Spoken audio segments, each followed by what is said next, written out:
consulting this encyclopedia on cows that this cow also swallowed, they actually don't have 4 stomachs. They have 4 stomach compartments to help them properly digest their food. I will now educate myself on what each of the 4 compartments do.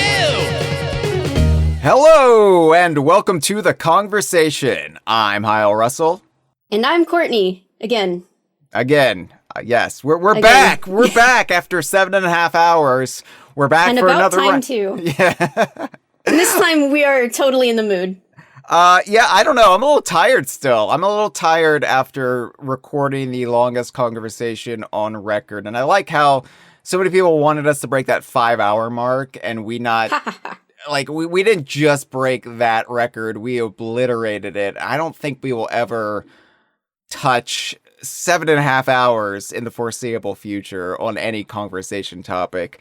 So I hope it satiated you, all you weirdos who just wanted something that would take the entire day to listen to. And, you know, I can't imagine many people would listen to it in one sitting, but I do think that it is justified, that length of an episode. Like, why didn't you break that into 2 parts or even 3 parts? And I think the magnitude of the topic and the kind of building emotion of us discussing it, it warrants a single episode. And I stand by that. And I think it might be, honestly, my favorite episode we've ever done on the Kongversation in our 13 seasons. So check it out if you want. I can't make you. Yeah, it was fun. Yeah, it was pretty darn fun. Honestly, like, I'm just going to treasure that day forever. That was just such a magical experience. And I listened to the whole thing again to relive it, which is unusual because I normally don't like listening to podcasts that I'm on or my own voice, but I really enjoyed listening to it all over again. I had to edit it. So that's the extent I re-listened to it, but I was surprised. You know, usually in the editing process, there's a lot of things that have to be taken out, a lot of things or hiccups or little technical glitches that have to be removed, or things that I just feel like could stand for some brevity, you know, and in this case, all I edited out were the occasional bathroom breaks we took. So I like it was one of the smoothest edits I've ever had, and that's astounding to me considering how long we went at it. And yeah, I agree. Like, I mean, honestly, people keep acting like a 7.5-hour podcast is crazy, and yeah, I guess it is. But to me, I don't know. It didn't feel like some kind of huge imposition. I was having so much fun the whole time. I've done streams that are longer than that. Like, I don't know. I could have kept talking about Kremlings and Rool and the whole thing for like at least 3 more hours, I feel like, at least. But, you know, I guess we gotta cut ourselves off sometime. Honestly, I could probably we got the whole rest of our lives, you know, it's fine. Yeah, I could probably get a 4-hour podcast out of just quiz tone alone. I mean, that's how depraved I am, so... Or Exploratone. Exploratone, right. So we have to take those things into consideration, how fanatic we are about the subject matter, and then we have to say, what are we going to do about all the people who want to call into the DK Vine hotline at 1-202-630-VINE? That is 8463. It is our voicemail, effectively, but you can call in at any point, leave a message for the Kongversation, and that is where we pull our calls, our listener calls. And for the Bananza episodes, we've been doing these world-by-world deep dives. You know, I've been limiting them to about 5 or 6 calls per episode. I knew for both Sublayer 1500, the Forbidden Layer, and the Planet Core, and everything that goes into Donkey Kong Bananza's game Klimax, that is the end of the main story, I knew we would be getting more calls than I would know what to do with. And so I made the judgment call early on, to do a separate call-sack episode after the episodes on the Forbidden Layer and the Planet Core. So that's what we're doing today. We are taking your questions, your comments, your declarations about the end of Donkey Kong Bananza's main story, the game's climax, or at least emotional climax. So everything entailing the reveal of King K. Rool, the return of the Kremling Krew, the planet core, the Banandium roots, new Donk City, and more. We will touch upon it all. We'll revisit it here on the Kongversation, but with the added benefit of our listeners' perspective. And that's what we're going to do on this episode. But before we get into it, I want to once again thank you to our lovely patrons. DK Vine's patrons have made this the best year, financially speaking, for DK Vine. And you know what? I will just say the best year for subject matter for DK Vine. It's been a fairly monotonous year for subject matter in that I've mostly been talking about Donkey Kong Bananza with the occasional Yuka replayly break or dunk deviation. And, you know, much the chagrin of some of our regulars, Sea of Thieves. But besides that, you know, we've been mostly focused on Donkey Kong Bananza for the entire year. And we've still got a couple more episodes to go, obviously, to get through the actual in-depth analysis. We're going to do the post-game discussion, discussing all the post-game content and Banandium gems. And then we moving on to the DLC, the Donkey Kong Island and Emerald Rush, or excuse me, DK Island and Emerald Rush DLC set on Donkey Kong Island. But, you know, after that, we're going to be basically done with Donkey Kong Bananza as a new game, as a new property. And then it's just going to be massaged into the rest of the library. So every so often we'll say, hey, let's do a Destination DKU on Feast Layer or The Divide, if you will. Or let's do... Or as you promised, New Donk City, so that we can talk about every single sign. Every single sign, yeah, eventually. I will need a little bit of a break. I will need a little bit of a breather before we return there. But what we'll be doing, you know, lots of things on Donkey Kong Bananza. And most excitingly for me, I can incorporate Donkey Kong Bananza into my DKU Lore Tour videos on our YouTube channel. I've got so many ideas now for DKU Lore Tours, both ones that I had on the docket that I can now augment with everything we've learned about the world of Donkey Kong vis-a-vis Bananza, but also just new topics as well. It's a really exciting time for Donkey Kong and the DKU, although, let's be honest, Donkey Kong is really carrying most of that weight right now. Banjo-Kazooie, what the fuck? Get off the couch. You know, where are you? Where are you, Banjo-Kazooie? Conker? Well, Conker, you're kind of stepping up. We got Conker's Pocket Tales coming back out. That's exciting. But, you know, it's mostly Donkey Kong right now. So I would like to apologize to the Banjo-Kazooie, Conker, Grab by the Ghoulies, It's Mr. Pants, Saberwolf weirdos out there who want more episodes on those topics. We'll get back to them. This has been a very special occasion, though, Donkey Kong Bananza. And once again, our patrons have really made all of this possible. The fact that I've been able to devote so much time and effort putting these podcasts together, it's been a chore, Courtney. Just, you wouldn't think doing an episode per world, per layer, would be a lot of work, but it has been the most time-consuming thing I think I've ever done for the Kongversation. And I'm glad to almost be done with it because it has been draining. It has been taxing, but it has been worth it. And I think Donkey Kong Bananza deserves it. And I'm proud that we did as ridiculous a feat as an episode per world with a different co-host for each world. Like, what the hell? That's absurd.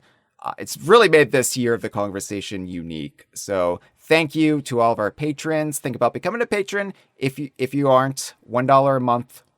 It's all you have to give to make a difference. But also thank you to all of our listeners, all of our readers, everyone who has been with us for years or have just found us. Thank you for being on this journey with us. And I would also like to thank our live stream right now, because we do live stream Kongversation episodes for our $5 and up patrons. We've got Me Muppet, we've got Hey Traveler of the Stars, we've got Pyrrhic Kong, hello, we've got Chocolate Milk Drinker, we've got March Rose, we've got Skips, we have Cartoon Gamer, that's Malik! We've got Yozoi Ranger, first timer in our chat right now, hello. We'll be checking in with the live stream as we go.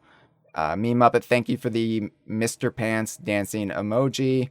It always makes me happy. It always pumps up the blood. Gets me ready. Gets me psyched for doing a conversation. Courtney. Mm-hmm. I haven't talked with you since we talked for close to 8 hours. How's your life going? Anything you would like to promote right now? Well, same as last time. Not too much has changed in the past 2 weeks. In late November, I'm still planning to start the Kremling chronology on my Twitch stream, which is twitch.tv/altermentality.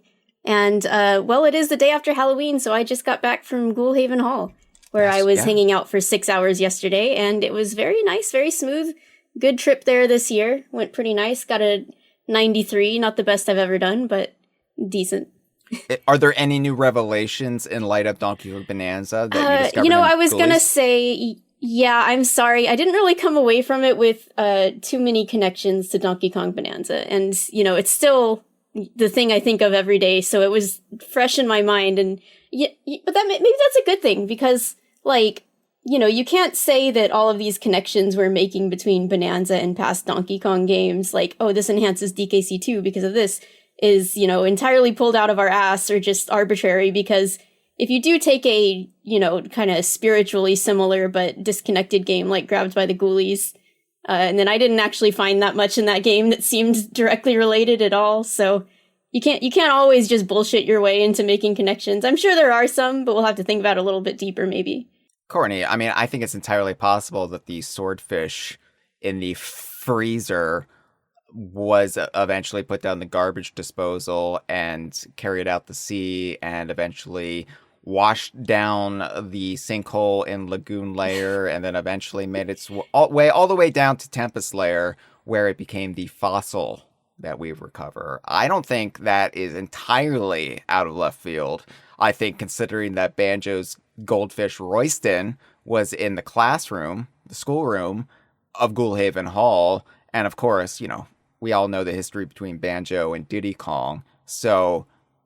I mean, I can believe it. It's just that those swordfish do get all broken up because I always use them as weapons. So, okay, but if you don't use them, they could become a fossil then, and that's all I'm saying. Yes, they probably have a lot of them in there. A lot of them stored in the freezer. Okay, well, look, what I will say about this, and then we will move on because we have so many calls to take, is that once upon a time, King K. Rool coming back in such a fan-pleasing manner twice over the span of a decade would have been unthinkable. So, who knows where Baron Von Ghoul will be showing up in the future. It could even be a Donkey Kong game. At this point, anything is possible. I say the only thing that we really have to get past as Donkey Kong fans, not necessarily DKU fans, but Donkey Kong fans, the final frontier of reclaiming the heritage is crossing that Diddy Kong Racing Rubicon, is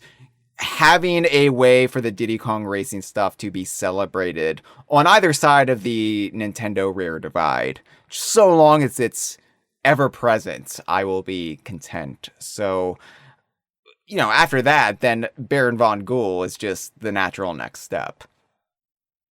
Well, yeah, I mean, Baron Von Ghoul, Baron K. Rulenstein, they probably know each other and are friends, so maybe K. Rool can give his buddy, a leg up sometime. Yeah. Chocolate Milk Drinker says, I don't get the hype for Grabbed by the Ghoulies. Well, you will, Shaking my dang head. You will. You will. That's not a promise, that's a threat. All right? Okay. All right, well, normally, Courtney, I try to be judicious when it comes to calls.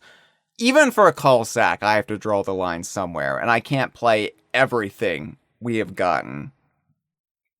Now, the other side of that is I'm a big old softie, and I am far too empathetic and sentimental and emotional when it comes to making hard decisions. And so I really tried this time. I tried to get everybody's call in. I tried to get everybody's comment in, because I also opened this up to send me a DM on Blue Sky and we'll read it aloud, you know? So I think I've got everybody. I might be missing somebody, because here's the thing. A lot of people also said, hey, can I send this in via an audio file somewhere? Can I send it to you via this or that?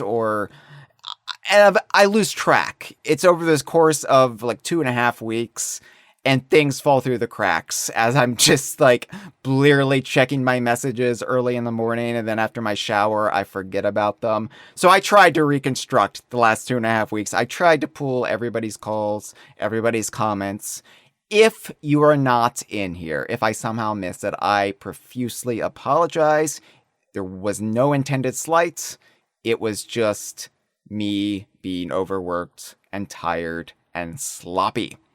So please keep that in mind. But I think I've done a good job of cultivating as much as possible.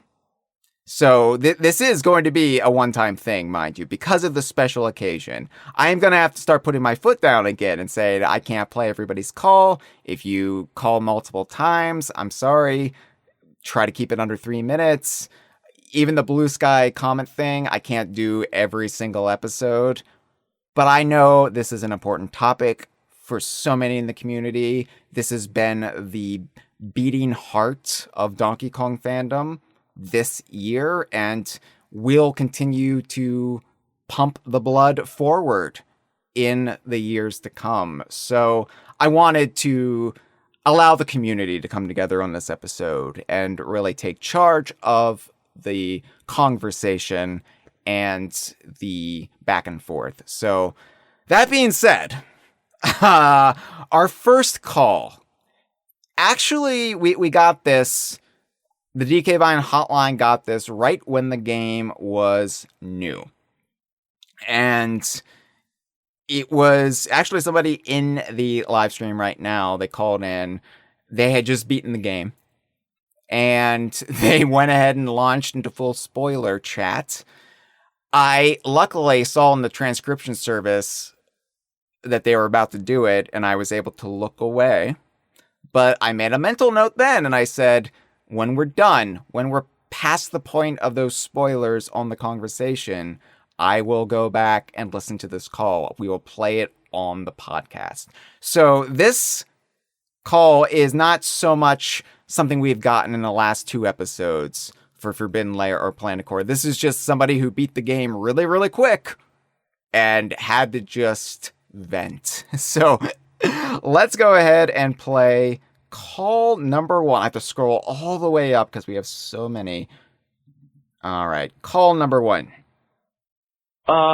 Just a quick warning before I get into this. This is going to discuss spoilers for the end game Bananza. So I don't know who's listening to these calls, whoever's taking them, but make sure you've eaten the game first.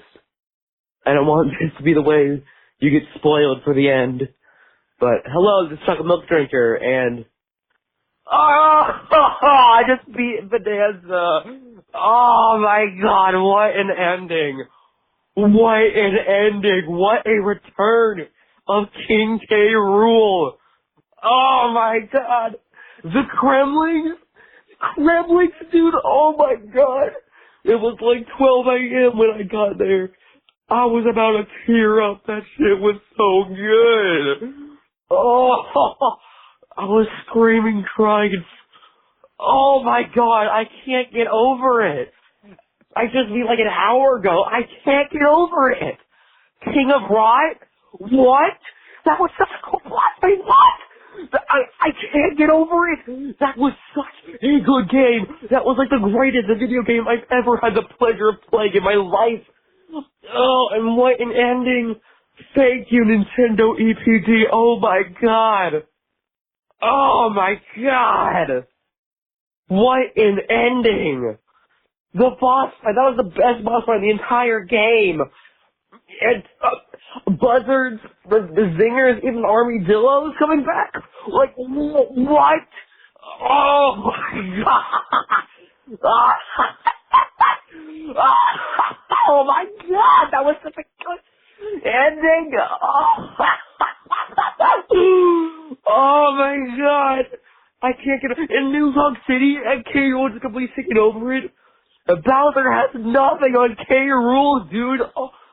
Oh my god! What a cool boss fight. And you fight him in a boxing ring like DK64?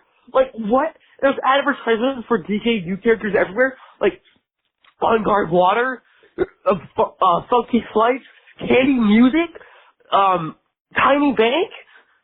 There's even a poster for Lanky Kong, just there. And you can see, like, these pictures of, like, the Kremlings, like, celebrating. Oh! Oh! Oh my god, what an ending! Oh, I hope whatever this is in, hope this can get into whatever conversation episode this is going to be in. Bye. I can't wait to see the conversation episode on the end game. Bye. Well, thank you so much for the call, Chocolate Milk Drinker. I would say that it's worth the 3.5 month wait to actually listen to that. It really did capture the exuberance of the moments, which is something that cannot be manufactured after the fact. That is a genuine reaction. For sure. And something I wanted to say about, this whole episode and the, you deciding to take every single call and comment that you got is, this is not just a podcast episode. It's like a historical document of absolutely. How we're feeling at this point in time as a fandom. And even, 3 months on, we're all still so happy and beaming about it. But there's just something that I'm just so glad that Chocolate Milk Drinker captured that reaction in the moments. And, like I have my stream and I'm sure lots of people just wrote down their reactions too, which is also great, but just having your reaction of immediately after beating it is such a precious thing, and I'm so glad we have that. Yeah. Meme Up, it says, I'll have what he's having. Chocolate milk. Yeah, I think that call is also great because I was about Chocolate Milk Drinker's age when Donkey Kong 64 came out. That's how old I am. Old and busted. Old and withered, shriveled husk. Did you have such a reaction to DK64 when you were still trying to convince yourself that you liked it? No, because I was trying to convince myself I liked it. And I mean, I like a lot about Donkey Kong 64, but also the thing about Donkey Kong 64 is, at that point in time, K. Rool had never been away. I mean, like, there had never been this huge 11-year drought of new Donkey Kong. Well, new DKU games, but like new modern Donkey Kong games. Like it had been, for me, just this ever-present thing as soon as I became a fan, starting with Donkey Kong Country through Donkey Kong 64. So I don't think it could have elicited that reaction for me. And I mean, I would get excited. I would get so pumped and thrilled playing those games, but the historical moment, it was never afforded to me because we didn't enter the dark times until a couple of years after that. Yeah, I don't think it probably won't be possible for a moment like this to happen ever again, at least not quite the same. And it depends what you're into. It depends what aspects of the series. For this fandom specifically, I guess, yeah. But I mean, like, I would say for me, Diddy Kong Racing would probably garner that big of a reaction from me. Having it acknowledged, having characters come back, getting a sequel or some equivalent, I think, like I said, that is the next unthinkable boundary we have to cross. K. Rool represented that for so long, and, it's not just K. Rool for me, though, that makes me giggle like Chocolate Milk Drinker and cackle and cloak, but it makes the whole thing sweeter because Bananza brought back so much just beyond K. Rool and the Kremling Krew, and it made everything feel possible again. You know, Right. we're at the point now where I wouldn't be shocked to see the Brothers Bear, or Troff and Scoff, or Kip and Cass, and Xananab, and I mean, even the Kiss Kongs from Jungle Beat, or I don't know, you know, Yeah, like that's truly the great thing about Bonanza. Like, we talked about it last time, how K. Rool was just sort of the easiest thing to talk about when it comes to being a stand-in for all the things that we did want to return to the series, if not in one single game, then eventually. And him coming back, but taking, you know, neckies and zingers and stuff with him has just blown the door wide open, not to mention all the references in the rest of the game as well. Right. And so I don't know if we will have this outsized reaction again when it comes to a new Donkey Kong game, because it'll be like, oh yeah, of course, Wrinkly's ghost is in that one, you know, but I think we're still in that kind of surreal bubble where this doesn't quite feel like it actually happened. It feels like a dream state. So I'm curious how long the glow lasts, how long we are in this state of bliss. And I think it's going to be like, how much do you remember of the before times? How much do you remember of the dark days when we weren't getting new games and when it felt like references to the total history of the series felt like a big ask? So yeah, it's going to be curious to see how we're all feeling when the next Donkey Kong game comes out, when we get the next Donkey Kong Country or whatever form it takes. And yeah, but the thing is, I'm so optimistic about it. I'm so looking forward to the possibilities in the future. And again, I hate to always bring it back to this, but you can't say that about much in the world these days, except the Donkey Kong series. So sweet. I mean, at least we have that to hang on to, right? Yep. Thank you, Chocolate Milk Drinker. It's worth the wait. It was worth the wait. Thank you so much for calling in. Thank you for marking that it was a spoiler, so I didn't inadvertently play the call. And very courteous. You're very courteous, and I was able to avoid it, and yet I was able to save it for this moment, and now it's preserved for history. I wish some of my reactions had been preserved from the 90s. Like, for me, it would be like, oh, they announced Donkey Kong Country 3. They announced Donkey Kong Country 3. Oh, it's Dixie Kong's game. The Diddy Kong Racing. Diddy Kong has a Mario Kart. It's coming out. And more of that versus, I got to the end of the game and there was a whiz pig. Because I knew there's going to be a whiz pig. But, yeah. I think that's also, and I'm sure this will come up in our next 32 calls. I think Bonanza also hits differently because it is the most surprising ending. It is the biggest payoff we've ever had in a final world, in a final gauntlet of what the game throws at you. And yeah, like I said, I thought it was just going to be K. Rool. Like, he is the secret final boss. He was down there. And you know, when I thought he might be a twist boss all throughout the game, that's kind of how I figured it would be. Like, there was that theory that he was secretly in charge of Voidco the whole time, which obviously wasn't true once you start playing the game. But then, you know, once I thought he might still be down at the planet core, I thought it was just going to be him. And I didn't expect how much else they would give us at the very end. I mean, yeah, for all my bold predictions and confident assertions about Donkey Kong EPD and how much it was going to celebrate, you know, fan service and bringing back discarded elements of the series, one of the things I was trepidatious about was the Kremling Krew. I was like, K. Rool for sure. Definitely. I was pretty steadfast on that until Bonanza's trailer. And I was like, well, they're not showing K. Rool, but I think he'll still be in it, but I don't know. But the thing I kept weighing on was they might not bring the rest of the Kremling Krew back. They might just bring back K. Rool based on his popularity, but they might not want to bring back everything else associated with him and his minions and his forces. So that's the part that blew me away. The fact that they went there and it wasn't just critters at that. It was neckies and armies and zingers. And I mean, wow. Yep.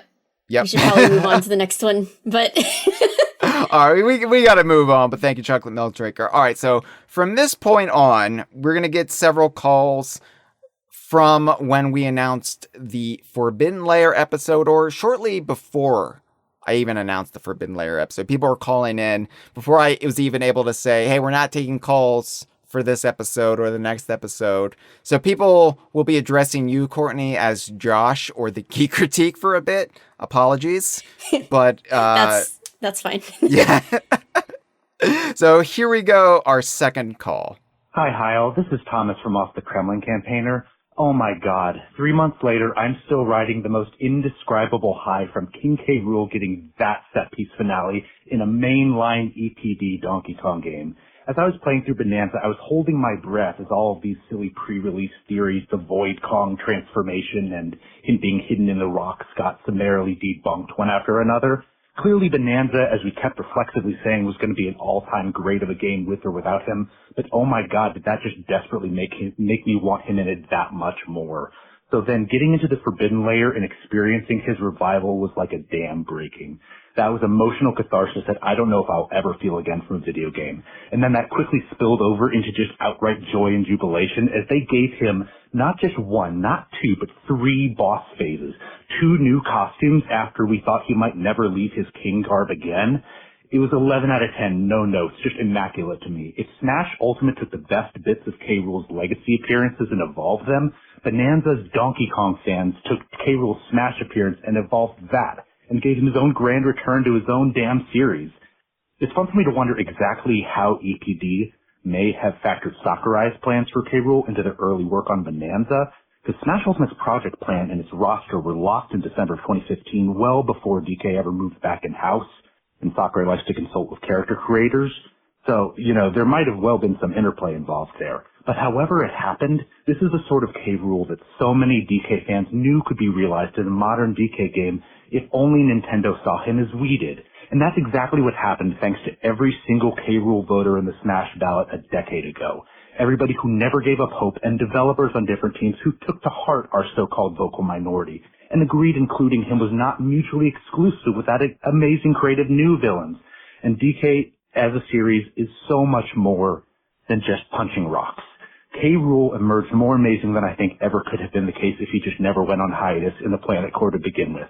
From the bottom of my heart, thank you, my deepest gratitude to every single person who had any part in making this happen, from Ballot to Bananza, who brought us from hashtag bring back K. Rool to King K. Rool is back.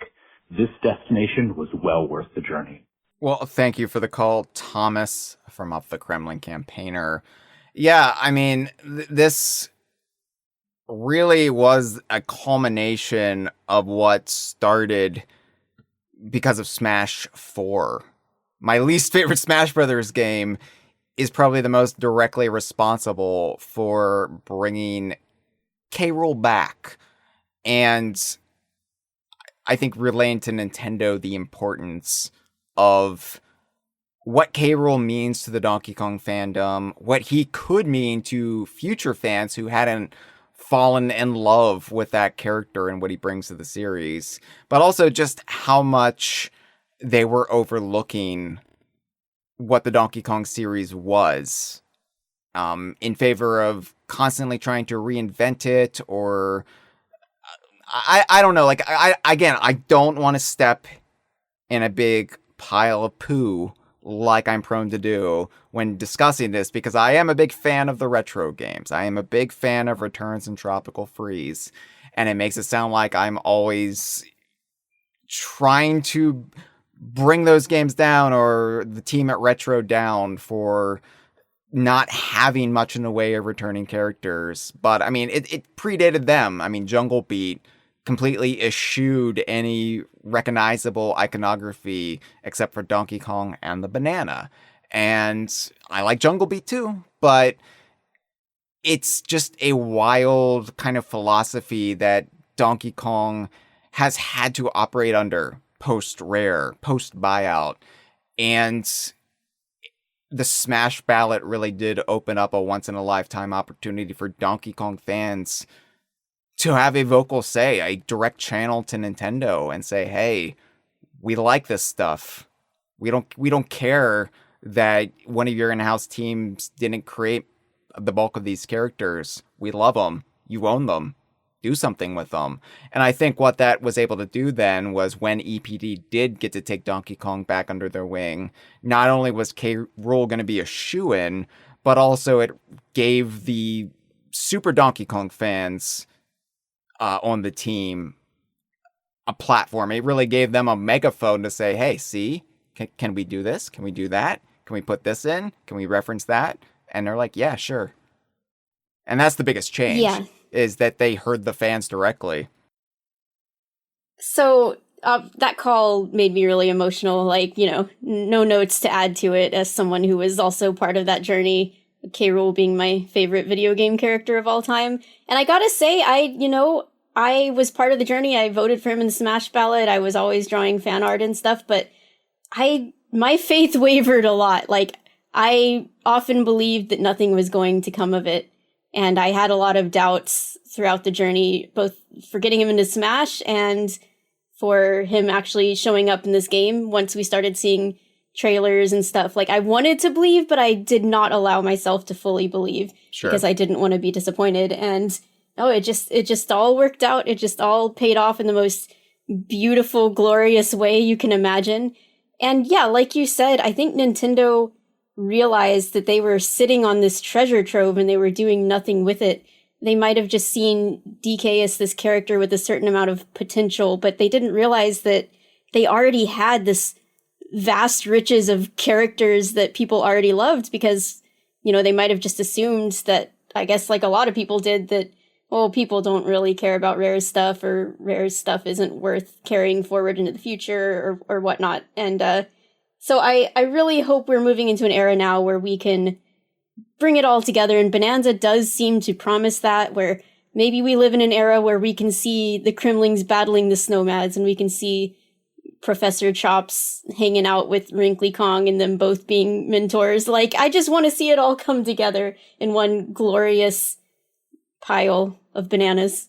Well, yeah, and I think that also makes the newer stuff, however you wanted to find the newer stuff, a lot more embraced by the fandom when it's just paired with the older stuff, when it's not replacing. I mean, look at the reception Void Kong is getting once the K. Rool reveal happens to people, and people generally are warm and receptive to Void Kong now, and he's not viewed as this interloper or this replacement figure. Or look at the Fractones even. The Fractones are pretty much universally beloved by the fans, and they feel like just part of Donkey Kong's world now, part of that ecosystem.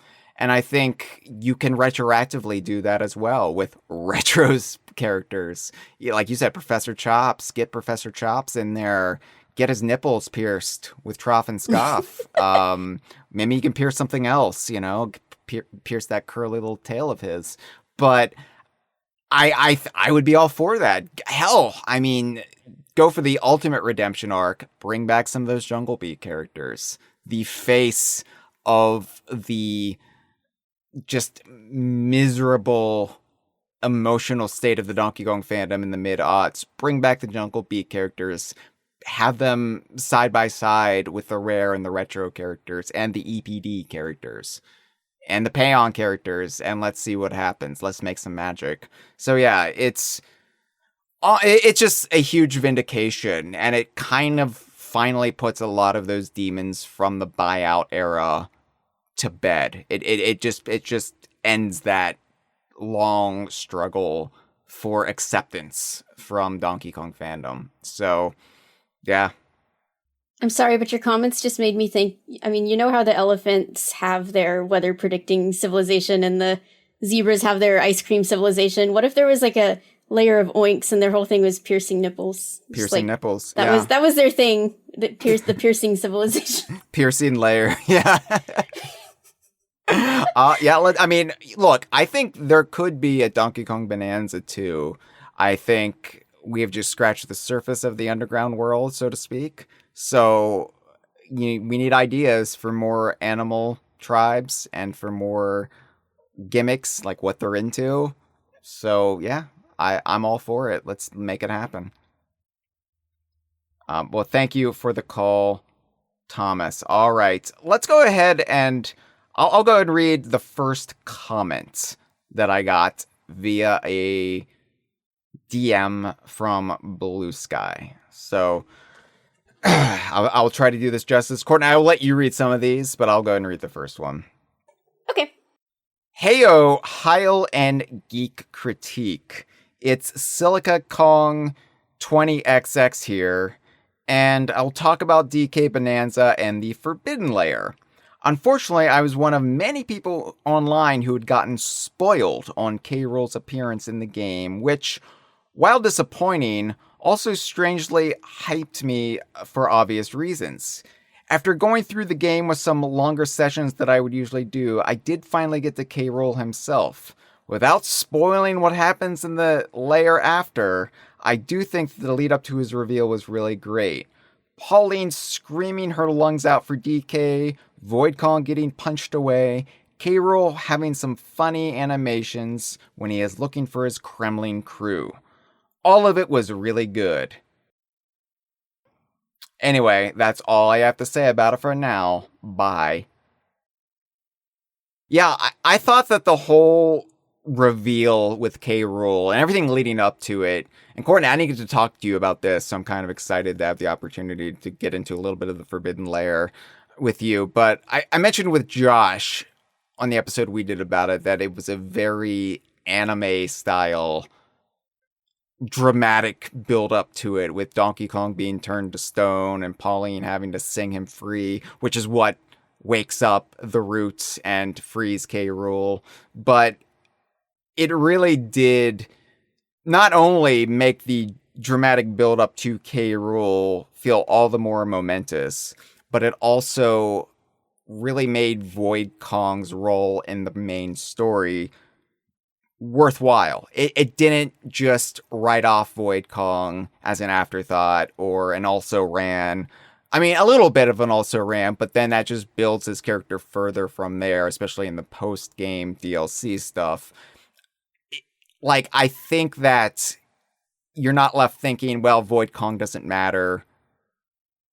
That bastard's done. Haha, what a loser. It's all about K. Rool now and for the future. It's like, no, Void Kong is still a very viable character. And he did some pretty bad shit in the build-up to K. Rool waking up. So I'm just incredibly pleased all around with that reveal. Right. I barely got to talk about Void Kong or any of the Voidco Kongs last episode, and I really do love all three of them. They're all such fantastic characters, and I'm so excited to have them as members of the DK cast. I really hope we see them again in the future. I'm glad that Void has gotten more time to shine in the DLC. And yeah, Void did not have his villainy stolen from him, per se. It's just that the plot progressed beyond him. He got to have really satisfying fights, really satisfying cutscenes and moments, and just an actual climax and arc to his character. And it's because of him that we got K. Rool back, really. He was the classic person messing with powers beyond his control, delving too deep, finding the great evil that had been sealed away at the heart of the world. So, you know, we can thank Void Kong for a lot. And he's just a really fun character and a really fun guy. I love him. I think Pauline kind of maybe forgave him a little too quickly in the DLC, but you can talk about that when you do that. But oh, yeah. I think there's some brilliant kind of almost piss-taking that happens in the DLC that I'm very eager to talk about. I kind of laughed when I got to the credits for the DLC because it addressed a lot of the things I was saying. I was like, what are we doing here? And then I'm like, it felt almost very Rare-like in the way they handled Void Kong with the DLC.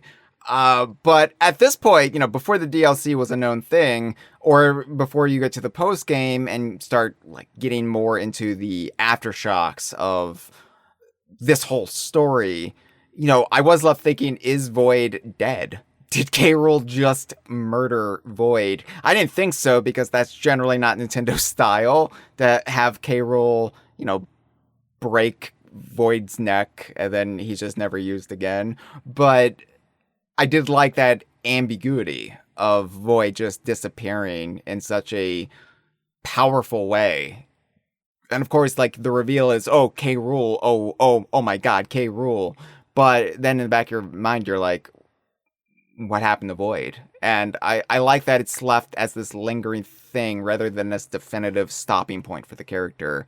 Again, I hate to always compare it to General Scales and Star Fox Adventures, but they showed how to effectively do a late game villain reveal that's been foreshadowed, that doesn't completely just ruin the agency of the purported villain up to that point. Yeah, another, since we compared K. Rool to Ganondorf already, Zant from Twilight Princess is another one that gets a lot of shit for being a badly done, Ganon jacking was the term that people used back in the day, but... That's hot. This is... Yeah. Everyone loves it when Ganon... Well, they didn't like it when Ganon jacked it, actually. But people love it when K. Rool jacks it, because he does it right. He wiggles his fingers just right. Yeah. Yeah. Right. He's practicing. He's practicing at all times. He's got the dexterity to do it right. Yeah. Anyway, we have so much more to get through. Let's go ahead and play our third call. Hello, I'm M. Long-time listener, first-time caller. I really like the atmosphere of the Forbidden Lair. It builds up an ominous vibe that makes you feel that the consequences of Void's actions are going to be really dire. I also like the security tones just blatantly asking for bribes. It's pretty funny. And it's cool how you can just skip past paying them through clever movement. The Void Kong boss fight's really good too. He definitely has some of the best boss fights in the game. And yeah, that's about it. After you beat him, I can't really think of anything else that happens here. It's a short layer. Not much else happens, yeah. Nope. Thank you, M, for the call that completely sidesteps why everybody else is calling in. But I appreciate that. Securitones are pretty great. Yeah, I mean, for sure. They are the important big character of that layer, I think. The big new character that's introduced there. And I think it's everyone's favorite, Securitone. So did you pay them, Courtney, or did you just Bananza your way through it? I did pay them, and I was broke, so I had to go back and suck up Diddy and Dixie's trophy for a bit. Oh, no.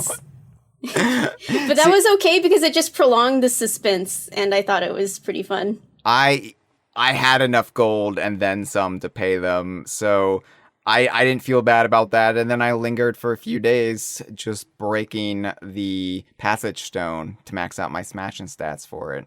So at the time, there were people in the DK Vine inner circle and on staff who were getting very frustrated with me because they kept asking me, without trying to give anything away, hey, have you gotten to the end of Forbidden Lair yet? And I was like, no, I've got to max out my smashing stats. And I think they wanted to strangle me dead at that point. It really is an extremely cool vibe in that layer, though. Like, you just can't, talk enough about how much of a change it is from the Feast layer. You just go right down, and it's so ominous immediately. The music, the weird, shifting terrain that's changing around you, the fractones down there being so rude. They just set it up perfectly with it's like going from a nice, warm, cozy house and then immediately you step outside into the cold and the wet. It just couldn't be any more of a tonal shift. Yeah. Yozoi Ranger in the stream says Forbidden Layer is something that 10-year-old me would have legit been scared by. I was legit scared I was unsettled, I should say. I wasn't scared, but I was definitely a little creeped out. I got the heebie-jeebies. I got the little goosebumps on my arms throughout the world just because it did such an effective job of setting up the dread. Not Dread Kong. Dread Kong didn't show up, but it set up just this feeling that something very bad is about to happen. And it's funny because you're already past that emotional point of Pauline getting separated from Donkey Kong, getting swallowed by the great Harmonial. And Yeah! you know, you're like, well, what worse can befall our heroes? And then you just get into this very like almost apocalyptic vibe where you're not quite sure. You're already kind of piercing the veil beyond where any living being should go.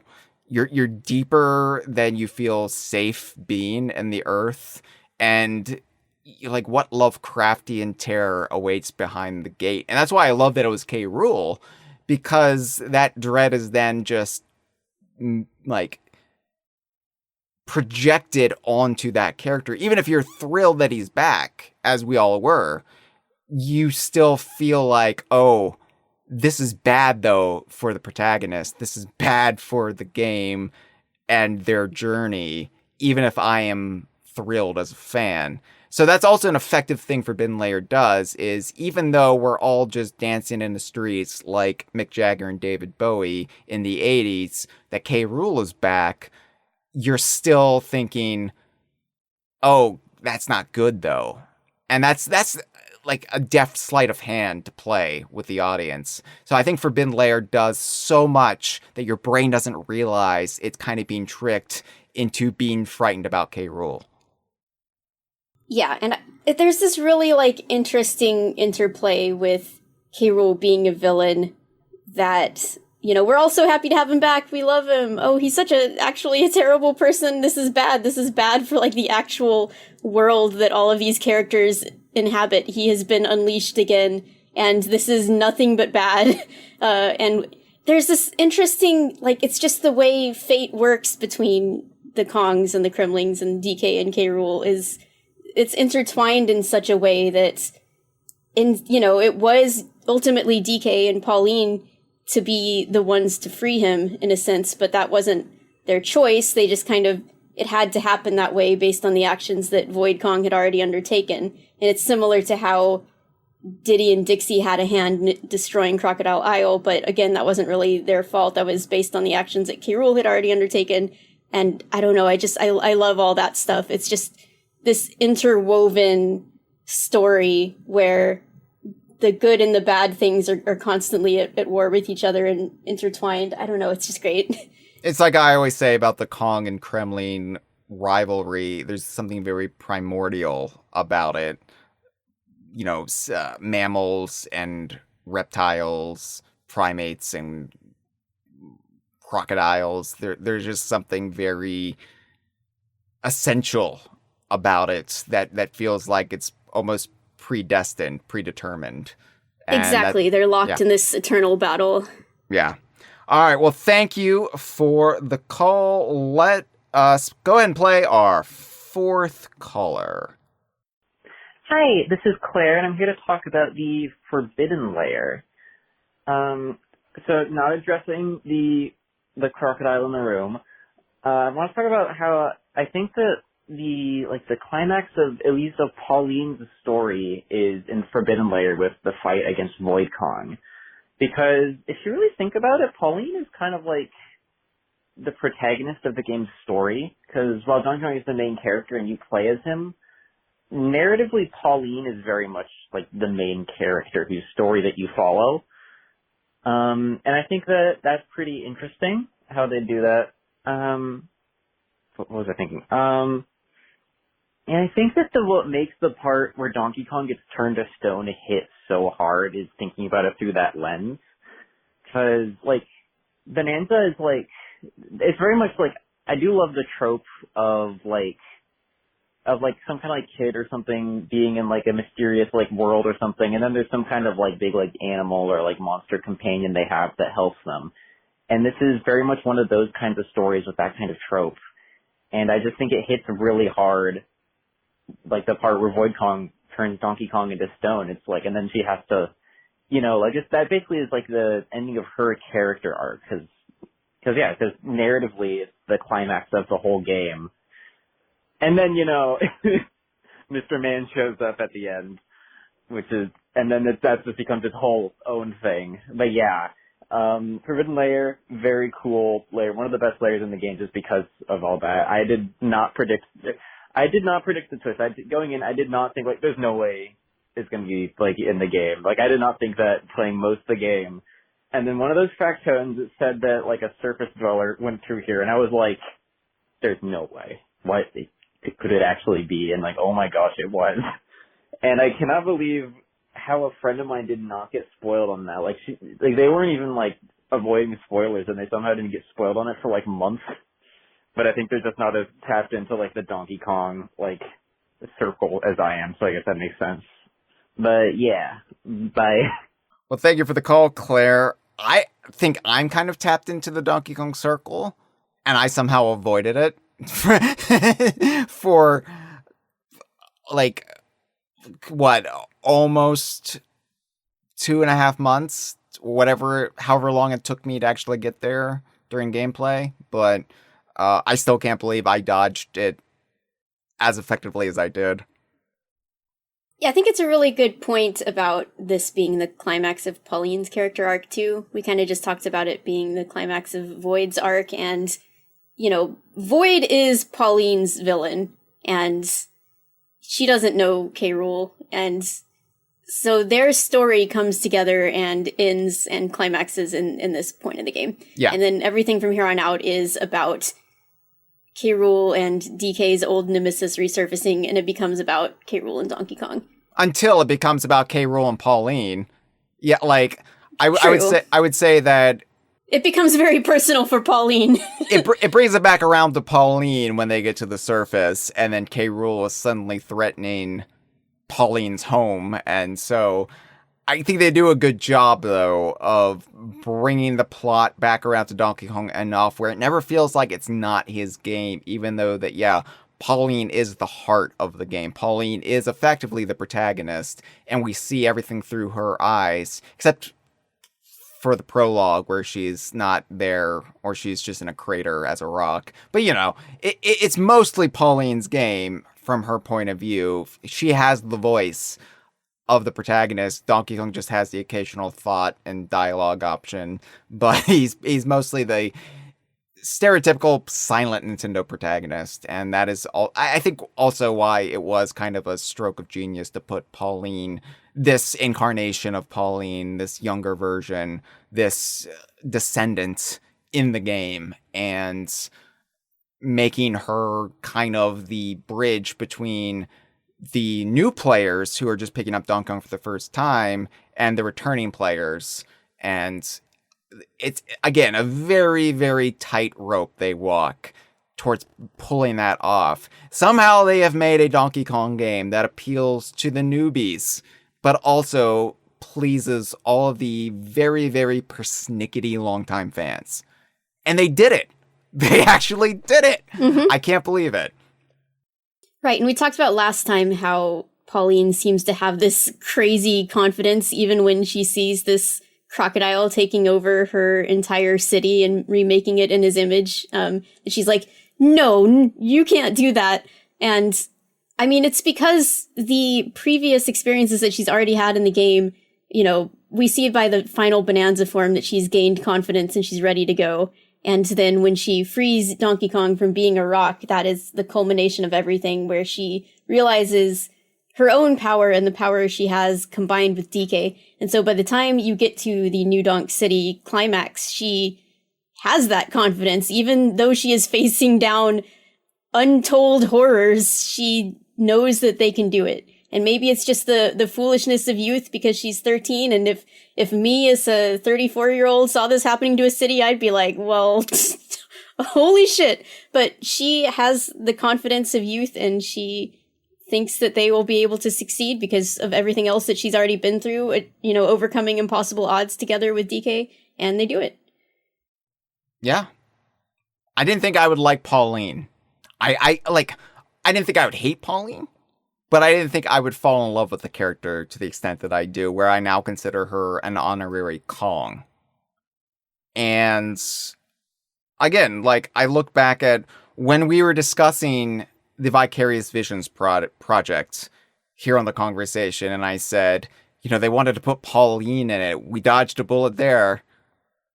And now I look at what is my second favorite game of all time, very, very close behind DKC 2. And I'm like, yeah, Pauline was absolutely the right call. Or this version of Pauline was absolutely the right call. Glad they did it. And it just shows, we don't know. We don't know everything. Even our own taste, even our own preferences, we can be proven wrong. So don't close off your mind so much, until you experience the story they're telling, until you actually sit down to play or watch or read something. You don't know. You don't know how it's going to grab you, how it's going to affect you emotionally. I choked up talking about Donkey Kong and Pauline saying goodbye to each other at the end of the game. On the last episode, I had to stop reading it because I was crying. And yeah, wow, I really proved past me wrong. What a fool past me was. What an idiot. Yeah, this game is just like a ghoulie. We really, it really grabs you.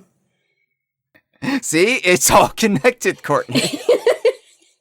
All right, I wasn't going to read this comment.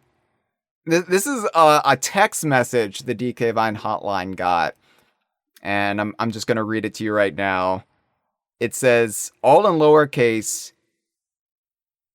Cruel, Krool. Just somebody typed Cruel, and sent it as a text message to the hotline, and it worked. So yeah, thank that's you. good. Thank you, anonymous. That's all we Texter. needed to say for the entire last episode. We just needed to sign on to Twitch, say Cruel, and leave. Cruel. Cruel, Cruel. as the cartoon would say. Cruel. I did think about doing a bit where the entire episode I said Cruel the whole time. Oh, God. But obviously decided against that. I tuned in to the U.S. premiere of the Donkey Kong Country cartoon back when it debuted on, was it Fox Family? And I was like, oh boy, because I didn't know this show existed. It was the U.S. premiere, and I didn't know it had been airing in Canada before this. And as soon as Cranky started saying co-rule, I think I shut down. I was like, this is bad. This is wrong. This is they got that wrong. What else are they gonna get wrong? Hate it.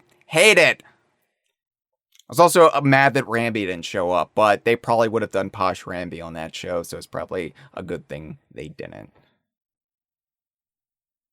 I've since come to terms with the cartoon. I'm okay with it now, but I'm just relaying Past Me. Again, Past Me is wrong. Past Me was wrong about Pauline.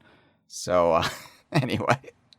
All right, let's play our fifth call. What is up, Tiki Tong Nation? This is Tiki Tong 10 calling in live from my very first playthrough of the Forbidden Lair, and because we are about to see the return of Tiki Tong, I can feel it in my bones. Now, I called in one time before because I knew that, Tiki Tong, he came back to the theme park and said he was going to take over the Donkey Kong brand. That looks like I was right. And I mean, it seemed obvious from the start, right? Because Void Kong, he couldn't be the real villain. He's called Void Kong. That's a void. That's invalid. He's too small to fight Donkey Kong anyways. He's not even really a threat. You know what is a threat? The classic video game toss, man. A head and flying hands. That's the best video game boss design of all time. And that's what Tiki Tong is. And by the way, I'm looking at the so-called Banandium root right now, but that's not the real Banandium root. It looks like this little pile of gold, this pile of banana gold. So you know what that reminds me of? You know what that looks like? It looks like the banana bomb that Tiki Tong put on his generals to make his hands the greatest boss design in video game history. So we are about to get him out of this prison with the music, and the Tikis are connected to music is what got them out of the afterlife, if you've seen those amazing DKVine lore tour videos. So I am so excited. I've waited for such a long time, and Tiki Tong is back. Yes, wait, no, what's Void Kong doing? No. Oh, Tiki Tong Tim, no. I've been keeping my mic muted during these, but I have been laughing through most of them. Well, when the funny parts of them. But all right, so can I just say though that now that K. Rool's back and like in such a place of prominence in the current Nintendo zeitgeist, I really don't want Tiki Tong to be forgotten about either. I think I've always wanted Donkey Kong to have a large rogues gallery, like Batman. You know, like, there is room for multiple villains for Donkey Kong. The sticking point was when we were only getting 1 or 2 Donkey Kong games per decade, and they were just constantly giving us new villains. And I think K. Rool is Donkey Kong's Joker, and I want K. Rool to be there more often than not. But I'm okay. I'm okay with, you know, incorporating other villains like Tiki Tong or Lord Frederick, Ghastly King, whatever, take him or leave him. But I'm okay with that, and I'm okay with maybe even new villains like Void Kong. But I think that, I don't know, maybe Tiki Tong shouldn't anchor a game as the villain again. Like, have him lurking somewhere here or there as like this elder god or whatever, you know. But, and I like what Tiki Tong brings to the lore, and I think any aversions I had to the character are kind of lessened now that it's no longer a threat to K. Rool or the like longtime heritage of the series and its characters. yeah, so the thing about, like, K. Rool is, if we get to a point where we start having a decent amount of Donkey Kong games coming out again, I don't want people to get tired of him, and you have to use him pretty carefully. Like, I don't want to say sparingly, but we talked about how we don't want his edges to be softened. We don't want him to become a more Bowser-like guy who's just kind of all over the place and sometimes just hangs out with DK on the weekends. That's just not who he is. You know, I want him to be in Mario Kart. I mean, I do want him to be in Mario Kart, but yeah, that's just one thing. Like, maybe he enjoys some sports now and then, but as far as the actual DK games themselves, we need to have a variety of villains who can fill kind of different villainous roles. So we could have Void Kong being a little bit more of an anti-hero who is still selfish and greedy and does things for his own ends, but is willing to work with the other Kongs here and there as fits his needs. And so K. Rool has his role to play, but there's still plenty of room for other villains to play various roles depending on what the game needs. And, you know, multiples of them can exist in the same game, just as we did here. So that's what I hope to see in the future. Yeah, I think for me, K. Rool, as you said, K. Rool is not a lover boy. He's not working for the weekend. He's there to kill and maim and take over and destroy, and I don't want those edges softened. I don't want him to become this Bowser type figure where, oh, he's just a friendly rival. Oh, it's all in good fun. Oh, K. Rool, you scamp. K. Rool has to be a threat, and that ominous feeling we were talking about in Forbidden Lair, it should remain part of K. Rool. And that's why we're also astounded how Bananza pulled it off. One of the big worries we had was, yeah, they might bring K. Rool back, but he might be just, you know, kind of like this goofy entity. And yeah, I think you can have villains that are goofy in Donkey Kong's canon. I think Void Kong fills that role perfectly, honestly. And I think that's where they're going with his character. But I think with K. Rool, yeah, I don't want him used sparingly at first. You've really got to reassert that K. Rool is the dude. K. Rool is Donkey Kong's arch nemesis. And I mean, if it's not reasserted after Smash Ultimate and Donkey Kong Bananza, then I don't know what people are choosing to believe. But at the same time, like, get him back for a Donkey Kong Country game. You know, like, let's have a couple games where he is the villain. And then we can maybe start experimenting a little bit, you know, have a new villain, maybe K. Rool still appears somewhere, but he's not part of the story. I don't know. I think there are ways to do it that will please everyone, and I'm open to it. I'm open to it now. I think the biggest thing about Donkey Kong and Donkey Kong fandom is for 23 years there has been this constant tug of war that Donkey Kong fandom has had with how are people perceiving Donkey Kong and these kind of generational factional battles between Donkey Kong fandom as a result of that. And I think if we can put all that behind us, which Bananza suggests we can, then I think we'll all be more open to new things going forward. Right. And I love a variety of different villain types. I love Bowser. I love how Bowser is portrayed a bit more goofily, especially in things like the Paper Mario series, and how he's portrayed as like a loving father and a good boss. But I love K. Rool for different reasons than I love Bowser. I don't want them to be conflated. And yeah, I think that I love Baron K. Roolenstein. I love that K. Rool was a little bit goofier sometimes at some points in his history. At the end of DK64, he's pretty silly. But I hope that going forward, he keeps this very strong level of being menacing, because it's kind of hard to walk it back from what he does at the end of this game.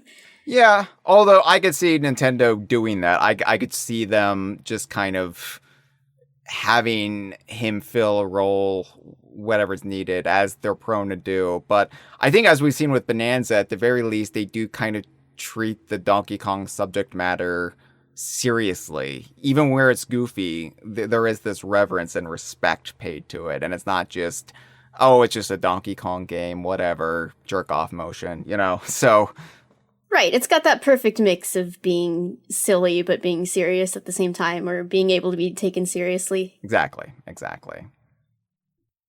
I'll just read this comment really quick because we have to keep it moving. Yozoi Ranger says, from another YouTuber named B-Mask, he viewed K. Rool and DK as being equally impulsive, but DK takes a lot more care and can be cooperative, where K. Rool is destructive and selfish.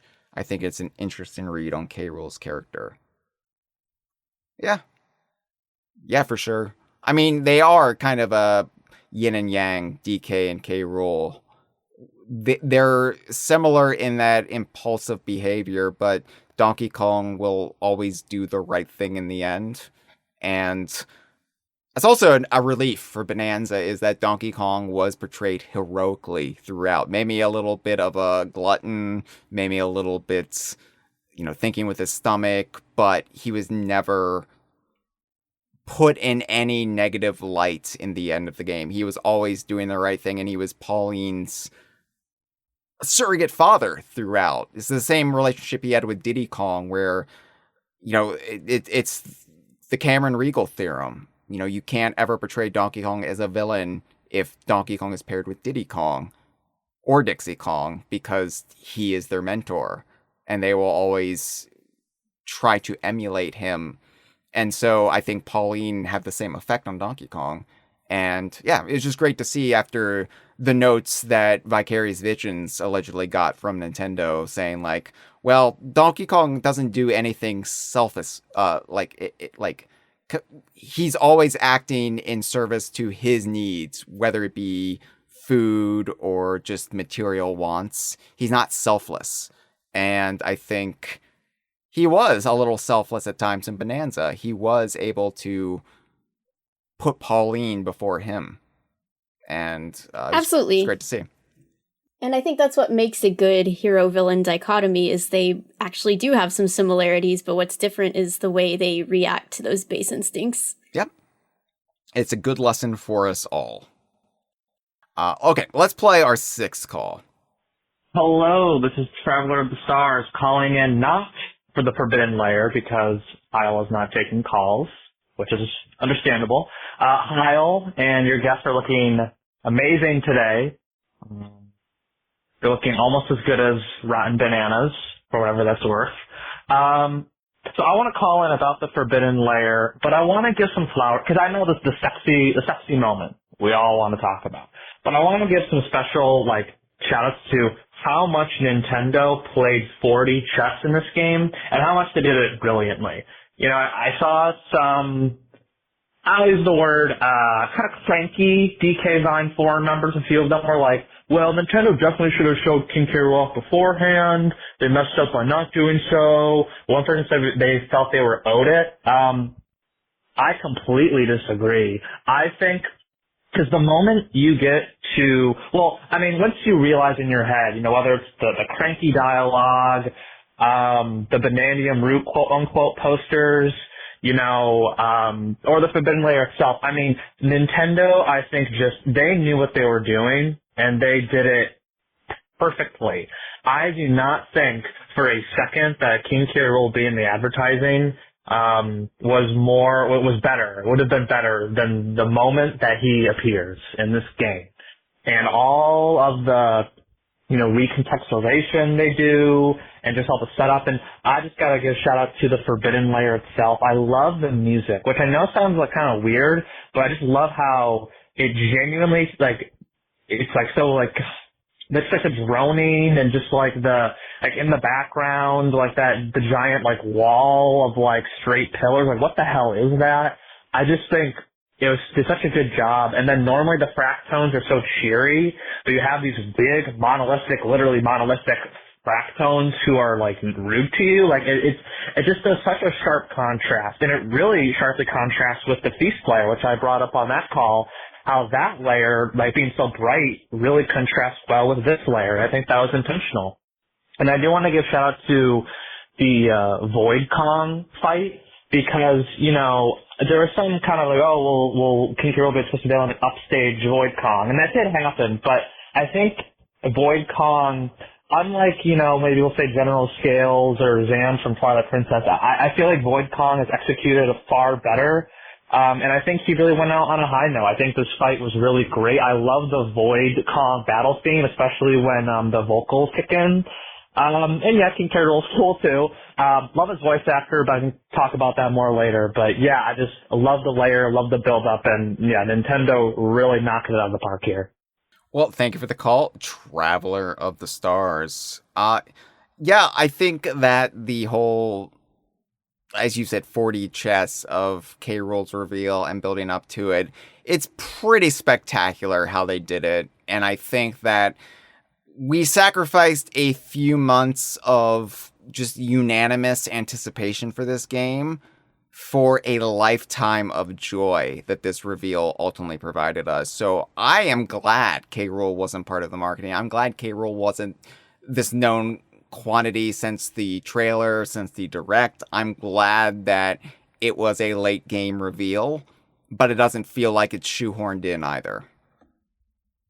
Absolutely. And I like how this call covered a whole bunch of stuff that we had already talked about, because obviously the Forbidden Layer just has that same effect on people, and we're all in agreement how foreboding it was and how well done it was, and how well done this villain. And again, I don't like to think of it as a villain like hijacking. It's a villain escalation, just a new villain reveal of how the plot keeps going even deeper and even more insane than it already was. Yeah, I mean, it's Void Kong thinking that the Banandium Root was here in the Forbidden Layer, that the Forbidden Layer was the planet core, and ultimately waking up something far worse than even he.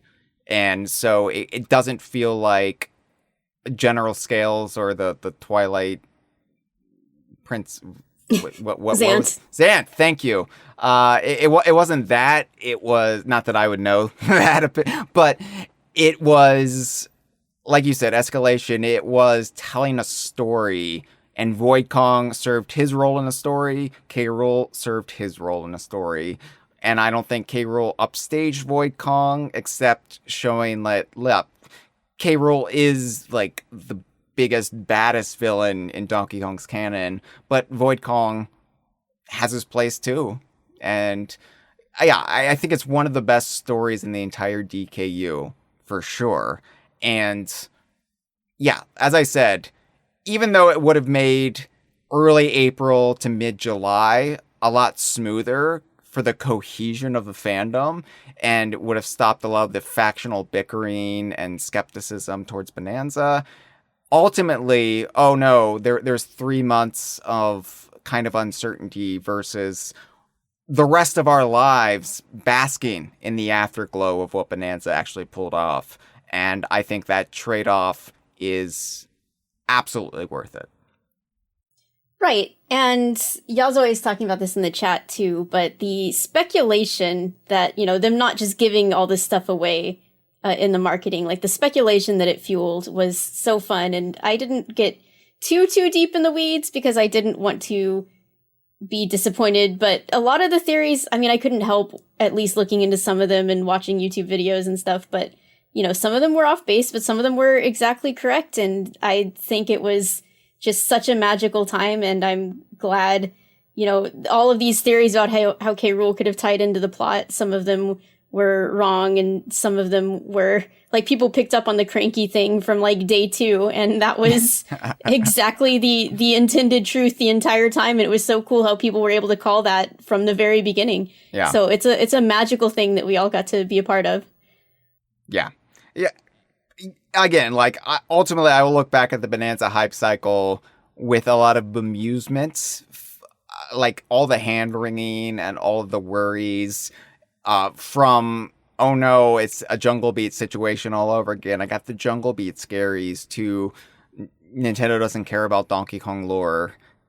All of it was for naught. All of it was proven wrong, and Bananza is one of the most universally fan-pleasing games we as Donkey Kong fans have gotten in a long time. And the fact that it hit as hard as it did is the surprising thing, that it was able to be so effective while doing its own thing and bringing in so much of the new at the same time. So yeah, I don't think I would trade that for just, oh yeah, K. Rool's in it, cool, we don't have to worry, new Donkey Kong game, yay.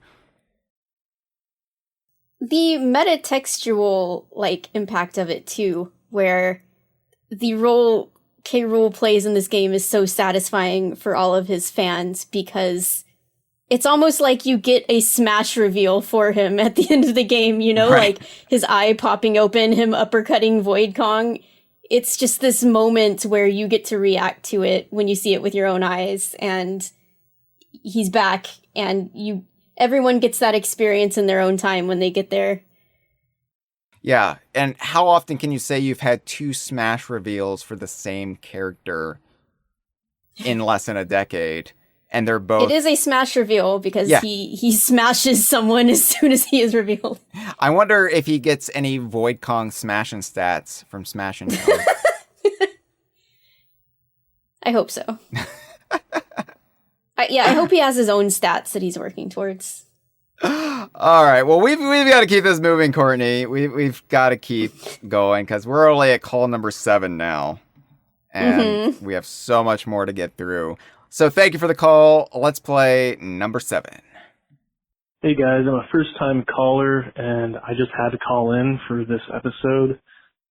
I love the Forbidden Lair. It's so good. The atmosphere is amazing. The music. And one thing I really wanted to talk about was just how the fractones are characterized here. I love that they're just a complete 180 of how you see them before this layer, because they're just so pessimistic, and at their kindest they're neutral, otherwise they're just blatantly kind of mean. And I love the juxtaposition with seeing them compared to some of the fractones that are new down there, that are from further up closer to the surface, and how it even kind of looks like even the fractones down there are mean to those new fractones, they're kind of skeptical of them. And another thing that I just really liked was how by the Go No Further gate, Exploratone has a, message left. Exploratone is still being your optimistic self, and, there's no fractones there. It's their first time the fractones go into the lair. And I kind of just like that timeline of events of the fractones get there, they're still optimistic. Then K. Rool comes in, forces his way through, wrecks all their stuff, and then from there on out, they're very just pessimistic. They have no positive outlook on anything. And I just thought that was a really fun detail, and I wanted to talk about that. I kind of wish that the shop tones, the style tones, chip tones, whatever, were also rude and would maybe charge you a handling fee. I think that would have been funny. But yeah, just a really great layer, and I love how K. Rool was characterized. I feel like it was a good combination of his appearance in and just his personality in the TV show and his appearance and personality in Donkey Kong 64. So yeah, bye. Well, thank you for the call. I think that the Fractones, again, they are, I don't want to say unsung heroes of Donkey Kong Bananza, because I think everybody really likes the Fractones, but I think the Fractones being so accommodating and so welcoming and always so community driven, and it always felt good to talk to a Fractone, even in Groove Layer where Fractones imprison Donkey Kong, and that's the first time you get a prickly feeling from the Fractones, and you're like, oh, what is happening here? Even that is kind of resolved relatively quickly, and they're like, I guess you're not such a bad guy after all, because you broke out of jail. But yeah, Forbidden Layer really, I think, talking about all the ways it builds the dread, just having the Fractones be so peevish and mean, even towards other Fractones from the layers above, does such a great job. Like, what have they experienced? What have they witnessed that has made them so broken in comparison to... It's not a hive mind that the Fractones share, but it is this like-minded spirit, and it's been broken here.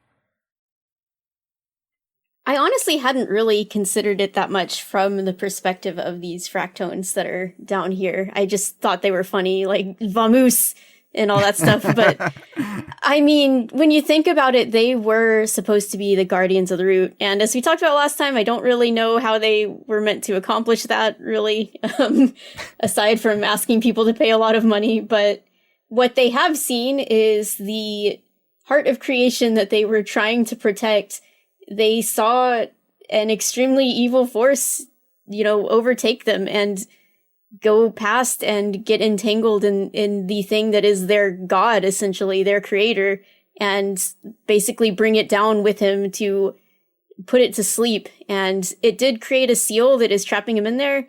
And so at least he's not active at the moment, but they know to some degree they weren't able to accomplish their life's mission of guarding the root. They failed at it. And that must weigh on them a lot. No wonder they're in such a bad mood. Also, they're just in the most miserable layer to exist in. They can hear all the fun from the feast layer coming down from up above through the hole, and they just stuck down there in the miserable zone. Desolate with unsettling haunted house ambient noise in the background. Yeah. Mm-hmm. Yeah, it wears a bit thin after a while. It's like, it's November. Why are you still playing the haunted house music? Come on. We have another comment to read. Our third one. Would you like to read this comment, Courtney? Sure, the one from Nightly Comet. Nightly Comet, yes. All right. From Nightly Comet. Hi, Hyle and Courtney. Been listening to the podcast for a while and just had to write in for the episode about the ending of Bananza. I first got into the Donkey Kong series with the GBA remake of DKC1, as well as Jungle Beat, which doesn't get enough love. And aside from the gameplay, atmosphere, and music, another part of the appeal of the game for me were the Kremlings in K. Rool. I loved reptiles and reptile-like creatures as a kid, so I was naturally drawn to them, and K. Rool in particular stood out because of his boss fight. It's not an exceptionally difficult fight, but as a kid it was so tough that I could never beat him back then. That combined with his appearance and movement, being this huge crazy-looking crocodile creature running and jumping all over the place, making him a little unnerving and goofy simultaneously, really left an impression on me. As far as I was concerned, K. Rool and the Kremling Krew were an integral part of the series, in the same way Bowser and his minions are for Mario, Eggman and his robots are for Sonic, and Dr. Wily and the Robot Masters are for Mega Man. They weren't in Jungle Beat, but for all I knew, DKC1 and Jungle Beat were completely contemporaneous, so from my perspective it's not like they went anywhere. Plus, they made appearances in the cartoon the few times I saw it, further cementing their importance in my mind. I never played Returns and Tropical Freeze until relatively recently, and I think they're good, but I don't love them, and I don't think I ever could. It's not only for this reason. The gameplay and aesthetics don't do it for me in the same way the original games do.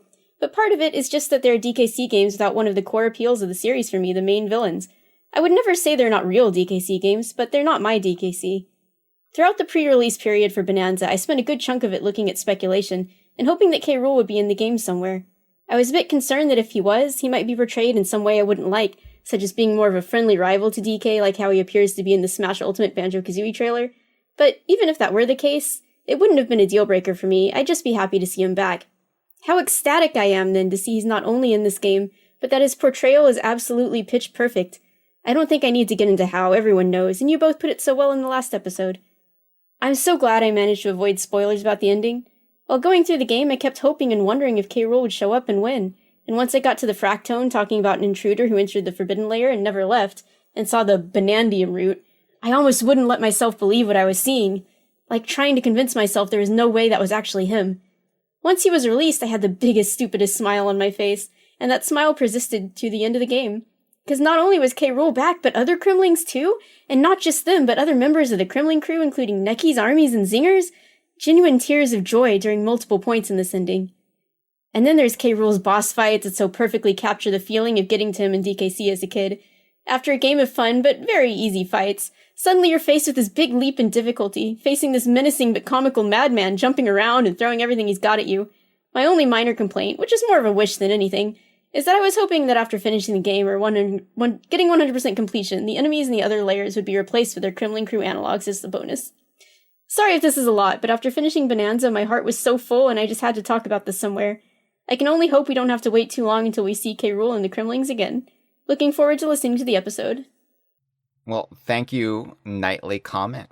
I don't have much to comment on this night or any other time based on what you said, except I mostly agree.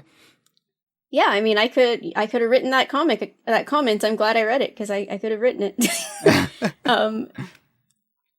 I was also worried, and that was one of the reasons that the Forbidden Lair was so menacing to me, was at that point I was pretty sure K. Rool was going to be past that barrier. But one of the reasons that it was foreboding was I was scared that I wouldn't like his portrayal, that he would either be too comical, like they would make an absolute fool out of him where he wasn't menacing at all, or like something happened to him by the end of the game that was just embarrassing for him, or he was just portrayed in some way where I didn't recognize him, like they completely reinvented his character somehow. But no, he was perfect. Yeah. I think that as much as I was confident that K. Rool was going to show up somewhere in Bananza, the fact that they not only got his character spot on, but they exceeded any hopes I had is just the best case scenario. Like, I didn't think that K. Rool would go as hard as he did in Bananza. I was expecting, something maybe equivalent to, again, the Smash Ultimate trailers. Maybe he'd be a little bit goofier and whatever. At least he's back, But no. Yeah, there's like two main ways I think you can really go wrong with K. Rool's character. You can make him too completely silly, where he's just a goofball, or you could make him a monster in a way that he is brainless, like he's just more of a primal being who is a crocodile in the sense that he just wants to eat things and snarl and bite at people, but he's not really doing it from a place of conscious awareness of how terrible the things he is doing is. But nope, he is funny and he is silly, but he is also an actual evil being who is smart and is fully aware of what he is doing. Right. Yeah. Complete agreement, except I do like Retro's games. I like Returns and Tropical Freeze, despite not having Engard the Swordfish. Oh yeah, I should say that I really do love Returns and Tropical Freeze. I guess that would be the one part of this that I disagree with, because, I mean, they aren't my DKC really in the way that the first three are, but I still adore them as games, and I think the graphics and everything is fantastic. The gameplay is fantastic. The music's fantastic, especially in Tropical Freeze. Right. Yeah. Like, I'm so thankful those games exist, and I also recognize that they are a lot of people's entry points into the series and will forever be their version of Donkey Kong Country. So, yeah, complete Yeah, and I respect. said this in a reply on the last YouTube the upload of our episode on the core, but I often forget that Tropical Freeze is the reason that I finally started posting on the DK Vine forum and getting involved with the community after knowing about it for so long, was having this hype for a new DK game that looked really, really good, even if the Kremlings weren't in it. So because of Tropical Freeze, that's why I'm here today. So thank you, Tropical Freeze. Yeah, same. I didn't actually know what I was talking about until then. Then I decided to like actually read up on all this, and I was like, oh, okay. I don't have to fake it now. All right. Are you ready for the 8th call? Let me scroll back up. Yes, Okay. I am. All right. Let's play call number 8. Hello, Hyle and Josh. This is Tim calling in for the Forbidden Layer. For me, this layer comes as a massive mood whiplash after the Feast layer, which was bright and colourful and a little whimsical, but it feels like the culmination of a build-up that, for me, started in the Landfill layer and continued on through Radiance and Groove layer. As I was playing, I was starting to feel a sense of melancholy and dread as DK and Pauline are getting closer to the planet core. Things are less warm and inviting, like, compared to the likes of Lagoon or Forest or Resort layer. The environments are colder and harsher, and things don't feel quite right, and this hits a crescendo in the Forbidden layer. We have the Fractoons, who up until now have been pretty friendly and inviting. They just want you to leave and are telling you you're not supposed to be here. The shuffle blocks that switch from gold to Neptunite have sort of an off-key and otherworldly beat to them. So there's similar types of blocks in the Mario series, like the beat blocks. They sound a lot brighter and more cheerful, and it only adds to the foreboding atmosphere of this layer that they sound so different. Even the fossil of this layer references life in the mines from DKC 1, which is the theme of the final regular level in that game. And to me, it brings feelings of a mysterious and haunting yet calm sadness. In a way, a calm before the storm of the final boss, which is what this layer feels like to me. It made me feel like, I need to get through here. This isn't right. I need to get out, which, really contrasted with how fun it actually is to play. I love throwing the chunks to make the platforms that slowly rotate and trying to dodge the turrets. It was really a lot of fun to play. So, yeah, I just wanted to express my fondness for this layer without dwelling on my thoughts of the return of the King Bluster Kong, which I'll probably call in next week to discuss. Bye for now. Well, thank you for the call, Tim. Could you imagine if Bluster Kong was in that sinkhole? What was misidentified as the Banandium root? Oh, God. You can just see his mustache, and his mustache was mistaken for some of the root's tendrils. Oh, God. I would probably... I don't even know how I would seriously feel about that moment. I would probably be crestfallen for sure, though. I would probably be like, this is my life now. I'm stuck. I've committed to this, and now I have to endure. Oh. A literal sunk cost fallacy. That's a great point, though. I hadn't actually put that together yet, how much Forbidden Layer taps into a feeling that I haven't had in the series since the original Donkey Kong Country. That feeling of foreboding, that melancholy, that eeriness, that eerie stillness that you get in the mine shafts in Donkey Kong Country. And like, I feel like the tone of the series obviously started taking on a more cartoony bent almost immediately with Donkey Kong Land. And Donkey Kong Country 2, of course, was still moody, as was Country 3 at times, but it definitely got more broad, more slapsticky, more cartoony as it went on, and Donkey Kong 64 was an all-time high for that. But yeah, Forbidden Layer definitely made me feel creeped out in the same way something like Stop and Go Station would in Donkey Kong Country, where it's just like, I shouldn't be here. This is wrong. I've got to get out. I've got to see sunlight again.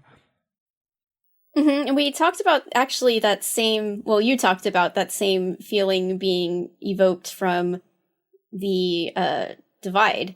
Yeah. Which is interesting. I sort of feel like the Divide, the Junction, and the Forbidden Layer are all sort of sequels to each other. Yeah. Where they all have this, especially in the music, they all have this eerie feel to them. And it starts out in the Junction being eerie slightly, but mostly in like a calming way. And then the Junction escalates it to be eerie in an unsettling way. And then you get here and it's just like eerie in a completely foreboding way. Mm-hmm. Yeah. And I think those worlds in particular in Bananza, but Bananza as a whole, was able to revive that feeling in a series that really hasn't been there since 1994. I mean, you've had moments here or there maybe, but nothing to that extent, that distilled essence of the heebie-jeebies. And the reference to Life in the Mines, that was a great thing to point out, because this feeling is carried so hard by the music back in the original DKC as well, when it was a little more like low-key in an extremely atmospheric way. Yeah, and Bananza did it without recycling much in the way of past music. I mean, you would have like maybe little hints of motifs here or there. Obviously, with K. Rool, you had some of his former theming play into it, but by and large, Bananza was an original soundtrack, and like very respectfully and very like conservatively used past songs from the Donkey Kong series. But all right, thank you for the call. Are you ready for call number 9? Yes. All right. Yes, hello. This is me. My name is BCF79. I am calling on the DK hotline, and to discuss the sub-layer 1-500 in Donkey Kong Bananza. And like there's many things to highlight from that, but one thing I like to highlight in particular is a funny little story that I had. And it goes like this. So you know how in Void's boss fight in this fight, they do a little thing like, oh, you can't use Bananza's the power because it's a cool little plot thing that Pauline's like refusing to sing.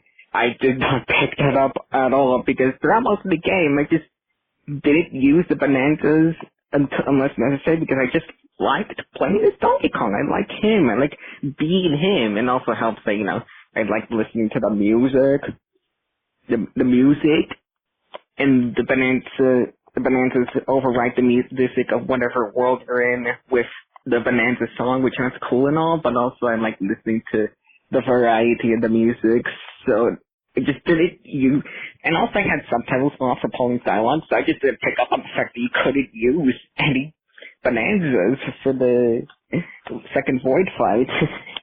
So like whenever I saw like other people, more so like I didn't do it until I got the bright idea of using Snake to jump over Void's mud that lowers the frame rate, but that's when I found out. So like that cool piece of plot I just didn't pick up on until I watched other people play the fight. Just a fun story I'd like to do. Well, thank you for the call. I didn't use the Bananzas as much as other people because I always went the slowest route possible. So for me, like Bananzas, I only pulled them out when necessary, but also I admit I used Bananzas for boss fights because I wanted that extra boost of power, and I did feel the lack of Bananzas in the Void fight, so that's the one area where I was like, yeah, oh, wait, I can't go to Kong Bananza. I can't give myself that extra security blanket of having a big, strong Donkey Kong with bare buttocks. Yeah, definitely an interesting point about the music, because I am definitely a heavy Bananza user, and it's great that all the Bananza songs are bangers, because a good 50% of this game's soundtrack is just the Bananza songs to me, because that's just what I hear like half the time when I'm playing the game. So, although I think in this fight, like, it doesn't overwrite the music with the Bananza music. I don't quite remember, but well, I mean the Void Kong fight you can't. Well, you can't use it. That's right. But in yeah, I'm just thinking of like the K. Rool fights. You I are, guess, you are. but, You're naturally just defaulting to of the course, K. Rool I'm thinking fights. of K. Rool. Yeah, okay. But yeah. So I mean, I think it's interesting how people approach this game so differently. Like if you want to have a more challenging experience, or if you just don't like using the Bananza forms because you prefer to play as regular Donkey Kong, then there's so many different ways you can approach the game.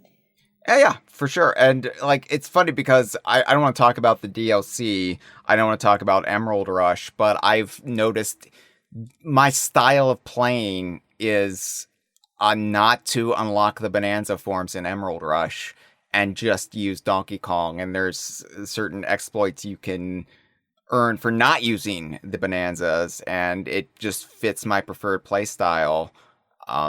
So yeah, but then boss fights, that's a crutch I used for sure. And it's the one point in the game where I wanted to use the Bananzas and the game wouldn't let me. So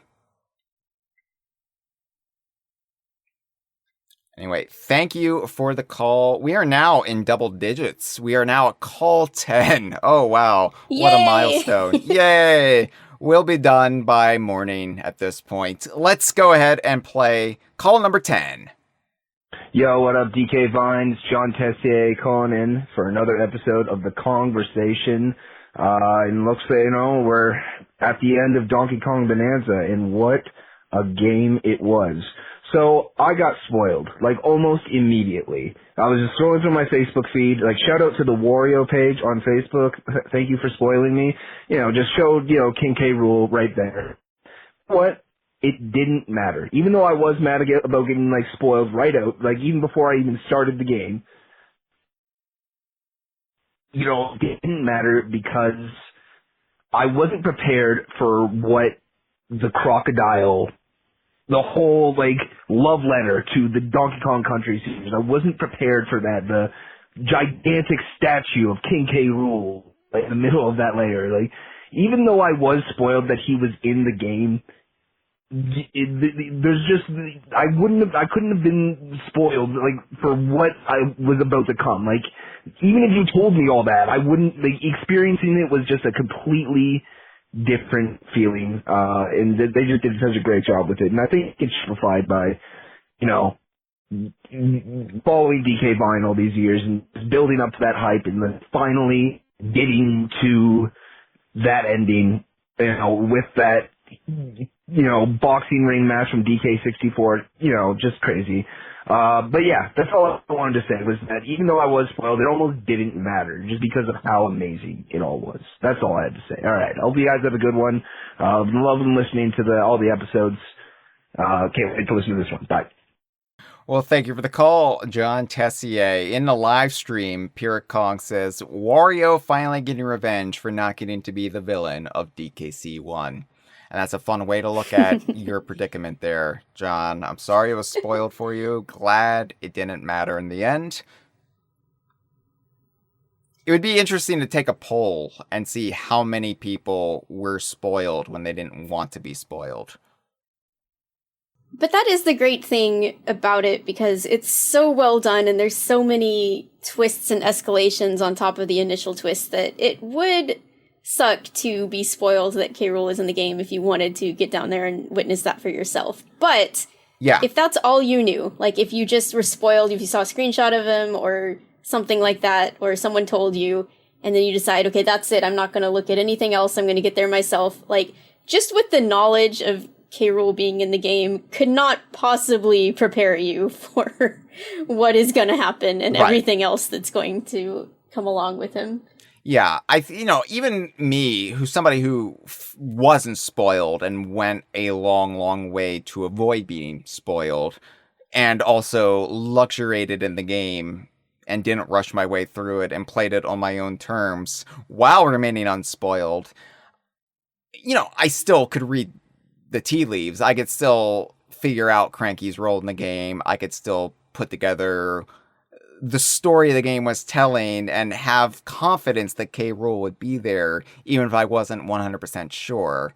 So, that being said, even though I wasn't spoiled, I'm not completely dense all the time. so I kind of knew that K. Rool was going to be in the game.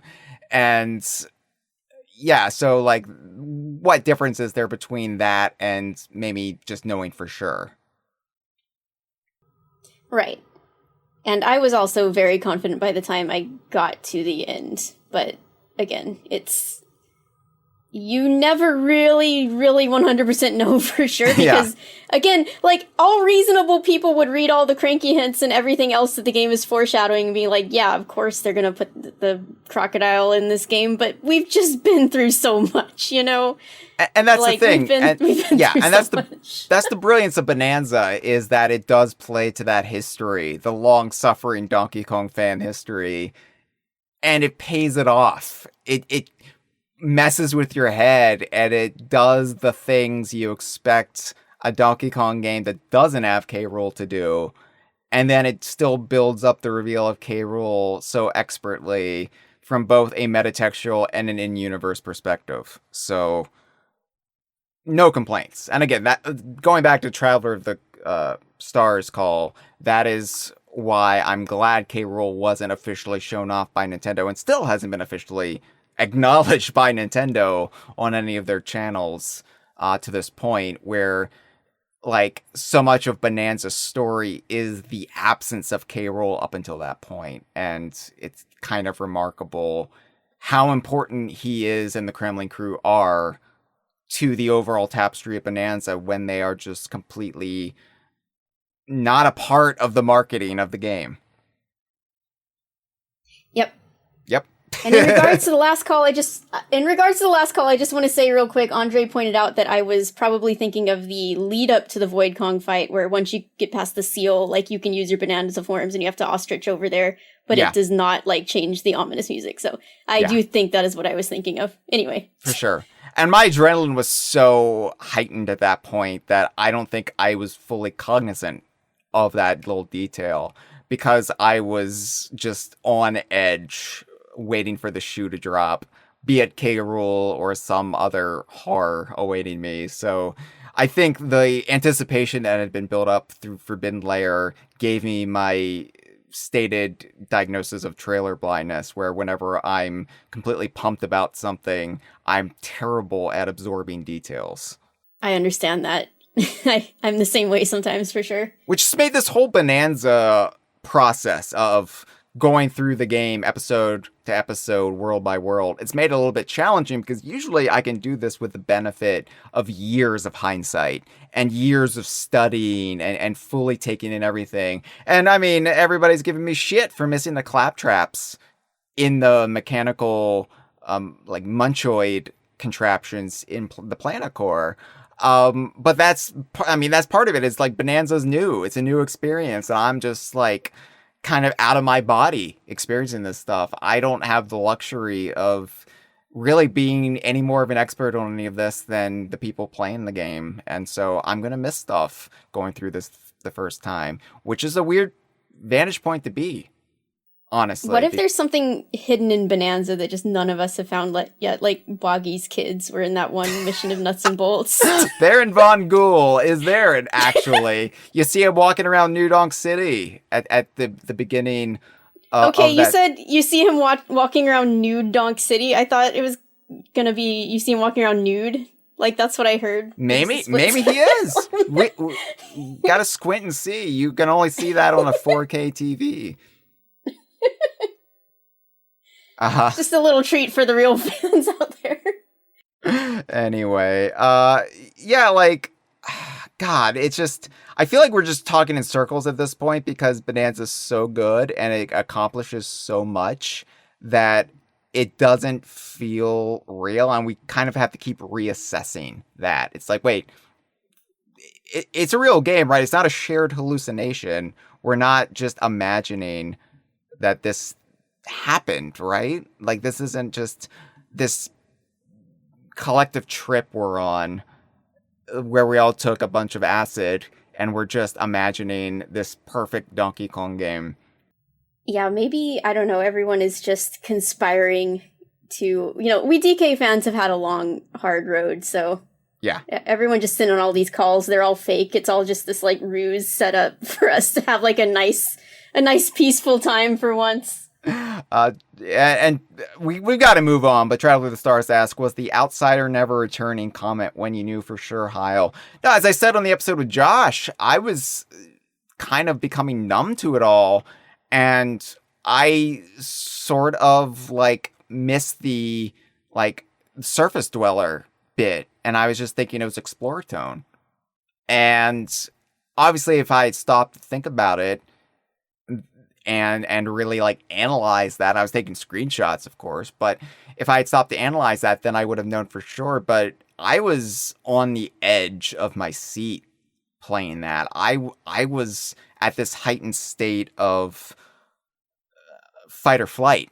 And so I don't think I was fully aware of it until we actually saw the routes beyond the go no further gates, and it was clearly a golden belly. And even then, I'm like, how many rocks have we looked at in these Donkey Kong games? How many times have we seen this blob of a shape in the scenery and said, oh, is that a K. Rool reference?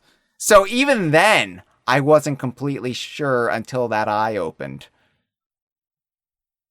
Yeah, before we move on to the next call, I just want to say that I'm kind of obsessed with this idea that you seem to have had of, like, alongside K. Rool, or instead of K. Rool, that the Exploratone was going to be the final boss. Well, I was also prepared for the possibility, and I hadn't even addressed this, that what if the Exploratone was K. Rool? What if the origin of the Kremlings were the Fractones, this splinter faction of Fractones evolved into Kremlings as some sort of punishment or curse? And what if Exploratone was K. Rool? Like, I was prepared for any nonsense at this point, and like, the Exploratone just was K. Rool wearing a shitty costume. That's his new persona.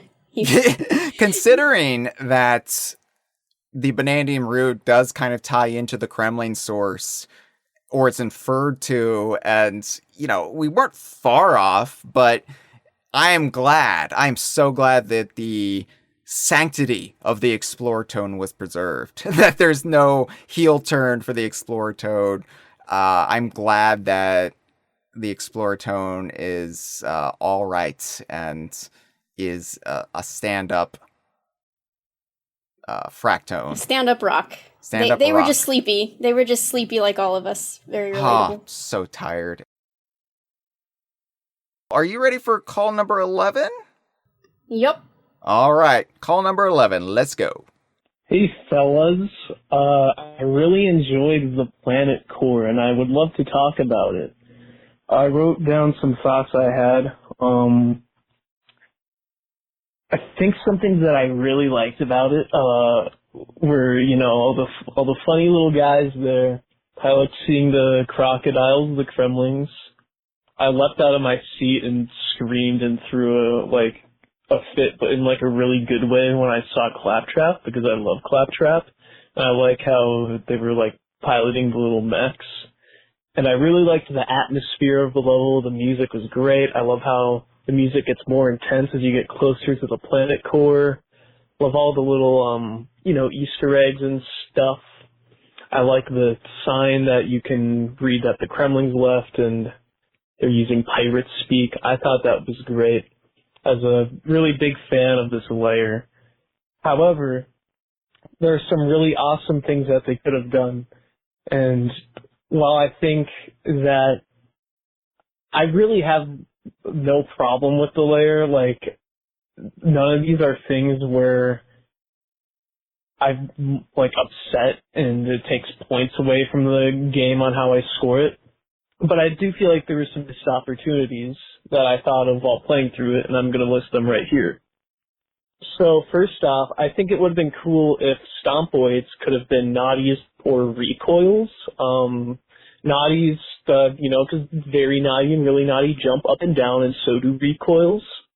I think it would have been cool to see Naughties. They're very iconic, and you even have the fossil of them.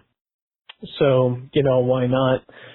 I think it also would have been cool if the Stompoids were Naughties, because then K. Stompin' Clomper, the little sub-boss before King K. Rool, could have been very naughty or really naughty. I forget which one comes first. They're both very similar. Also, the little, like, Voidco, like, rocket launcher things, it would have been cool if those were, like, reskinned as bazookas.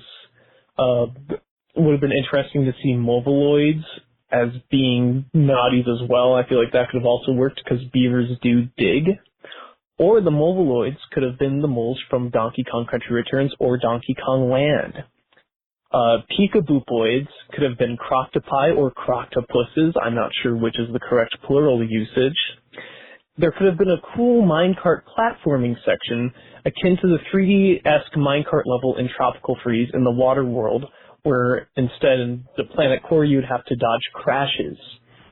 I also really think there was a missed opportunity for another country side-scrolling level with the Kremling Krew. It cut me off before my 3 minutes ended. As I was saying, I had a dream where there was a side-scrolling level with the Kremlings, and it was awesome, it was beautiful, and I cried. I think it would have also been cool if the rock armor for the critters made them look like rock crocs. However, I will note, it would be important to note that this wouldn't mean rock crocs are critters, since it's very obvious that the rock croc is that of the real-world orange cave dwarf crocodile, which is a species of crocodile. That's what the rock crocs probably are. I don't think the critters are that species, though. I also would have been cool to see Clump or Crusha referenced somewhere, but, you know, aside from that, really, really great layer, really great part of the game. It didn't need any of this stuff, but I hope they at least thought about it, because I thought about it immediately. But yeah, loved seeing the Kremlings back. I love the new design for the critters. I like the little K-Rool icon they have now. Love how they use the old sounds, and yeah, I'm excited to see how they use the Kremlings even more going forward. Okay, bye. Bye.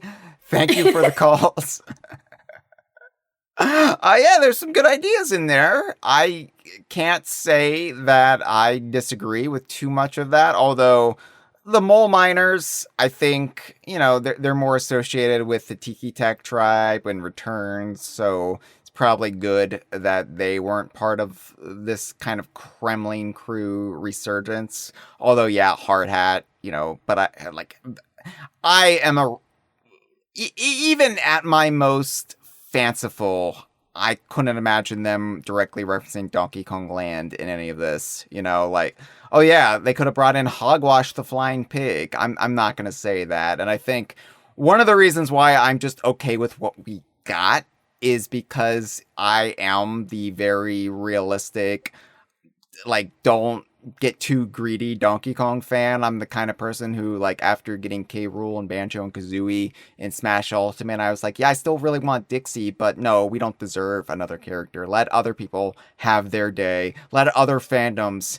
get their due. We're good. Like, let's not rock the boat anymore. Let's just get out now while we still have something to be happy about. So the fact that we got so many Kremling Krew members back, and some that, you know, I didn't think would be on the table, like armies. What the hell? Armies? Really? Cool.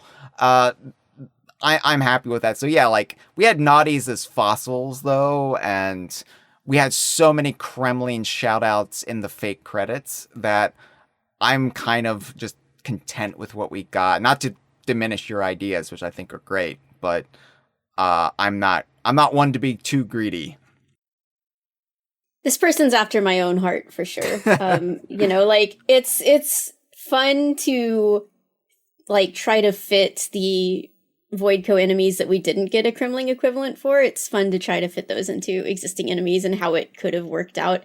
And I agree that I'm really happy with what we got, and you know, maybe they didn't want to make this ending gauntlet sequence even longer than it already was, but, you know, it's fun to speculate that if we had gotten, like, at least one or two more returning enemies, how they could have been integrated. That's just a really fun fan exercise to do. And I also think Hyle also jumped out of his seat when he saw the claptrap, but that was just 2 weeks ago. Look, I'm never going to be able to live that down. When you put yourself out here in the public eye and you make a mistake and you already feel bad when you slip up or when you're not super observant or always on the ball. And you give and you give and you give, and everybody just takes and takes and takes. And you make one little mistake that you are going to carry to the grave and beyond. Oh, God. It's fine. That's gonna be the one thing that I do tease you about. That's fine. I'm happy. Better that than some other things.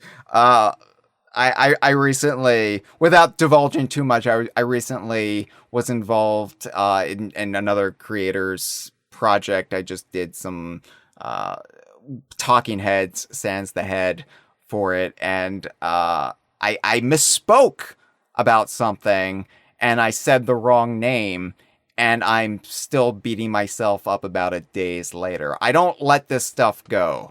I carry that burden. The weight is always on my back.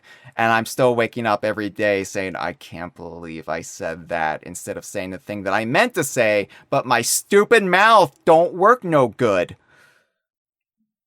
I know the feeling.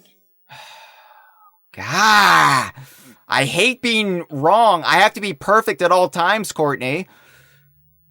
Speaking of which, I said I listened to the last episode again, and there was one part of it where I felt like I didn't explain what I was talking about well enough, which was the similarity of the root to a bloodshot eye. I wasn't talking about the root itself, like with the golden or the white glow, whatever you want to say, at this circle with all of the banana DNA surrounding it. I wasn't talking about that. I was talking about like that whole shape being surrounded by the veins of the earth, which you might call the fungal network or something, that all come to meet it in the center of the heart of gold.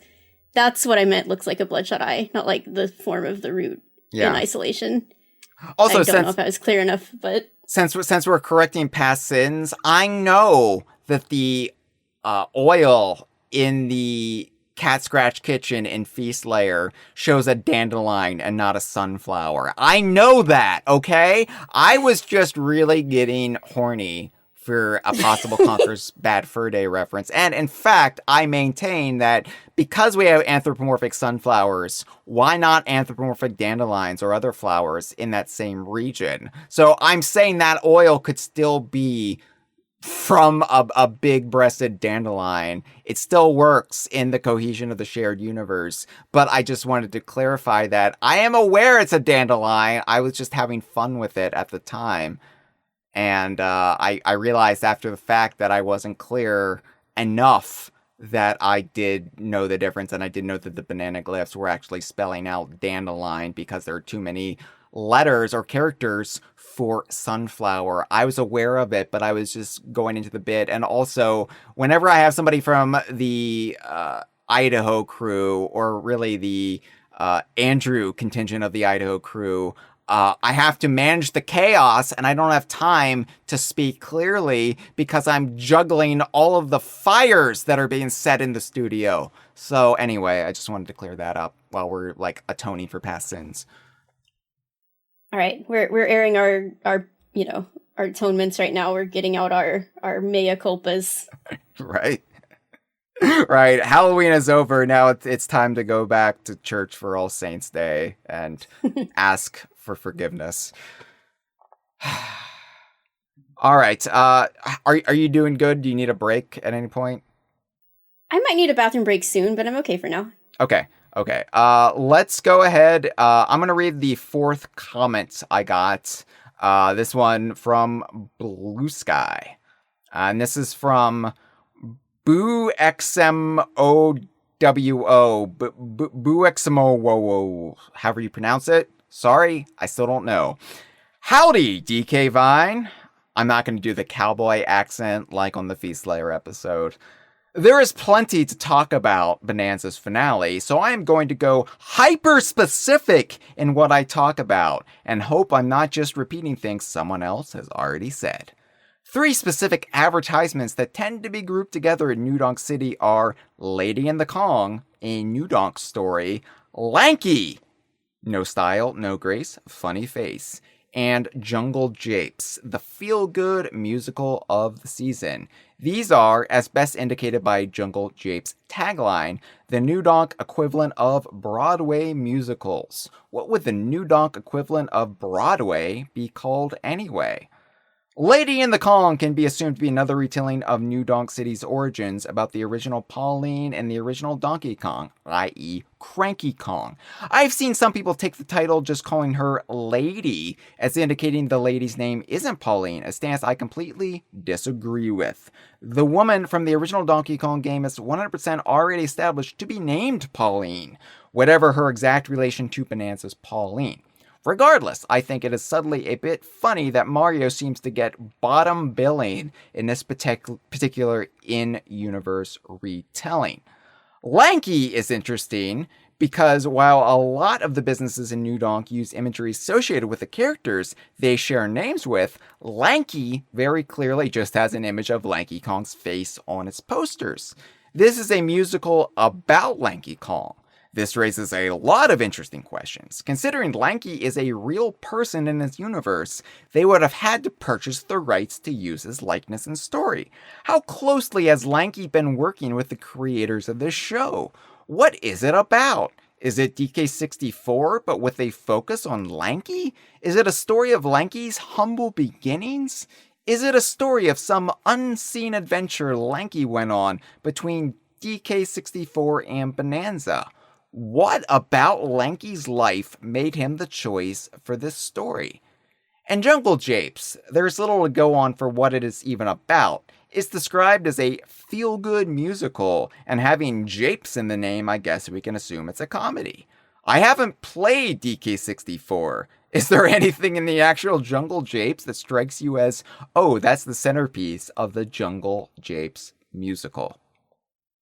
Wow. Okay. A lot to unpack there, Courtney. Yeah, well, as a theater person, I appreciate this deep dive into the potential musicals that take place in New Donk City. And, you know, we talked last time about Lanky being like a stand-up comedy show, but I like this interpretation that it might be a musical as well. Yeah. As the DK64 expert, I can tell you, I don't really think there's anything in Jungle Japes that's interesting enough to base a musical around, so maybe it's just based around Armadillo or the, like, minecart ride or something. I don't know. There's not a lot going on in that level, to be honest. Diddy Kong being in a cage and saying, hey, DK, come free me. I'll wait here in the cage. DK getting access to his coconut gun for the first time. Donkey Kong looking at a Hellavine for the first time and being like, huh. I guess there might be Hellavines in Cranky's tutorial stages, maybe. Yeah, there are. Yeah.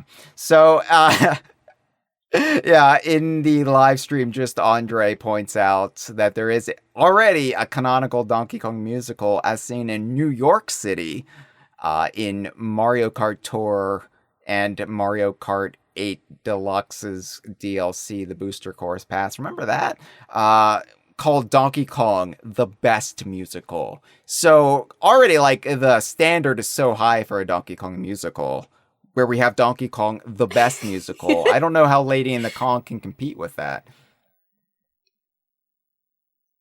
I felt like the like actual imagery and logo used for Lady in the Kong was more similar to Beauty and the Beast, but the name is more similar to like Lady and the Tramp. But I don't think there's a Lady and the Tramp Broadway musical, and there is a Beauty and the Beast one. I could be wrong. There could be a Lady and the Tramp musical. For all we know, this is like a Twilight era reimagining, a cinematic rom-com or romantic dramedy or just drama about the OG Pauline and the young Cranky, but it's like, oh, the bad boy, I shouldn't. But instead of a vampire, it's a giant gorilla. I mean, I do like that because the imagery made it seem very romantic on the sign. I mean, this city eventually went all in on being horny for the apes and the monkeys, so I mean, maybe this is just this unspoken fetish of New Donkers. I don't know. They're shippers. They're all shippers.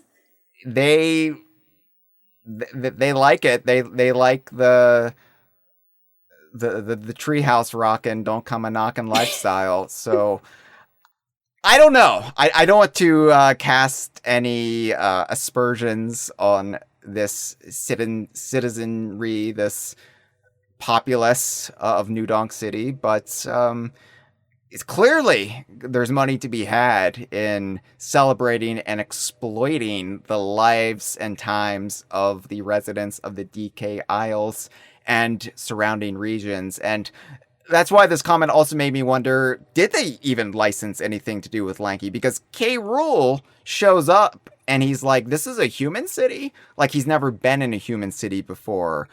And it just makes me wonder, like, how much do the residents of Donk Kong Island even know what's happening in New Donk City? How much of this is just, well, they're just a bunch of apes and monkeys living in this tropical region. They're not part of human civilization. They don't know what's up. So we are just going to use their likeness for whatever. And they don't ask for the rights. Yeah, Rool is like, this is a human city and you've got posters of Lanky Kong? Like, come on, guys, what the heck? Get some better taste. Well, and that's also kind of the one kind of plot hole in Bananza is that Pauline never says, oh, wow, I know this because it's on all the signs in my city. Oh, wow, yeah, I know who you are, Cranky Kong. This is all very familiar. I can't believe I'm finally meeting you. I can't believe I'm finally seeing a Rambi for the first time. I can't believe I'm getting to meet the Diddy and Dixie. It's always like, who are you? Who the hell are you? What's this? What's this crocodile man? She doesn't pay a lot of attention to the world around her yet. I mean, yeah, I like to. Yeah. Go on. I don't know, but there's some disconnect there, right? There's some disconnect between what New Donk is doing and the actual life and times of the Kongs. Yeah, I feel like that's something we're going to have to iron out over time. Yeah. But I like to think that the Lanky musical is sort of on the same lines as that YouTube video about Lanky reacting to the DK rap. And so it's all about, how the rap portrays him as being like the embarrassingly goofy one who has no style and no grace, but it's all about him trying to prove himself and how like he's actually pretty cool. Well, that's why I liked it. Maybe not stand up, but definitely a one-man show where he's just sitting on a stool smoking the entire time. He's grown very bitter about the way he's perceived. And it's just him going on a forbidden rant for 2 hours. Yeah, because the posters say no style, no grace, funny face. So that is the impression that he is trying to overcome. That's the record that he's trying to set straight about himself. Yeah. Yeah. And he's just a very serious, somber personality now. In the years since Barrel Blast / Jet Race, he's just become... He's put away the clown nose, right? And he's now just... this very buttoned up, like stern personality. Yeah, imagining him without the clown nose is weird. I don't like that. Which is weird because you would think imagining him with the clown nose would always be the more disturbing perspective. Anyway, thank you so much for the things to consider, Buexamowo. We will definitely have to circle back to some of this in the future. All right. Should we play our 12th call? Yep. Hello, Hyle. This is Kronax calling in for the big, fast end of game call sack. Apologies for Tiki Kong Tim sort of hijacking earlier. He seems to have entered some sort of coma of like shock, and maybe one day I could get him down to a Universal Studios Epic Universe and revive him from that Tiki Tong effigy. But for now, I'm back on the show, and I'm going to try to end up getting a shout here because I'm going to be a little bit critical. And that's not because I don't like the ending. I like it. It's just a lot of things I like are very similar to what other people think. It's indulgent. It's very well done. It's something that I would not believe if you explained it to me even like a year earlier. We see Lanky Kong's face, and that's like a 10 out of 10 ending for anyone. But I want to talk about Pauline a little bit. First, like a little bit more farcically. The end of the game, we're seeing Rool's magic, disappear, his statues disappearing. but we're standing on like his floating fight arena. I feel like that didn't exist before. I feel like he conjured that with magic. And Donkey Kong just like dives away. So like first of all, Pauline's just like on this flying platform. She can't really get off of it. And that could just disappear at any moment. So DK should do the responsible thing. He can jump back down to the underground. But first, let's get Pauline to her grandma, and then we can like see what her grandma looks like and maybe ask her a few pointed questions, see exactly what her deal is. Which leads me to an actual criticism. I don't like that they didn't end up explaining young Pauline and what her deal is in this game. Now, obviously, you can craft some fan theories to explain that, and people have come to some divergent explanations or theories. But I just think it's a little bit of a missed opportunity. It doesn't cost that much, right? Like, I don't need Donkey Kong games to have a, like, to be explicitly narratively focused or, like, carry narratives between games. But I think just, like, a throwaway line of dialogue, just, like, commit, is this some sort of prequel situation? Is this, like, is this a Pauline Jr.? Is this some sort of relative? Is Pauline the same as the Pauline from the arcade game? Again, just like one or two lines of text, and that would be perfectly fine by me. It's not a super big deal, but I think there are other franchises that are also very episodic and mostly focused on gameplay. Josh was in the last episode, so Sonic, I think, would be a good example where, like, there is a lot of intentional care about the lore and it doesn't have to be completely, mostly in the hands of, like, fan people like the GK Vine. But, very good ending. That's just a little nitpick, and I feel like it should be said on the call stack. Thank you for taking the call. Well, thank you for the call. You're just bitter about Tiki Tong still. You've exposed yourself. It's fine. You know what? I understand. I understand completely. But hopefully when you get to Minecart Madness, you will rediscover the joy in your life once again. No, I'm joking. Yeah, so let's address this, Courtney. This is the time. This is the place. Let's talk about Pauline and Pauline's, if not her identity, then what the heck is going on with the Pauline lineage? Okay. Oh, well, okay. I don't think it's that big of a deal because here's the thing. If people are still saying this game is a prequel, I don't know how to help them. Because I think Bananza makes perfectly clear that it takes place in the here and now, at the end of the timeline as we know it. And that is expressed very clearly through dialogue from Diddy and Dixie and Cranky and all of the little visual cues and nods everywhere in the game up through the DLC. The Gangplank Galleon is wrecked. It's an old shipwreck at this point. This game is in no way a prequel to anything. And I don't think that's a controversial take. I don't think it should be a controversial take. I can see, looking in from the outside, if you don't know much about Donkey Kong and you just know this game stars a young girl by the name of Pauline, you could walk away with that. But going deeper into the game beyond, like, just what Nintendo showed off in the Nintendo Direct for it, I think that's off the table. So a point in the favor of that, that other people have pointed out, is New Donk City in this game. It has so many, like, screens and stuff, and just kind of the general color scheme and vibe of it. It seems a little more futuristic, a little more modern than it might have seemed in Odyssey. So that's just something I wanted to point out. But I do agree that as far as the Donkey Kong timeline goes, this is clearly at the end of it. Everything else that we've seen so far has happened before this. This is the furthest thing, this is the furthest adventure of Donkey Kong and King K. Rool that we know about. Now, the other option is that it is true, but it is still a prequel to Odyssey, which means that the entire Donkey Kong series, as we think of it, has kind of taken place before modern Mario games, which means that that they'd be trying to divorce Mario and Jumpman, that they're no longer the same character. So that would be the timeline where the Pauline we're with now grows up into the Pauline from Odyssey. So that's the other main way to look at it, I would suppose. And I kind of feel like every single person is going to reach their own conclusion on this.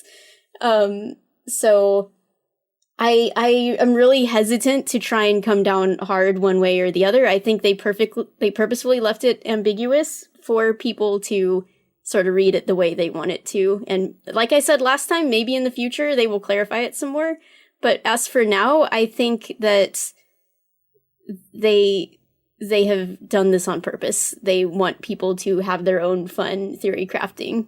And that's what they meant when they said, you know, like, oh, keep your mind open and that sort of stuff as you play the game. Here's my perspective, okay? And I think they were a little evasive about this for a couple reasons. And one is they don't want to have to explain Mario and Mario's relation to Cranky Kong. Like, obviously, the game does tip its hat to that, where Cranky rants about rivals in overalls. And it's clear that that is still part of the legacy. And I know there is the theory now that Jumpman is not Mario. Jumpman is Mario's dad or granddad or whatever. And, you know, he's the one who had a relationship with Lady, who is not Pauline.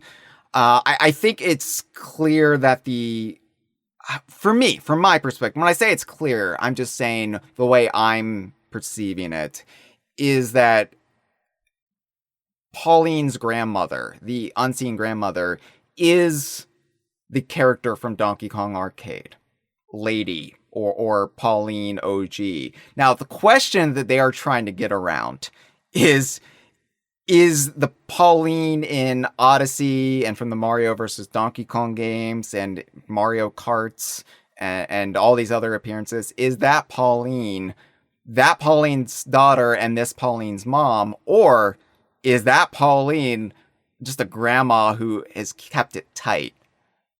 And they don't want to address the actual age of Mario and Pauline. And so they are kind of leaving it up in the air for the fans. So that's why I think they didn't show the grandma and why Donkey Kong didn't deliver her to her house, you know, to make, like, I'm just going to abandon you on the, on this roof or whatever, bye. Because they didn't want, I mean, they were careful to not step on too many toes vis-a-vis crossing the streams, to go back to the Ghostbusters analogy of Mario and Donkey Kong. And yeah, what does that mean for Mario continuity? I don't really know, but I do know that Donkey Kong continuity is pretty preserved. So that's all I really care about. Right, that's what I said at the end of last episode. Like, they did everything possible to maintain the timeline of the Donkey Kong series as we know it, and in return, made the Mario timeline a little more mysterious. And maybe they're just doing it that way because this is a Donkey Kong game, so that was their only primary concern within the context of this game. Right. But, right. I mean... And I think it's funny, though, that we've now got this situation where, you know, the debate over whether or not the modern Donkey Kong is an adult Donkey Kong Jr. or not. He is classified as Donkey Kong's grandson in a lot of games, but the movie and Donkey Kong 64 and some other sources say, you know, he's just his son. So, you know, we go with the theory, grandson biologically, but raised as his son. And he could very well be an adult Donkey Kong Jr. And there's just this missing generation, whatever. But now we have that with Pauline, too. Or the Paulines, I should say. And I kind of love that. I kind of love that symmetry. And I don't mind a little bit more chaos thrown into the equation. So long as everything that we hold dear is preserved, yeah. Throw another wrinkle into it. Yeah, let's get crazy with it. Let's get a little nuts. Right. Let's add a little spice to this gumbo.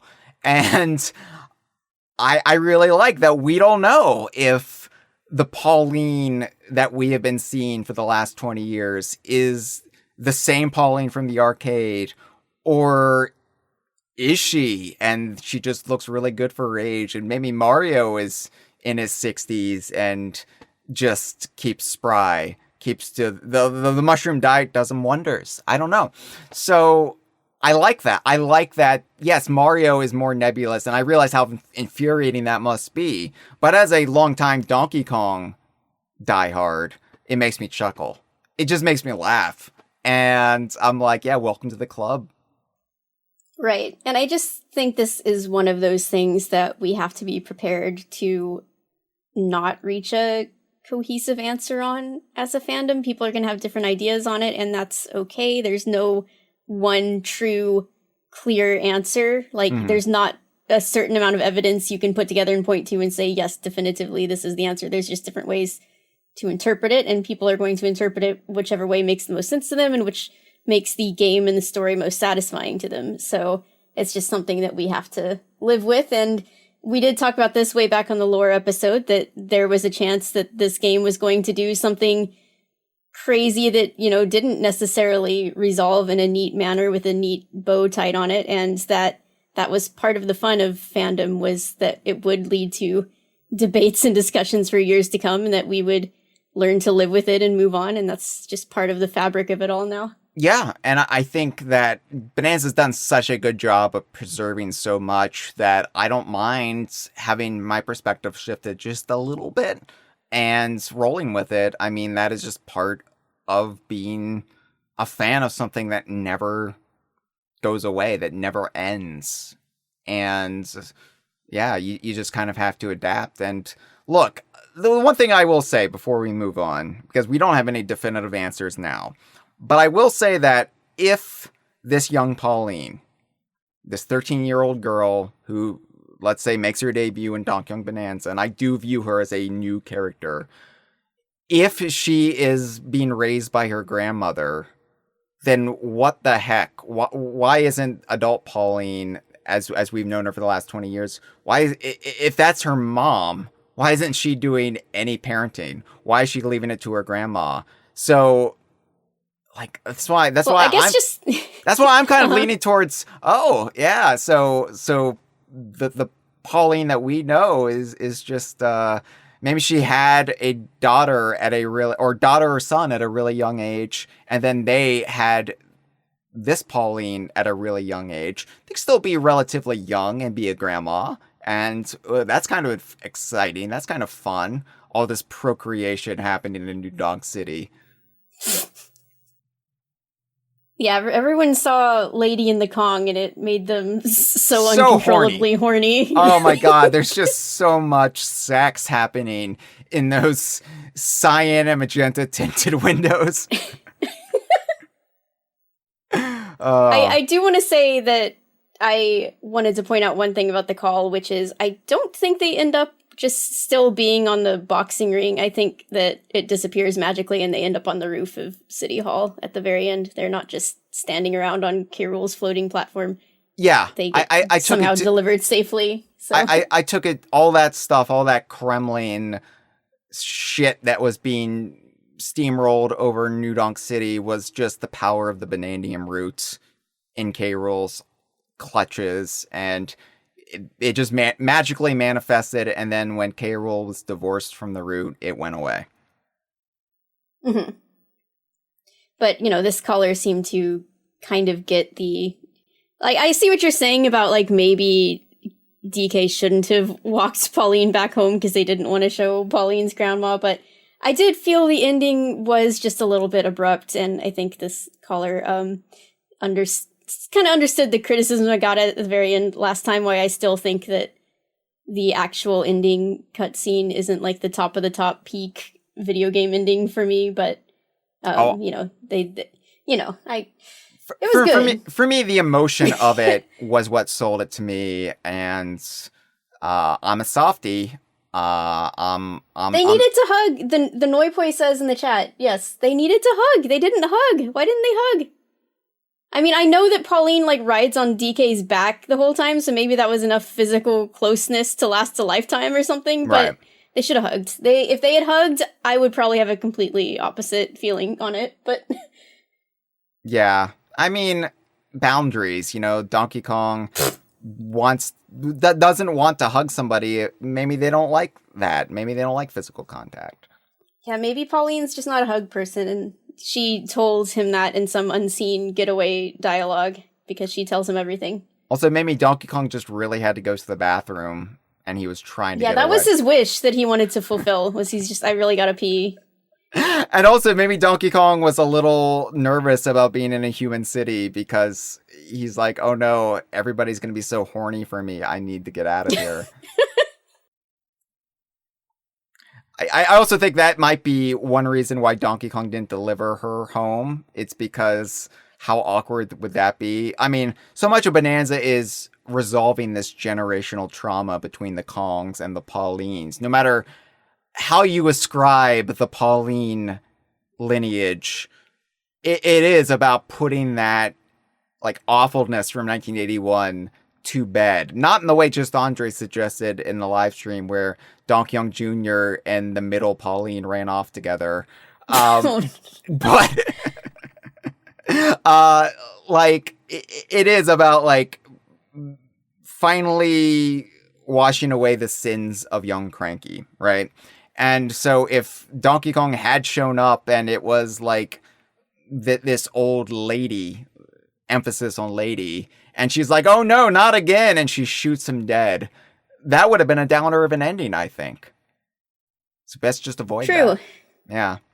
It's like, oh, Pauline, my beloved grandchild, where have you been these last several weeks? I have been worried sick. And it's like, oh, don't worry, I've been with a Kong. And it's like, no, I'm going to go to this island and I'm going to shoot them all dead. I'm going to end this once and for all. It's bad enough that the mayor, my daughter, is all about the Kongs and is horny for the lifestyle. And now they're taking away my beloved grandchild. This has to end. Yeah, Traveler of the Star says Old Yeller ending. Yeah. That really would have taken the rose off the bloom of K. Rool coming back if Donkey Kong would have died at the very end.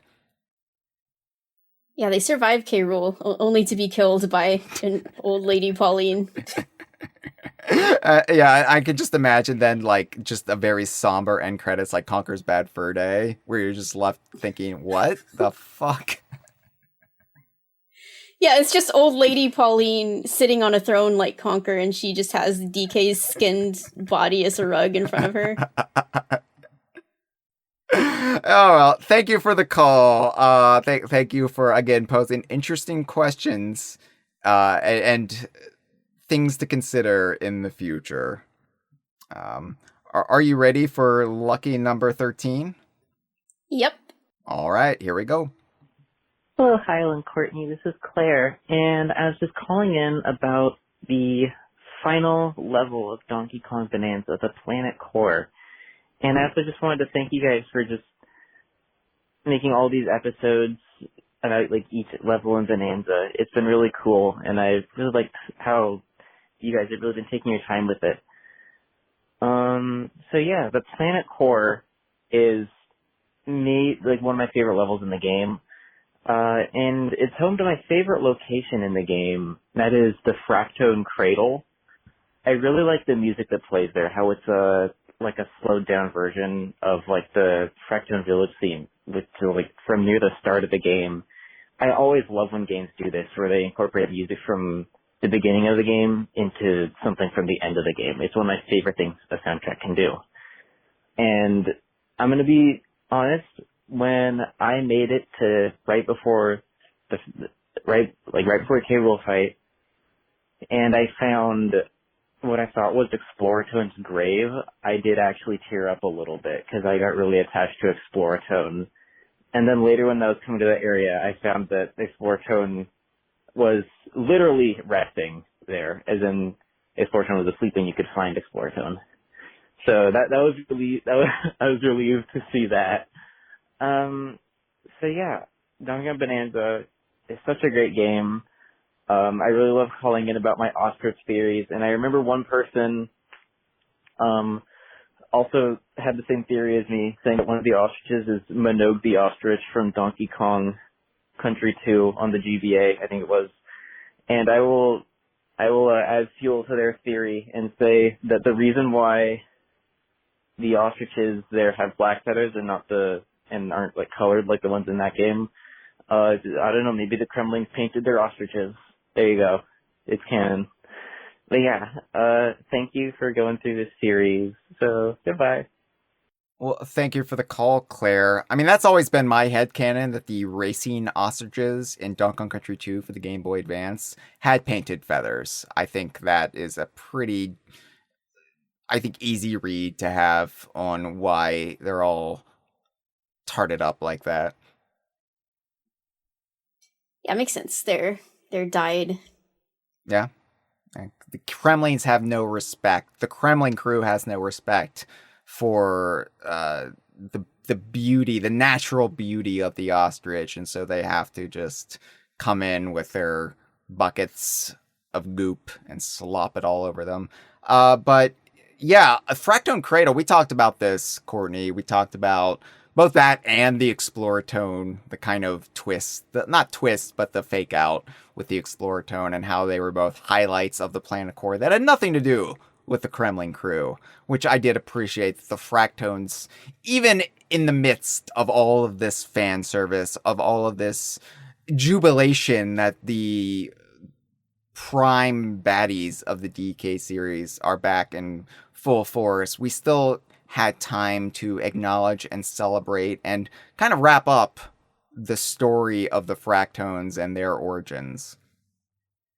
Right, because, ideally, originally, there were no Kremlings here. This was the Fractones' home. That was all that was down here. It was Fractones, and they had their cradle and probably were spread out peacefully throughout the rest of the core. And even despite the invasion and the fact that the Kremlings have been trapped down here for years and making it their own in the meantime, the Fractones are still managing to hold their own, and both in a sense of the location and in the story, they still get to tell a bit of their own story, even when they're being overtaken, and they're still an important part of the ending of the game. Yeah. I'm so excited to see the Fractones in the future. I know we've already seen them in Tetris 99. They're actually the blocks in the Bananza theme. But I'm so excited to see them show up in future games. Like, just having a Fractone character in a Donkey Kong Country game. How fun would that be? Not that I want, say, Quiz Tone in lieu of Swanky Kong, but let's get them working together. Let's have them meet. Yeah, co-hosts. Let's have them, like, we said before on the last episode that Quiz Tone might just really be a big Swanky Kong fan. So let's have Quiz Tone meet their idol, Swanky Kong, and partner with Swanky Kong on this grand new business venture together. I like Fractones so much that I did temporarily change my Switch icon from Captain K. Rool to be the sad, pathetic little sad Fractone babies, the Fragment Tones. Partly because of an inside joke, but partly because they're just so cute. I became obsessed with those in particular and trying to save the babies whenever I found them. Yeah. Yeah. And they're like, and you're like, oh no. Like, I literally went feral trying to find them in one layer because I couldn't find them. They were in like a cave and I couldn't figure out how to get in there, but I could hear them. And it kicked in my instincts or something, and I was like, I will save these sad, crying Fractones, but I cannot find them right now, and I was like ripping everything up. Yeah, I know that I'm not one to have a parental side, but I apparently do have a very nurturing side, and it comes out when I see crying Fractone slivers. Anyway, so yeah, thank you for the call, Claire. Are we ready for call number 14? Hey, DK Vine, Tim Olsen, Blue Sky here. Gosh, what is there to say about the Planet Core that you haven't covered in the 5+ hours I assume Hyle and Courtney have spent talking about it? I've got to travel back a bit to the Forbidden Layer to paint you a word picture. It's 10:30 p.m. on a work night. I'm heading towards Void Kong, and I see the quote-unquote Banandium route is a gold dome surrounded by green mist, and I'm saying to myself, nah, they're not going to do it. Defeat Void, Pauline saves the day with her scream, everyone's happy, then Void starts running for that golden dome, and as soon as that bloodshot eye opened, I jumped off my couch and said pretty loudly, no fucking way. Sorry for the language. I wasn't quite as loud as Courtney when she saw that on her stream, but I did wake up my wife who was asleep downstairs, so that's my bad. But he's back. He's bigger, faster, and stronger too. He's the head honcho of the Kremling Krew. I was just so happy that King K. Rool has returned. I was riding that high for days and occasionally glancing down at my K. Rool jewel tattoo and smiling. And the Planet Core stage just kept that hype train rolling. The team at Nintendo EPD did so much here that they didn't need to do, but they did. And I think it was just for us as fans. I remember fighting my first Kremling in the Kremling courtyard, and I was thinking the sound effects of fighting them would just be generic bad guy grunts, hoping there wouldn't be the cartoony ones from DK64. They were fairly generic until you defeat it, and we get the DKC2, which is just incredible. That one little sound effect was incredible to hear after so long. And the neckies and the zingers as well. I just think this layer was a wonderful tribute to what Rare established in the original DKC trilogy. I love it. It was so much fun to play as well, and really played into the fan service while also doing its own thing with, especially with, the Bananza version of K. Rool in both boss battles. I don't even mind that they pulled the Zelda Twilight Princess, it was Ganondorf the whole time twist. I am here for it, and what an incredible way to finish what is now one of my favorite games of all time. Anyway, have a good one, and don't eat the Bananza mush. Well, thank you for the call yet again, Tim. 5.5 hours. Yeah, I was the gonna, estimation there. I was gonna say, yeah, we blew past all predictions there. So it's funny, the Twilight Princess keeps coming up because it's all just a frame of reference. Like, I think of this more as like a Scooby-Doo type reveal, right? Like, just it's old man Willikers behind it all, and it wasn't this mud monster from the bog. But, I mean, again, they did it so well. They did it in a way that did not diminish Void Kong or Void Co. or Grumpy or Poppy for that matter. I mean, up until that point, we'd already seen Poppy make a face turn and Grumpy sort of make a face turn. Grumpy was more just this exasperated giving up rather than, like, Grumpy, I would say, doesn't go as hard into, like, good territory as Poppy does. But Grumpy's working on it. Grumpy isn't such a bad guy, it turns out.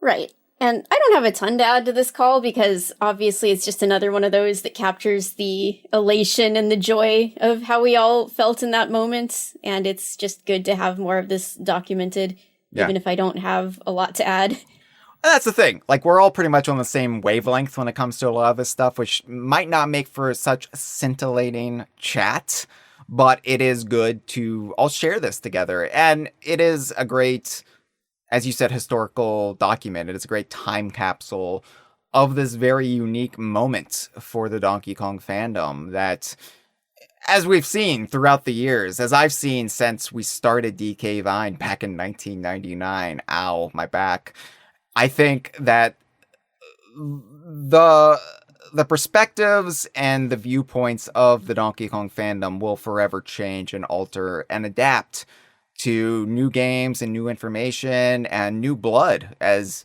younger fans come into it, or just new fans who haven't been part of it until now. And it's kind of fun to see where the fan base in general was at a particular moment in time. And that's why I'm so glad we've done these world by world episodes of Bananza, why we've devoted the bulk of season 13 of the Kongversation to this one game. It's to preserve that for the ages in a way that I don't think we've really ever done. Even Tropical Freeze, which launched in season 2 of the Kongversation, we went world by world, but we didn't have this extensive of a focus on it. And I'm really glad we did so with Bananza. Right. And the Noipoi says, Bananza is sort of a reverse of the typical Scooby-Doo plot. You think the villain is just a greedy old bastard, but it's actually a horrifying creature. Which, yeah, that's why I never got into Scooby-Doo, let me just tell you, because I wanted some monster shit. I wanted some supernatural spooks and goblins and ghoulies. I wanted to be grabbed, Courtney, and then it was always just some rich industrialist. And I'm like, that's the real world. Those are the enemies in the real world, are the wealthy, the 1%, the ones who exploit the workers and the hapless towns. And I want some sort of horrifying demon for once. And Scooby-Doo, at least the early seasons, always let me down. I know they eventually did reveal that there are supernatural entities in that world, but by that point I'm like, how am I gonna trust you to not pull the rug out from under me, Scooby-Doo? No thanks. Well, 3 people in the chat did simultaneously tell you to watch Scooby-Doo on Zombie Island, so consider Okay, don't that get me for next started on Halloween. zombies, though. They're my least favorite monster, okay? Oh, Hyle going in hard on zombies. No, look, they're not even traditional to the folklore of the Caribbean and voodoo. It's not accurate. They are repurposed ghouls, but they're not even the ghouls of Arabic folklore. They have, you know what? I'm sorry. This is a tangent. And this is why I just stick to talking about Kremlings and Tikis and Penguin Vikings. And why you don't want to get me started on monsters. The King Jingling fan in me is crying right now. My Okay, but that's favorite different. rare character. That's a big old blaster. That's a BOB malfunction, okay? And, you had the zombie squirrels in Conquer, which I assume were produced by runoff from the professor's laboratory. I don't know. Conquer kind of gets fast and loose with its lore, but Andre's screaming at me, Hyle, you sack of fuck. They're so passionate. I have seen that movie, but not for a long time, so I can't particularly vouch for why specifically you could watch it, but Is Scooby-Doo on Zombie Island really respectful towards actual historical zombie lore? I take it back then. I'm sorry. I honestly think it is, from what I remember. This is why you don't want me talking about any subject that isn't the DKU or, I suppose, the Beatles. Okay? This is why I stay in my lane. This is why I don't just spout off on topics I know nothing about, like Scooby-Doo. I'm sorry. God. Well, I do gotta say that the zombies are one of my least favorite ghoulies in Ground by the Ghoulies. Just design-wise, they're just kind of boring. They just I fart. much prefer... Yeah, they just fart. They're just kind of whatever. I much prefer the zombie pirates, though. This is what I like. Skeletons. Skeletons are fun. The skeletons are great. Skellies are my preferred undead mook when it comes to horror. You could have a Scooby-Doo episode of the Kongversation because Baron K. Rulenstein does make that Scooby-Doo reference. So yes. You could tie it in, and you could just end up watching a bunch of Scooby-Doo media and, talk about how it ties into the DKU. Yeah, but everybody wants me to watch Shrek, and now I feel like we're just building up the kids' media that everybody's going to get on my ass about. Pure Kong says, Hyle, you want to have me on to talk about Scooby-Doo with you? It's like, no, I've got to stay focused That's what here. I'm saying. Got to stay focused here. Yozoi Ranger says, do you think Pauline would be a good member of Huntrix from K-pop Demon Hunters? Got to hit you with all the off-topic questions now. All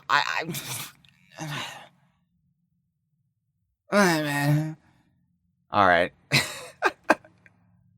I'm afraid to talk now. I'm afraid to say anything. We've got to veer back towards my comfort zone, the subjects I am familiar with, and that is Donkey Kong and the wider DKU.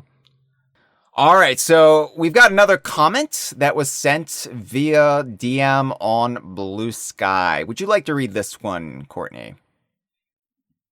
Sure. This one is from Cot, like the thing you would sleep on if they were a Kremling. But not Cot Box, friend of DK Vine, by the way. This is a different Cot. We have more than one Cot in this domicile, in this bunk, in this bedroom. In these barracks. Yes. All right. Hi, DK Vine. I've been following your podcast for a while now, but I'm a total virgin at the DKU. My first DK game was Donkey Kong Country Tropical Freeze. When I found out about the Kremlings, I was so put off by them. Why did people care so much about these guys who were meant to be for a different game? I didn't care for K. Rool and Smash, and I didn't care for the Kremling campaigning in Bananza. I like the Snowmads more, goddammit! It wasn't until I went back and replayed the first 3 country games, the week before Bananza came out, that I fell in love with them. I love their varied designs, amazing sound design, and colorful personalities. I was unfortunately spoiled on the King's Return in Bananza, which also added to the extreme paranoia and anxiety I felt in Groove and Feast Layer. But what turned my whole mood around was when I saw the Kremlings return in the Planet Core. I was so ecstatic about seeing them again. My favorite Kremling Krew member, Kaboom, came back in full glory. What caught me off guard, however, was how accurate they looked and how different in design philosophy they were to Critters. Instead of being updated and modern looking like the Critters, Kabooms looked one-to-one identical to their silicon graphic designs in DKC2. Which leads to my question. If you had to pick any Kremling Krew member to come back, would you prefer they used an updated Payon design take, or a direct translation of their original design like Kaboom? What do you think about the designs clashing or mixing in harmony in-game? Oh yeah, and funnily enough, the Kremlings were the main inspiration of the enemies in the game I'm designing, Charger Galactaball. They retain the naming scheme of C to K, but here it's S to Z. The critter equivalent is called the Zlut Soldier, and they're basically an army of prostitutes and hookers who wear the Japanese fashion gyaru. Yikes. Sorry for the tangent, but thank you so much for amazing DK coverage, DK Vine. I hope you all have an amazing day, and here's to many more adventures in the Kingdom of Kong. So be able to look out for that game coming soon. Charger Galactaball. Yeah, watch out for the Zluts. Yeah. So, yeah, Hyle tricked me into saying I was put off by Kremlings. Now people can quote this in the future. They'll be like, I was put off by Kremlings. Courtney Svatek. I've said so many things that if people just take isolated audio clips from this podcast, I mean, there's a reason I can't run for office, and it's fine. I could save this nation, Courtney, but unfortunately, I have too much incriminating evidence in the public. Too much dirt, too much rotten Banandia mush. Yeah, release the Kongversation files. They're already out there. So, first of all, before we get to the question asked here, I just want to say, this is a cool story. It's nice to hear about people warming up to the Kremlings, despite not initially liking them or caring about them. Because I do think you really do have to see them in the context of the games they're in. Just looking at their designs from, still images or, I think I would have liked them regardless just because crocodiles are my favorite animal, which, that was kind of influenced by the Kremlings existing in the first place. So it's a real, feedback loop like we've talked about before. But I think what their real magic is seeing their animations, how expressive they are, how silly they are, the sound effects they make, just the way they move, the way they're employed, the way they can serve so many different roles as enemies.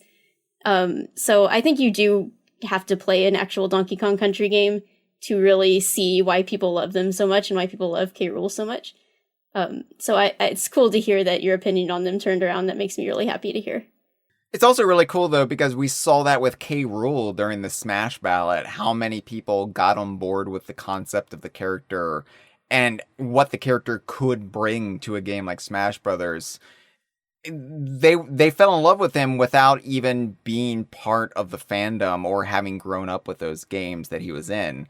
And so I think that is kind of a magical thing about the Kremlings and K. Rool in particular, is how they can transcend the generations. And you can fall for them even if you didn't grow up with them as part of your gaming diet. Yes. And it's also nice to hear that, even people playing Donkey Kong Country for the first time recently can still have this experience. It really is timeless. Yeah. So the question, though, if you could bring back a Kremling that wasn't brought back in Bananza, would you prefer they use an updated Payon design take or a direct translation of their original design? So for me personally, if you're going to bring back an existing Kremling, I would like them to look as similar as possible to their original designs, or, you know, maybe for ones that have gone through some various design changes, at least the design we've seen in the past, you know, with some updated tweaks, they can change things like that, how they added the fuses to kabooms or the little spikes or whatever. Right. But I mean, I think that, like, the thing about Kremlings is what constitutes a different subspecies, or whatever you want to call them, of Kremling is kind of malleable. Like, a crash is just a critter in a minecart. a clank is just a cutlass on a minecart, and so on. So, like, if you're gonna take a Kremling that existed already and change them significantly, you might as well just call them something different at that point. And I think we all do, going forward, want to see new ones as well. So if they're gonna bring some back, I want them to look similar to how they used to look, as similar as possible. And if they're going to make new ones, they should just make new ones. That's my opinion. You know, I'm kind of mixed because I don't mind design updates. And I think Donkey Kong was the big threshold that made me realize, oh yeah, you know what? I don't really care if the characters change in appearance a little bit, so long as their core portrayal stays the same. Core portrayal stays the same. Because, like, Donkey Kong, this game in particular, Donkey Kong read so accurately to me as far as my own understanding of the character, even though he looks drastically different than he does in Donkey Kong Country Tropical Freeze or Donkey Kong 64 or Donkey Kong Country. And so, yeah, like, I think Cameron is the one who always brings up that we have kind of been deprived this constant, steady evolution of character designs because so many characters have not regularly appeared throughout the last 2.5 decades. And so that's what's so great about Bananza, is it brings back so many characters and it updates their design. And in some cases that might be long overdue. So yeah, you know what? Surprised me a little bit. I think some characters like Zingers, you kind of want to leave Zingers alone because they're kind of perfect. You don't want to change those too much. But with Kaboom, I really liked all the little augmentations and flourishes that Kaboom had. And so I could see myself being surprised and delighted with other returnees in the future. I think I would love to see some Donkey Kong Country 3 Kremlings back. And I think it would be really interesting to see how their designs could be made more equitable with the other generations of Kremlings, given how weird the DKC3 Kremlings are viewed. Yeah, I think that's totally fair. And like I said, I wouldn't mind at all seeing little design tweaks and additions here and there. But I also want new Kremlings. I also want new Kremlings. Yeah, exactly. I want new Kremling types. I want some Kremlings who haven't come back, like maybe Kasha. Oh, like, talking about a Kremling versus Snowman game, where would the Kasha's loyalties lie? They kind of seem like they might have been Kremlings who were influenced or had some contact with the Snowmads to begin with. Or what if they're, like, Snowmad agents who are, like, within the ranks of the Kremling Krew, and that's the instigator. Like, that's the plot. I mean, that's a dumb plot, but, you know, I'm just freeballing here. I'm just speculating wildly. But yeah, like, I would like to see some Payon Kremlings come back as well, like, especially the Barrel Blast Kremlings. And yeah, you know, old and new, a perfect blend. Let's do it. Because the Kremlings are extremely malleable. You can do whatever you want with the Kremlings and the Kremling Krew. That's why I never really understood the argument that they were inherently limiting as character designs. I'm like, but what are you talking about? They can take whatever shape you want them to take. Right. Like, you know, the only thing that you have to keep similar is that they are crocodiles. They can be anthropomorphic crocodiles. They can be non-anthropomorphic crocodiles sometimes. They can be muscular, they can be skinny, they can be fat, they can be whatever. They're extremely flexible. Also, I just wanted to point out once again, nipple watch. If they bring Clump back, gotta have the nipples. That's the hill that I'm gonna die on. The two hills that I'm gonna die on, I should say. Right. I I think that is the one thing that Bananza is lacking is big, chunky nipples in the Donkey Kong series. It is a core part of our understanding. It is the bedrock in which Rare's Donkey Kong resides on. Got to bring back the nipples. Pierced or no, so long as they're big and floppy. Thank you. All right. Are you ready for call number 15? Yes. Yeah, hi, Hyle. First time caller here. My name's Dave.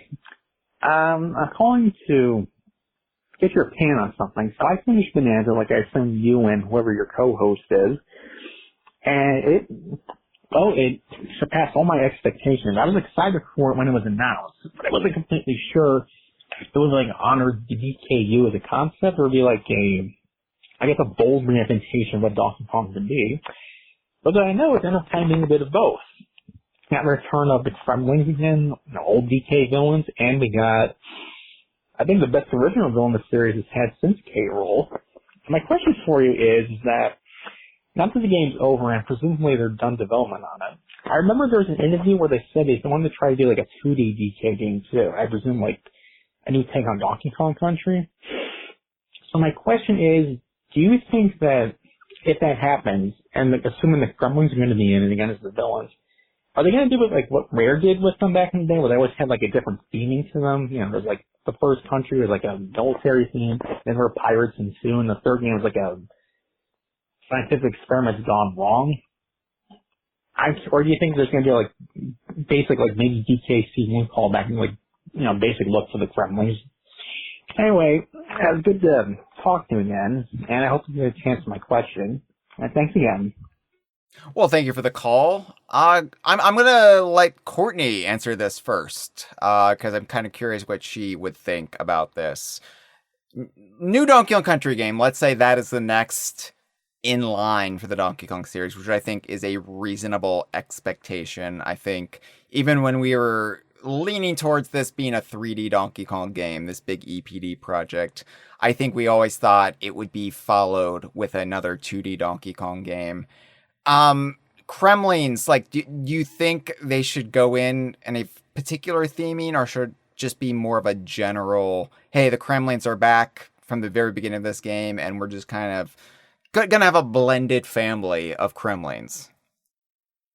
Right, so I can see them not having a theme, just if this is the first game where the Kremlings get to be the main antagonists again, and just sort of doing what they have done with Rool in Smash and Bonanza, where they take all the existing eras and sort of blend them up, so they are militaristic, but they're also pirates, and they also have technology and technological supplementations and factories, and are kind of weird, mutated looking sometimes. I could see them doing that, and I would be perfectly fine with that. But I also could see them embracing some kind of, you know, specific off-the-wall theme, because a lot of people really associate that with Rool and with the Kremlings as being one of the things that is interesting about them. So, you know, as for what I would prefer, I think I would prefer there to be a specific theme. And what I want that theme to be is the theme of rot, because I think it is too good to just leave as being something for Rool only. So I don't know exactly how it would work out, but like maybe he designs some kind of technology that allows you know, his minions to go out and like spoil all of the fruits around Donkey Kong Island or some other island that they're invading or whatever. Or maybe he's able to get some powers similar to what he got from the root to transform his minions into other rotten versions of themselves. I just think I would love to see more of this theme than just the very end of Bonanza.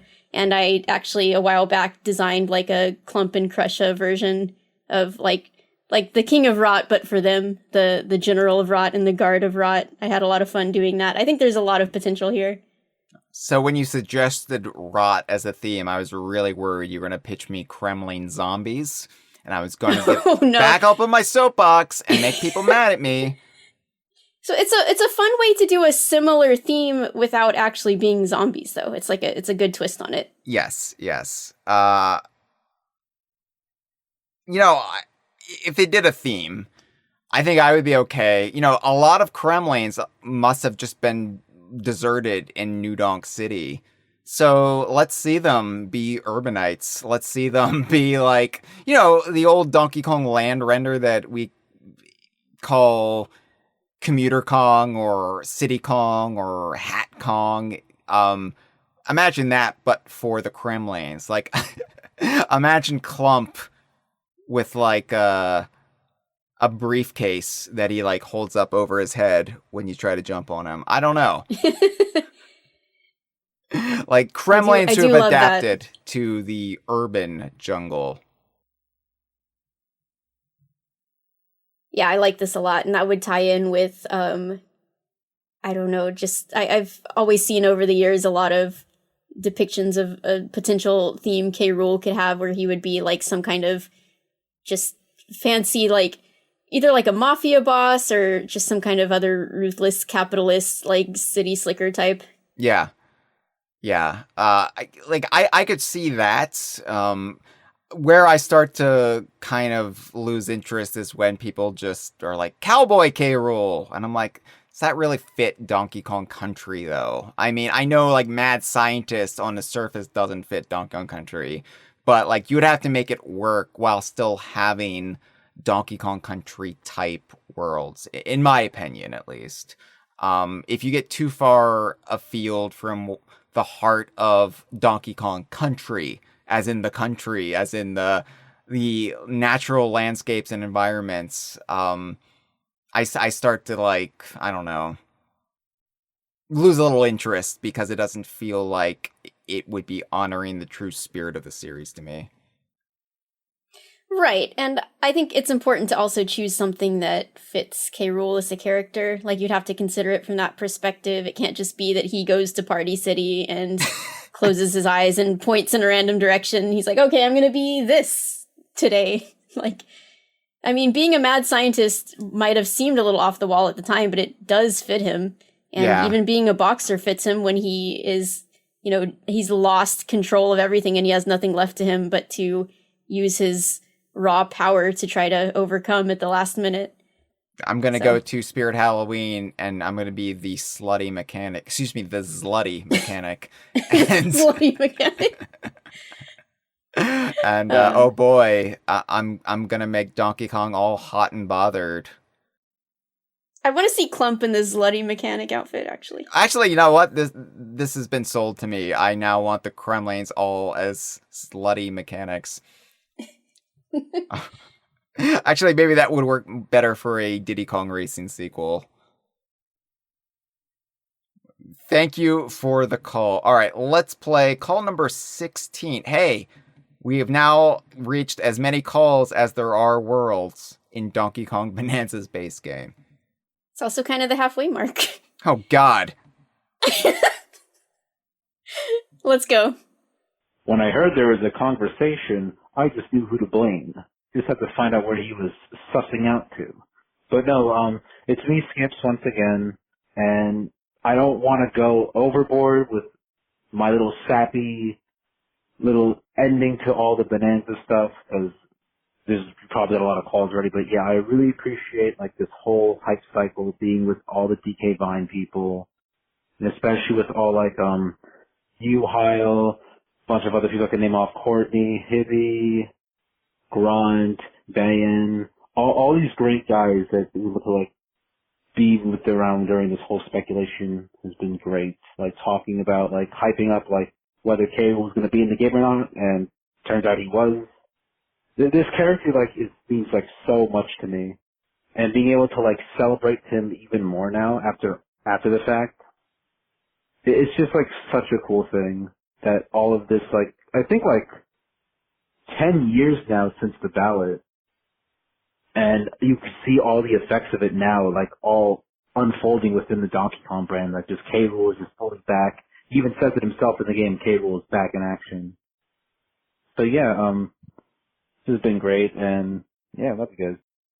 Well, thank you very much, Skips, and yeah, thank you for, you know, I remember you out there talking about the Donkey Kong EPD rumors, long before many other people gave them credence.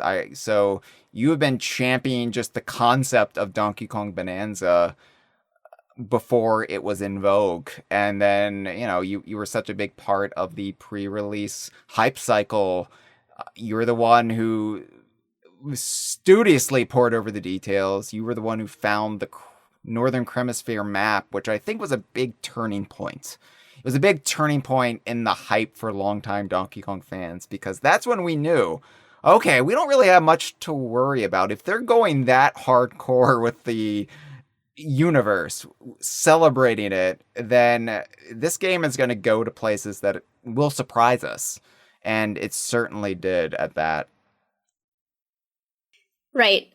Skips, I didn't really know you before the Bananza hype cycle, but it's been awesome getting to know you and how observant you are and how clever you are with all of your predictions and observations. And it's just one example of how this game has drawn a lot of people in the community closer together, either people meeting each other for the first time or reconnecting with old friends for the first time in years. And I just think it's such an awesome thing.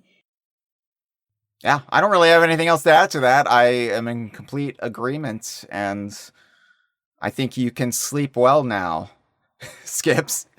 Your job is at an end, unless you are... Rest well, soldier. Until next time. Sail to the west. I think that unless you want to just predict what statues will be in future Emerald Rush events, but other than that, just save your strength for the next Donkey Kong hype cycle. We'll need you then. So, all right. Call number 17. Let's go. Hello, the Noi Boy here, calling in for the Donkey Kong Bananza endgame call sack. There's a lot of things I could say. There's a lot of things I want to say about the finale. K. Rool's back. That's incredible. The whole last sequence was insane. We went through a lot of it in that live 8-hour conversation that I watched the whole thing through, and there'll be times to get into more of the stuff later, so I'm not going to do all that. I just wanted to make a quick point, or a couple points, about New Donk City that I find fascinating. First of all, I really like how they treated the Mario and Donkey Kong franchises here by establishing that, yes, they do share a physical world, but they're on opposite sides of the planet, and they're doing their own thing, usually. I really like that. It's sort of like Batman and Superman. Gotham and Metropolis are in the same universe, and they do team up to do stuff sometimes. But for the most part, they're in their own spaces with their own casts of characters, and it respects the individuality of both franchises while acknowledging their connection. And it really works for me. As a child of the 2000s, I always figured Mario and Donkey Kong shared a world. And once I started getting more into Donkey Kong history and, I found DK Vine, it was kind of weird to me when people were like, no, that they're completely separate universes. I'm like, what?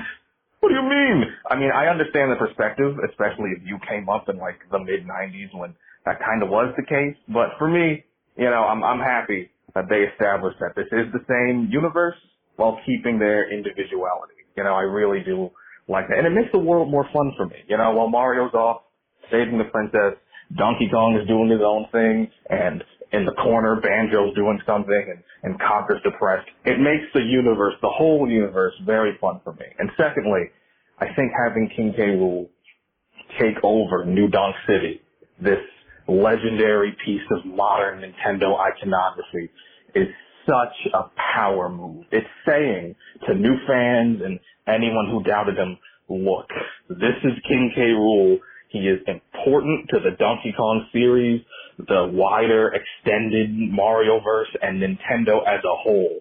Respect the name, and it is so cool.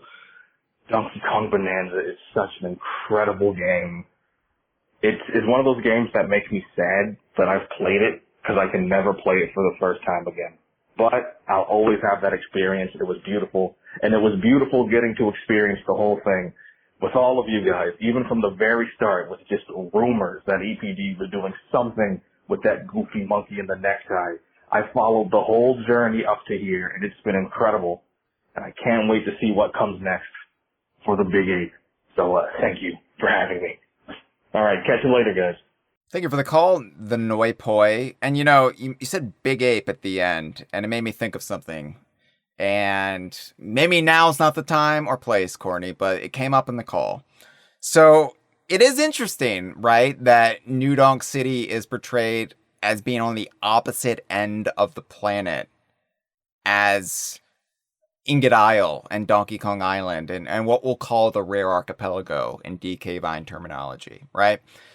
So I find that fascinating, but also it's interesting to me as somebody who's always tried to rationalize Big Ape City from Donkey Kong Land, because, you know, in Ingot Isle, you do see a city in the background, in the, like, near distance. And, of course, that is supposed to invoke and foreshadow the end of the game with New Donk City.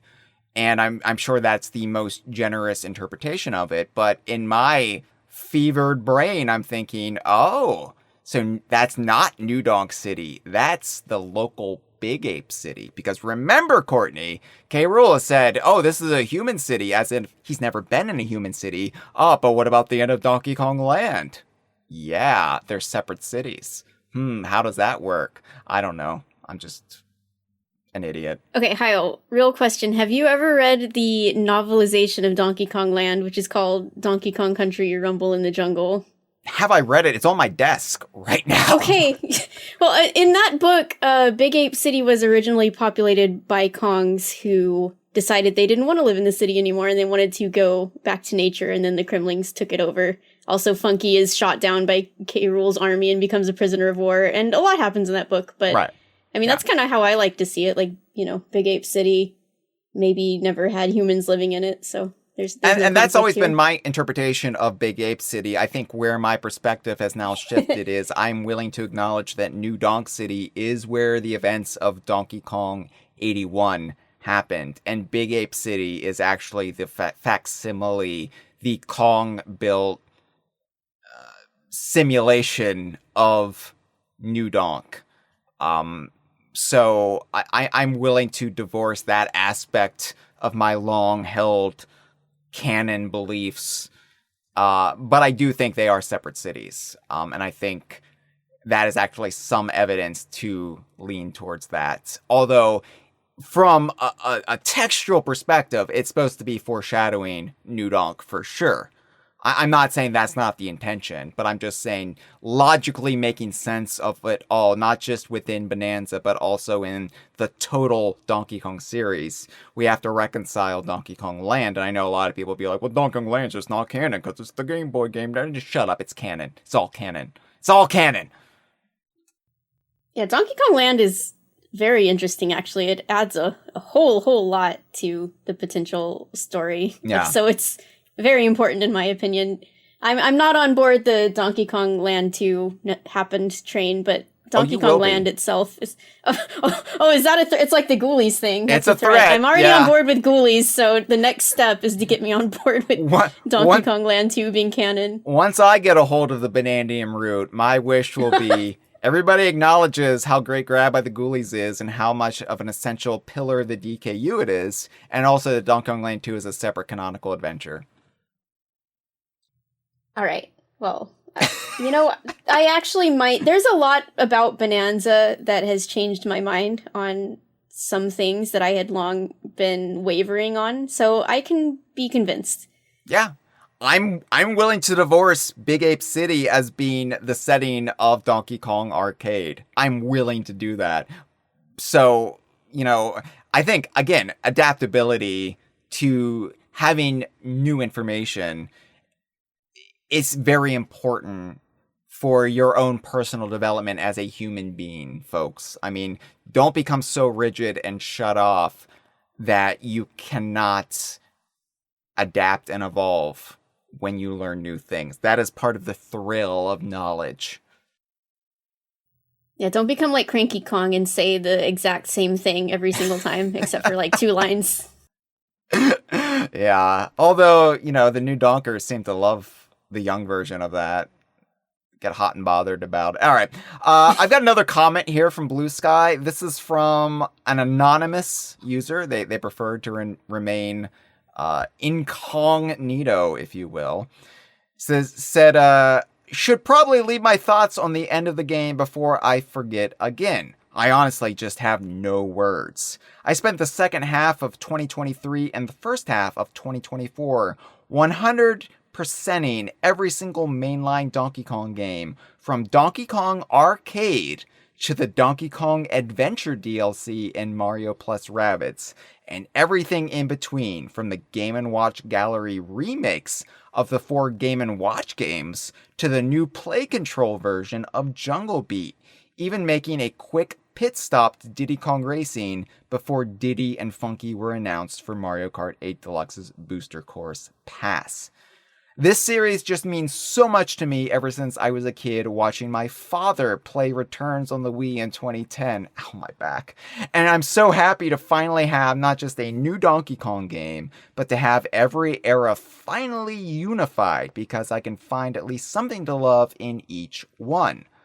While Radley may not be the Snake Elder as I originally theorized, the Lanky Kong sign definitely made up for it, and I was honestly crying when King K. Rool finally returned for the first time outside of Smash Ultimate since Mario Baseball on the Wii.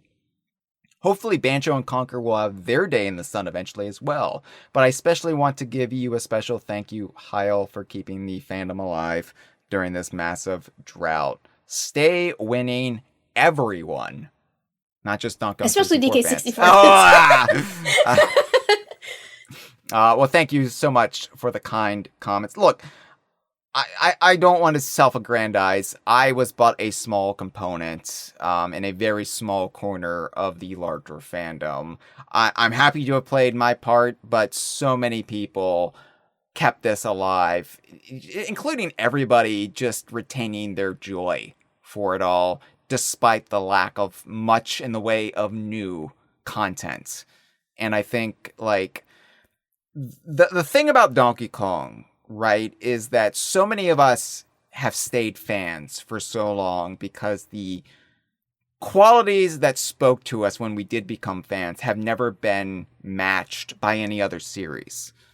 Even though I, of course, am very cloistered in my gaming taste, and pretty much everybody listening to this is guaranteed to have more diverse experiences in gaming, I think there's almost a universal sentiment when it comes to DK fans that what the Donkey Kong series does, while you might get similar vibes from other games and other series, it's never really been equaled. And I think because of that, we have all stayed true to this series. We have all stayed loyal and faithful and waiting. And I think that is also another reason why Bananza has hit so hard for so many of us, because not only does it finally make our faith in the series pay off, but also it's just such a superlative game unto itself that it really makes the long drought worth the wait, worth the long cold nights without Donkey Kong. Absolutely, and I want to thank this commenter for pointing out Mario plus Rabbids Donkey Kong Adventure, which is the Switch's Donkey Kong game, which me and Hyle did an episode on years ago, and is fantastic. If you have never played it, I highly recommend the Mario plus Rabbids games. They're some of my favorite Switch games, and very, very rare-like in their design philosophy and just their general sense of humor and everything. Yeah, there's a big toilet. But that's more than that, the characterization yeah, and stuff. Yeah. But there I is know, a big toilet. It was a toilet that really made me... There's a singing boss. I'm glad you're fixated on the toilet. Just say the toilet is what really won me over. I was like, oh, okay, this game is cool. Yeah, I was gonna say there's a singing boss that is directly inspired by the Great Mighty Pooh, but the toilet's cool too. I mean, yeah. I mean, I don't need giant mounds of fecal matter to sell me on a game. It's a perk, for sure. And because it got flushed down the giant toilet. That's why the giant mounds of fecal matter aren't there. So many DKU games have had anthropomorphic mounds of poo. It's I mean, Conker, but then there's Grunty's Revenge too, which is weird. And those are called squits, so it makes you think of Squitter, who's a spider and not a piece of poo. But, you know, it's all connected. Yeah, and as the resident Conquer non-fan, I do think the Phantom is way better, just personally. I like him a lot more. How do you feel about Pocket Tales, though, Courtney? Well, it has armies in it, so that's neat. I know, right? It's automatically amazing just based on that. I mean, not based on much else, let's be honest, but all right. We are now at call 18, so we should probably get moving. Mm-hmm. or else this is going to be another 7.5 hour episode, and I've lost all control of my life. Hey, hi, this is Kyle. I don't own a Switch 2 yet, so I wasn't there to see the whole cable explosion outside of us watching a playthrough, but even though I got spoiled ahead of time, it's still a great feeling, and I'm glad they didn't just completely sideline Void Kong like, say, General Scales or Zant and Zelda. My main question is, given this game ultimately didn't answer the Pauline issue, what is your guys' solution to it? My personal theory is that it has to do with the ending of Mario Galaxy 1, where basically the universe explodes and Rosalina rebuilds it, but says that not everything will be exactly the same this time. To me, in the old universe, Donkey Kong, it was Cranky Kong who kidnapped Pauline, but the universal reset, one of the things that got wrong was now Lady and Pauline are separate characters and Mario is no longer Jumpman. So it's basically a retcon that has an in-universe explanation. Kind of like how Crisis on Infinite Earth rewrote a lot of Superman's backstory, so he was no longer Superboy and didn't meet Lex till adulthood. But I know you guys don't like using cameo games to build out lore, or in this case, a completely non-DK game, so I'm curious what your solution is. Well, thank you for the call, Kyle. That's certainly an interesting theory. I hadn't considered a full-on DC Comics style retcon, universe-altering reboot, and then Donkey Kong Bananza is the John Byrne Donkey Kong. It's a Superman joke. If that's your theory, there's certainly nothing to contradict it. Like we've said before, when this came up, we don't have enough information yet, and I think you're supposed to be left speculating about how it all connects, and the game is cagey and elusive enough that you can have multiple theories and not one of them would be necessarily the wrong one. I think the only wrong one would be to say this is the earliest game in the Donkey Kong timeline. It's clearly not the case. I disagree with that one, but I think any other theory is fair game at this point. Mm-hmm. Between this universe reboot that does canonically happen at the end of Galaxy and stuff like we've seen with Yukari Playly, where Laylee is sort of rewriting history a little bit, this universe does have the mechanisms to account for retcons, and it's entirely possible to say that something was true at one point or in one timeline and it has been rewritten. Like, that's something, if you want to go with that, there are the mechanics in place for that to be explained, so I think that's kind of neat in itself.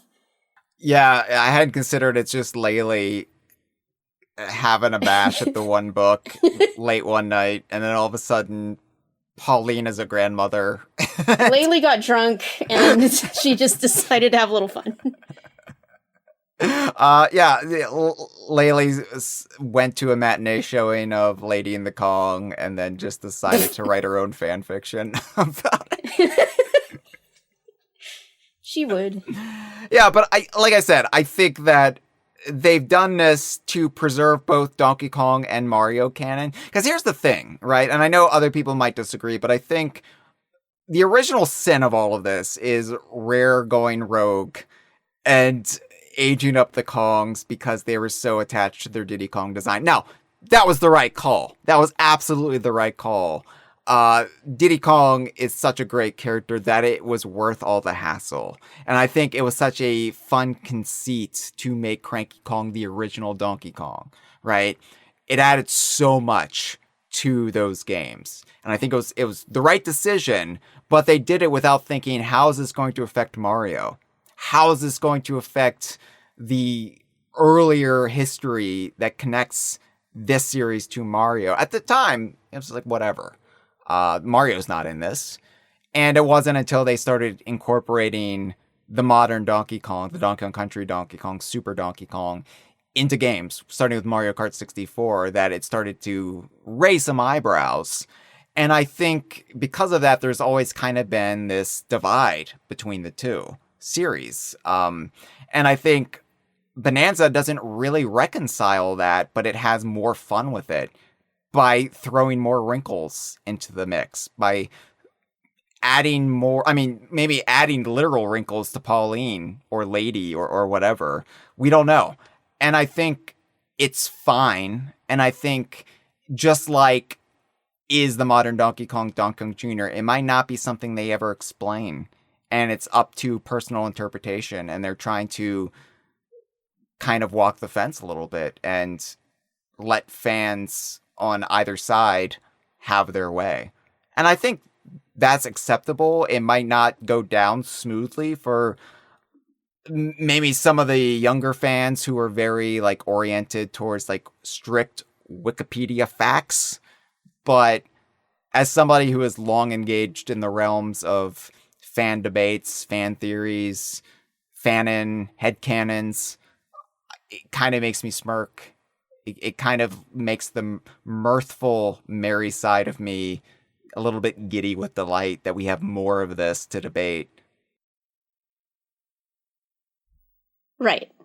And yeah, I think that's something that's kind of gotten lost over the time, is that, back when Donkey Kong Country first came out, the idea of maybe it taking place far in the future and, Cranky was the original Donkey Kong, but he's old now.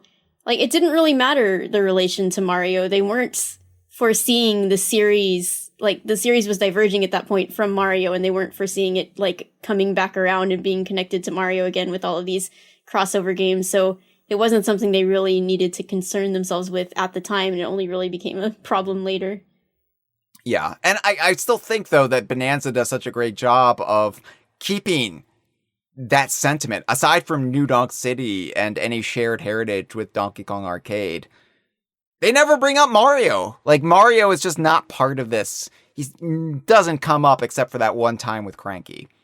And I think that's great. As a Donkey Kong fan, I feel so seen that they didn't water this down by saying, oh yeah, here's Bowser. Here's some Goombas. Here's a cameo by Mario and Peach and Luigi waving at you. It's like, no, we don't need that. This is Donkey Kong's game.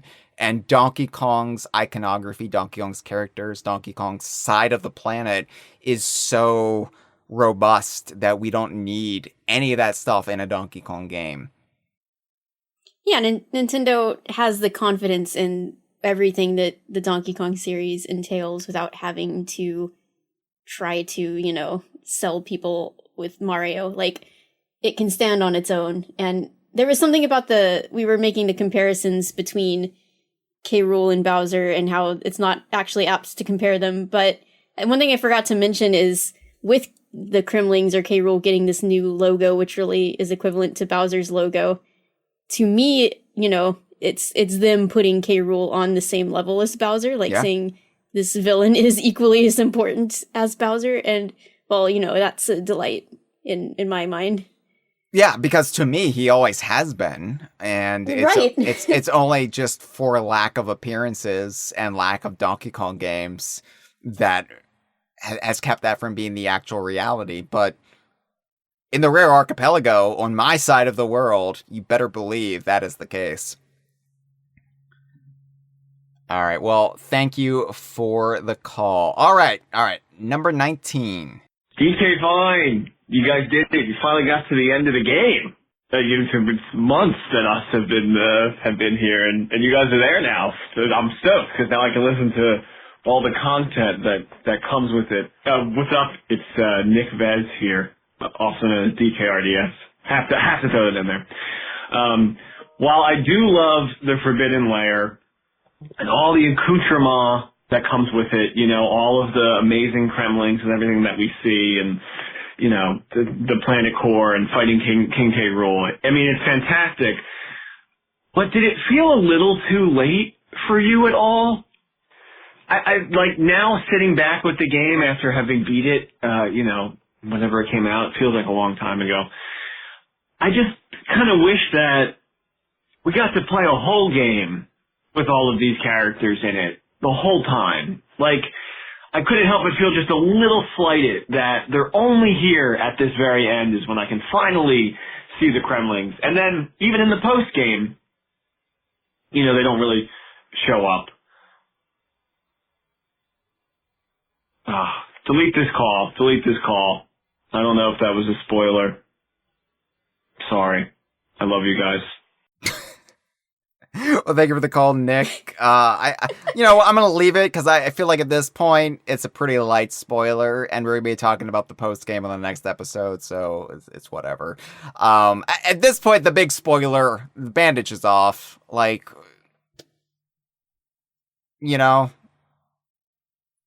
after K. Rool's reveal and after the wild ride that is the planet core up to New Donk City, I don't think.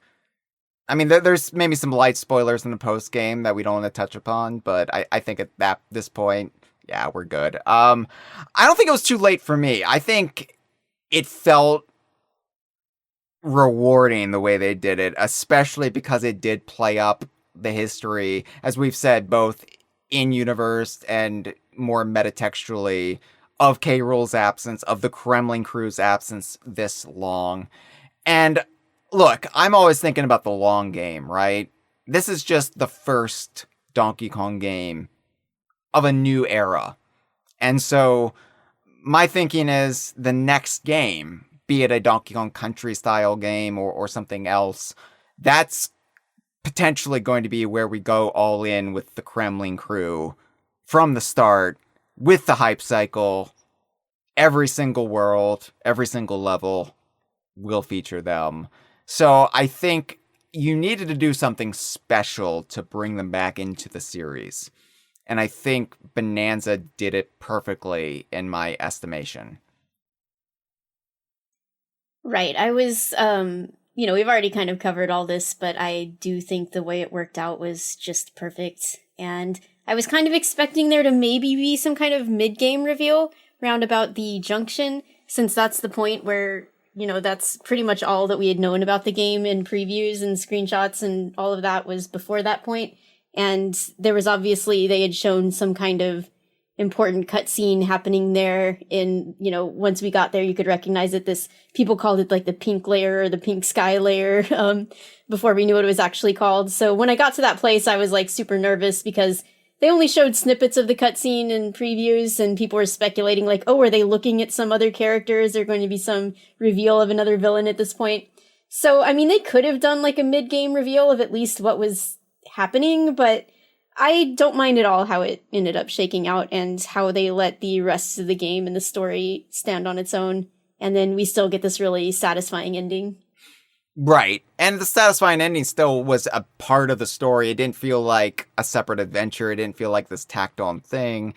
It felt like it had been building up to it. Of course, K. Rool was hiding in plain sight for so long, and Voidco thought his big belly was the Banandium root. So I thought it was great. I thought it was perfect. And of course, the ending was so drawn out, was so epic, was so one thing after another, and just this escalating stakes, this just rising tide of madness that it more than made up for any Kremling Krew absence up until that point.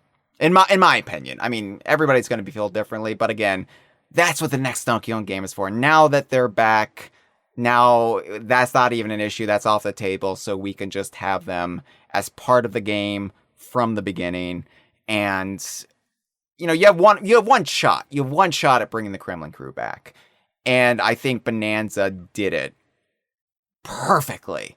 I think having it be kind of a shock, kind of having it be a twist ending, even if it's not really a twist, but still a surprise reveal, and having justification for their absence, and it was just great. And even though it's not how I would have foreseen it, I'm so glad they went this direction.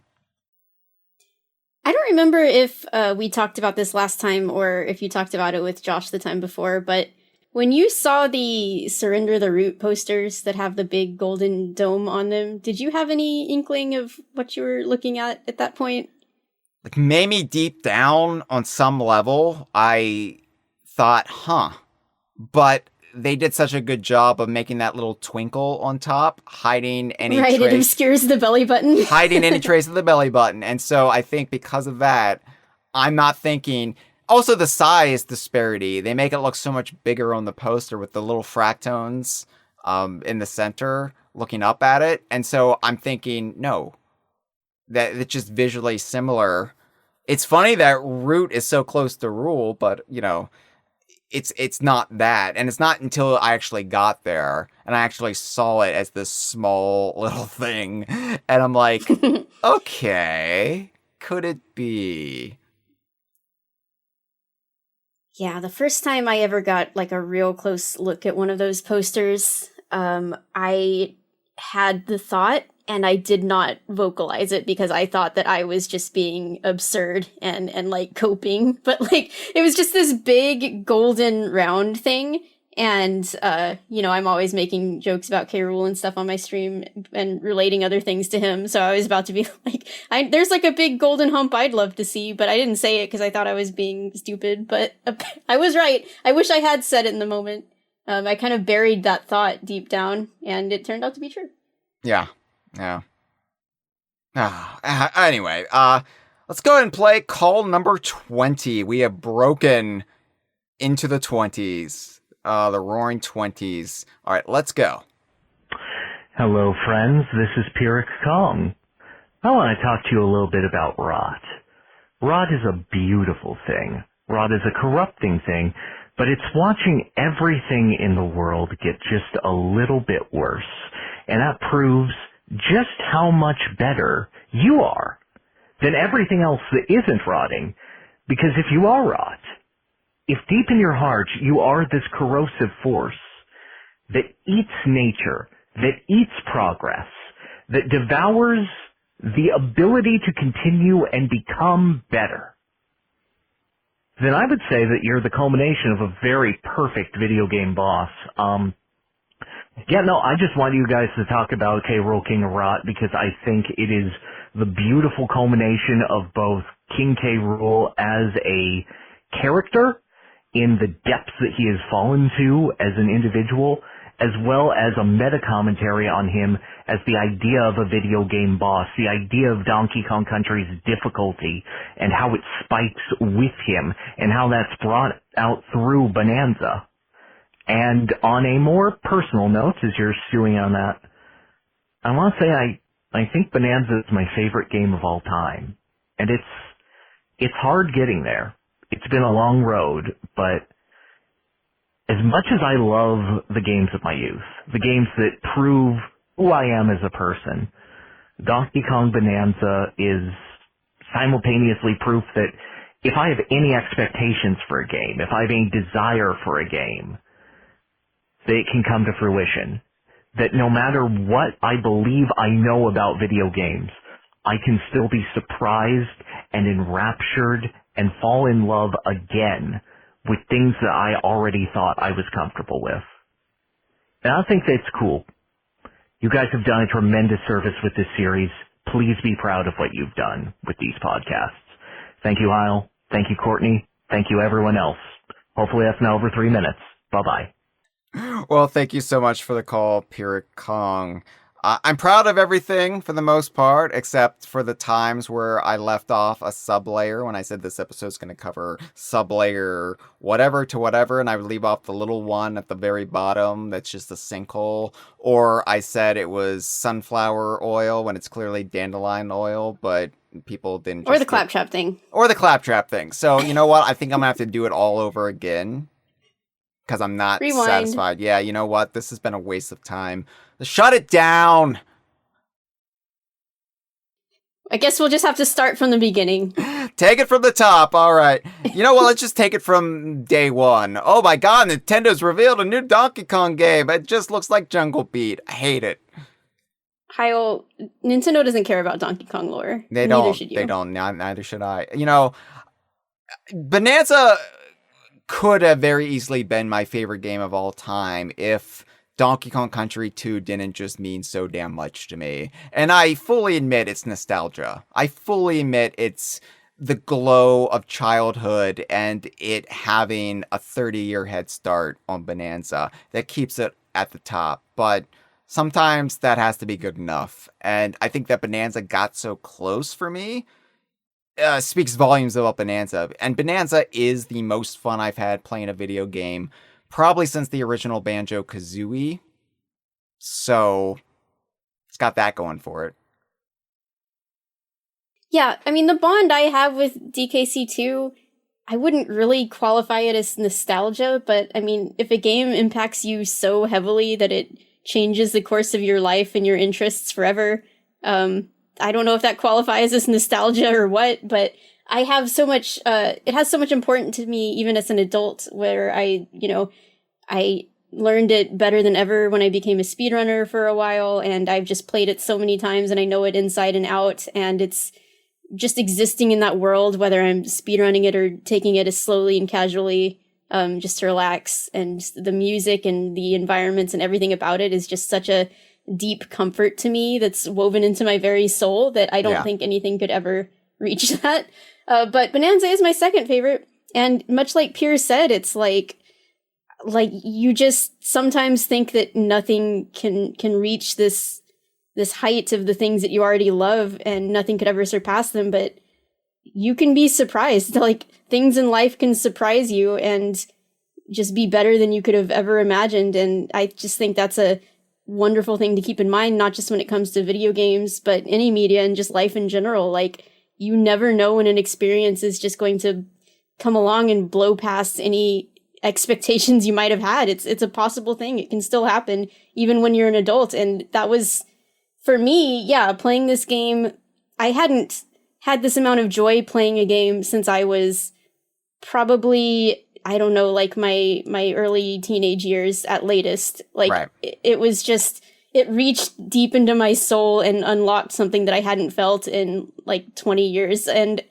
it was just a magical experience that I didn't really think I was capable of still feeling this way, even though I've played so many games that I love, but not in quite the same, like, magical, all-encompassing feeling. Yeah, it's the first time in a very, very long time where I've felt seen, where my very peculiar, very idiocentric taste in video games felt like they were being acknowledged and celebrated. And also, like, to speak of Donkey Kong Country 2, Bonanza has retroactively made Donkey Kong Country 2 all the more stronger in my heart by the ways it reinforces and celebrates it and calls back to it and pays off some of the long-term storytelling set up by that game. And, you know, Donkey Kong Country 2, it was kind of a 3-tier cake, my love for this series. Donkey Kong Country, Donkey Kong Land, and then at the very top, Donkey Kong Country 2 is what put this over the top for me. And it's like, yeah, I'm a lifelong fan. And so the fact that Bonanza then pays that off. I said, you know, Bonanza could be the finale to the entire Donkey Kong series, and it would feel like a worthwhile end. If this is where it stopped right here, I'd be like, hell yeah, what an ending. What a finale to everything. And so yeah, like, I can't even separate Bonanza from DKC2. They're almost like a tandem duo on opposite ends of a 30-year time frame. Mm-hmm. And I should point out that, like, the enchanting nature of this game and how much fun I was having with it and how long I was able to play it in one sitting without getting bored. And, you know, it was like being a kid and renting a game and only having the weekend to play it, when I used to just be able to sit down and play a video game all weekend. And I just can't do that anymore for various reasons. But it all happened before I even saw a single Kremling in this game. Well, I mean, the Crocoids, but you know what I mean. A living Kremling, I should say. Like, this game is a great game on top of having everything in it that I could have possibly wanted as a fan to satisfy me. So it has those two elements working in tandem, the satisfaction from the fandom sense, but also just being a great game that stands on its own, just a masterpiece. Agreed. I know Pierre wanted us to talk about Rot a little bit, but I feel like we've already addressed that a little, like, so much in the last episode. And Well, I mean, do you have anything else you would like to add about that? I could talk about the thematic relevance of K. Rool as the King of Rot all day. There's so many things I could say about it. I think that if you want a great read on this, if anyone hasn't read the editorial that Andre wrote for the DK Vine site, please go read that. It does a great job, and I think it probably does better than I could do just speaking off the cuff here. But one thing that I hadn't really put into words that he did was that throughout his entire character arc, K. Rool has experienced degradation as a ruler and as just like a person. Like, he has become worse and worse. He's become worse and worse of a ruler. He's become more and more obsessed with revenge until revenge is basically all that's left in him. And so the idea of taking that degradation and bringing it to the forefront in a very visual and tangible manner that this game did is just an incredible feat that they pulled off. Agreed. And yeah, everybody go read that editorial. It's a guest editorial by Just Andre that we published last week. And it's worth your time. Definitely thought-provoking and succinct in ways that the conversation just never winds up being. So check it out. And in fact, we'll be talking with Just Andre. Just Andre will be the co-host on the next episode of The Conversation for the post-game discussion. So I'll plug it then, too. And I do want to say that Pierre, in my opinion, Pierre Kong does understand K. Rool as a character in such a fantastic way. And if you are interested in that, well, if you know of their channel, Designing For, you can maybe just keep an eye out on that, in the future, if you're interested in K. Rool. Yeah, might be worth your time, even if some idiot says something that's factually incorrect, and he knows it's factually incorrect, but he said it anyway, because it just slipped out. He meant to say this one thing, but he said something else, and, oh God, he'll never live it down.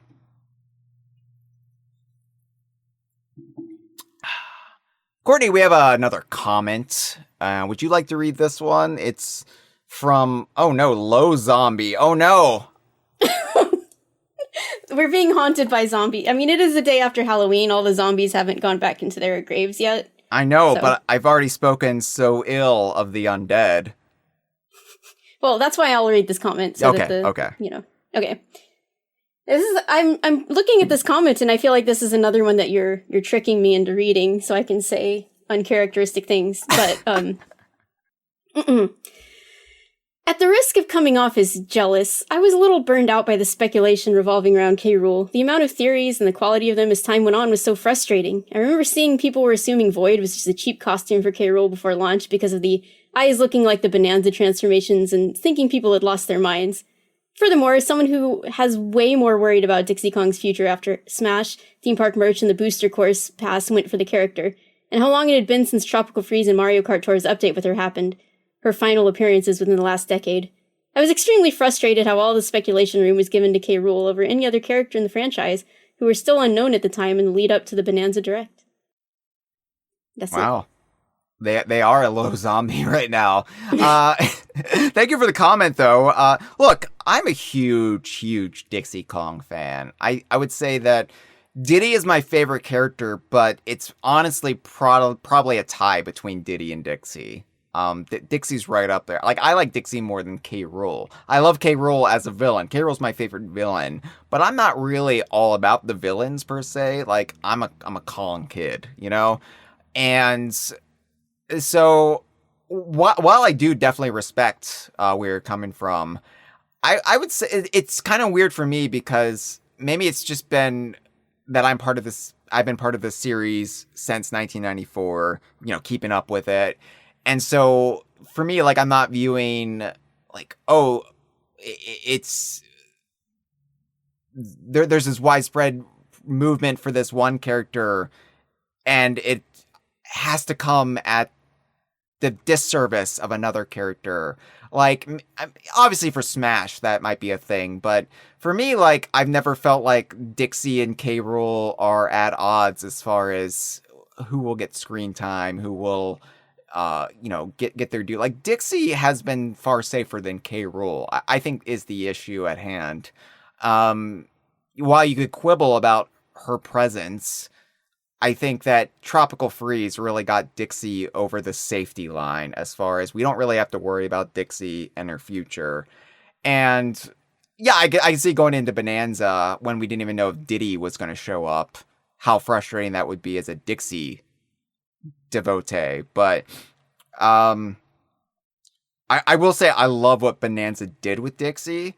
And what Bonanza did with Dixie was really make her an equal partner to Diddy. Not necessarily, oh, here's Diddy's girlfriend who sometimes shows up. It's Diddy and Dixie. Dixie and Diddy. They are together. They are a unit. And, like, you can't put one in over the other. Yeah, even though, their utilization in this game was fairly brief, I really think it was well done for what it is. And Dixie is my favorite Kong. So, obviously I was extremely happy that she made it into this game. I am more of a villain person, but I love Dixie. She's a hugely important character to me. I have the Lego of her right over there. You can't see it, but I'm pointing at it. So I just wasn't worried about her because she had been in Tropical Freeze, and she got a Lego set. She showed up in other things more recently. But I want to say that, like, I get it, even though K. Rool is my favorite, and obviously I was hyper-focused on him. It kind of sucks when you're a fan of something and you might not necessarily be a fan of a certain aspect of it, but that aspect is the thing that is talked about the most and sort of gets all the air sucked out of the room. And if you're not feeling that one specific thing, it can be a little isolating to participate in discussions. So I feel where you're coming from, and I think it's just great for everybody, for the fandom, that K. Rool is back, and we don't have to, like, obsess over him as hard anymore because we can rest assured, and we can talk about such a wider variety of things that we'd like to see return now. Yeah, I think the way it shook down, K. Rool was given this prominence in the fandom because of the very pointed exclusion of him in the retro games, to the point where, in the contemporary interviews in 2010, they specifically, made quips about, do we even need crocodiles or whatever. And it kind of rankled some buyout era feathers at the very end of the buyout era, like stuff that the mistranslated Jungle Beat interview brought up. And it like made fans of K. Rool feel that particular way of, like, how we felt when we were led to believe they didn't think the Donkey Kong Country characters were fresh enough for today's gamers. Today's gamers being gamers existing 5 years after Donkey Kong 64. So, like, I think that K. Rool had all of this built into him, where Dixie, that was immediately resolved with Tropical Freeze. And while you can obviously have issues with how much she has appeared since then, I think it's been more of an issue of just the lack of new Donkey Kong games, of Donkey Kong Bananza starting development after the aborted Vicarious Visions game, and then it moving to Switch 2, and then it just sitting on the shelf, apparently complete, while they waited for the Switch 2 to come out. So I think great things are ahead for Dixie Kong's future. I think for many Donkey Kong characters' future, but I think Dixie in particular, we don't have much to worry about. And I think she will play a prominent part in many games to come. So I think had Dixie not been in Tropical Freeze, then you might have seen a greater movement for Dixie. But it was just the fact that she felt safe when things like the Smash ballot started up, and K. Rool was a very pointed thing to rally around as a fandom, and then people just became K. Rool fans as a result. So it's just circumstance, you know, but I think that I have felt great about Dixie Kong and her role in the franchise since she was shown off at E3 2013. And she is my, you know, almost my favorite character of all time, right alongside Diddy. So I'm always going to be going to bat for Dixie. But I think K. Rool... Which makes sense, because she was also in Super Sluggers. Yeah. I just think K. Rool represented so much of what was missing from the series for so long. And getting K. Rool back represented this point of, well, we don't have to really worry about anything else. Because if K. Rool can come back, so can XYZ, so can Xananab, and a character that starts with Y, and Zingers. So then, yeah, I think Bananza has proven that by and large. And I think, you know, not getting into spoilers for the post-game or the DLC, but I think Dixie just being present, ever present in so much of that, has really made me feel secure for her future alongside Diddy.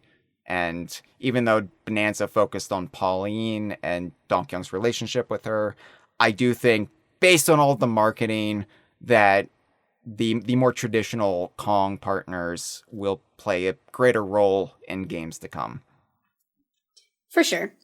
And I do agree with the other part of this comment that I'm so glad that Void Kong was not just K. Rool in disguise. Void is a great character. I'm super glad that he is his own character and was not just K. Rool transformation, like, for so many reasons, for both of their sakes as characters. I think that would have been kind of horrible, so... Yeah, I think back to how much I just stopped caring about Chaos when K. Rool was behind Chaos, and Chaos was just a stupid robot that had Donkey and Diddy in its innards. Mm-hmm. And I wouldn't want that for Void. Granted, I loved seeing Chaos referenced in Bananza. Like, I was like, hell yeah, Chaos. Like, that was... I think that's when I kind of knew that, of course, K. Rool has to be in it, because if they're referencing Chaos, how can they not go a little bit further and just bring back K. Rool? So I do think Bananza, between the fossil and his helipack, were like the most I've ever actually cared about Chaos, the most I've been hyped about Chaos. The most I've been hyped about Chaos was the pre-release hype cycle for DKC3, when I thought Chaos was going to be a really cool character.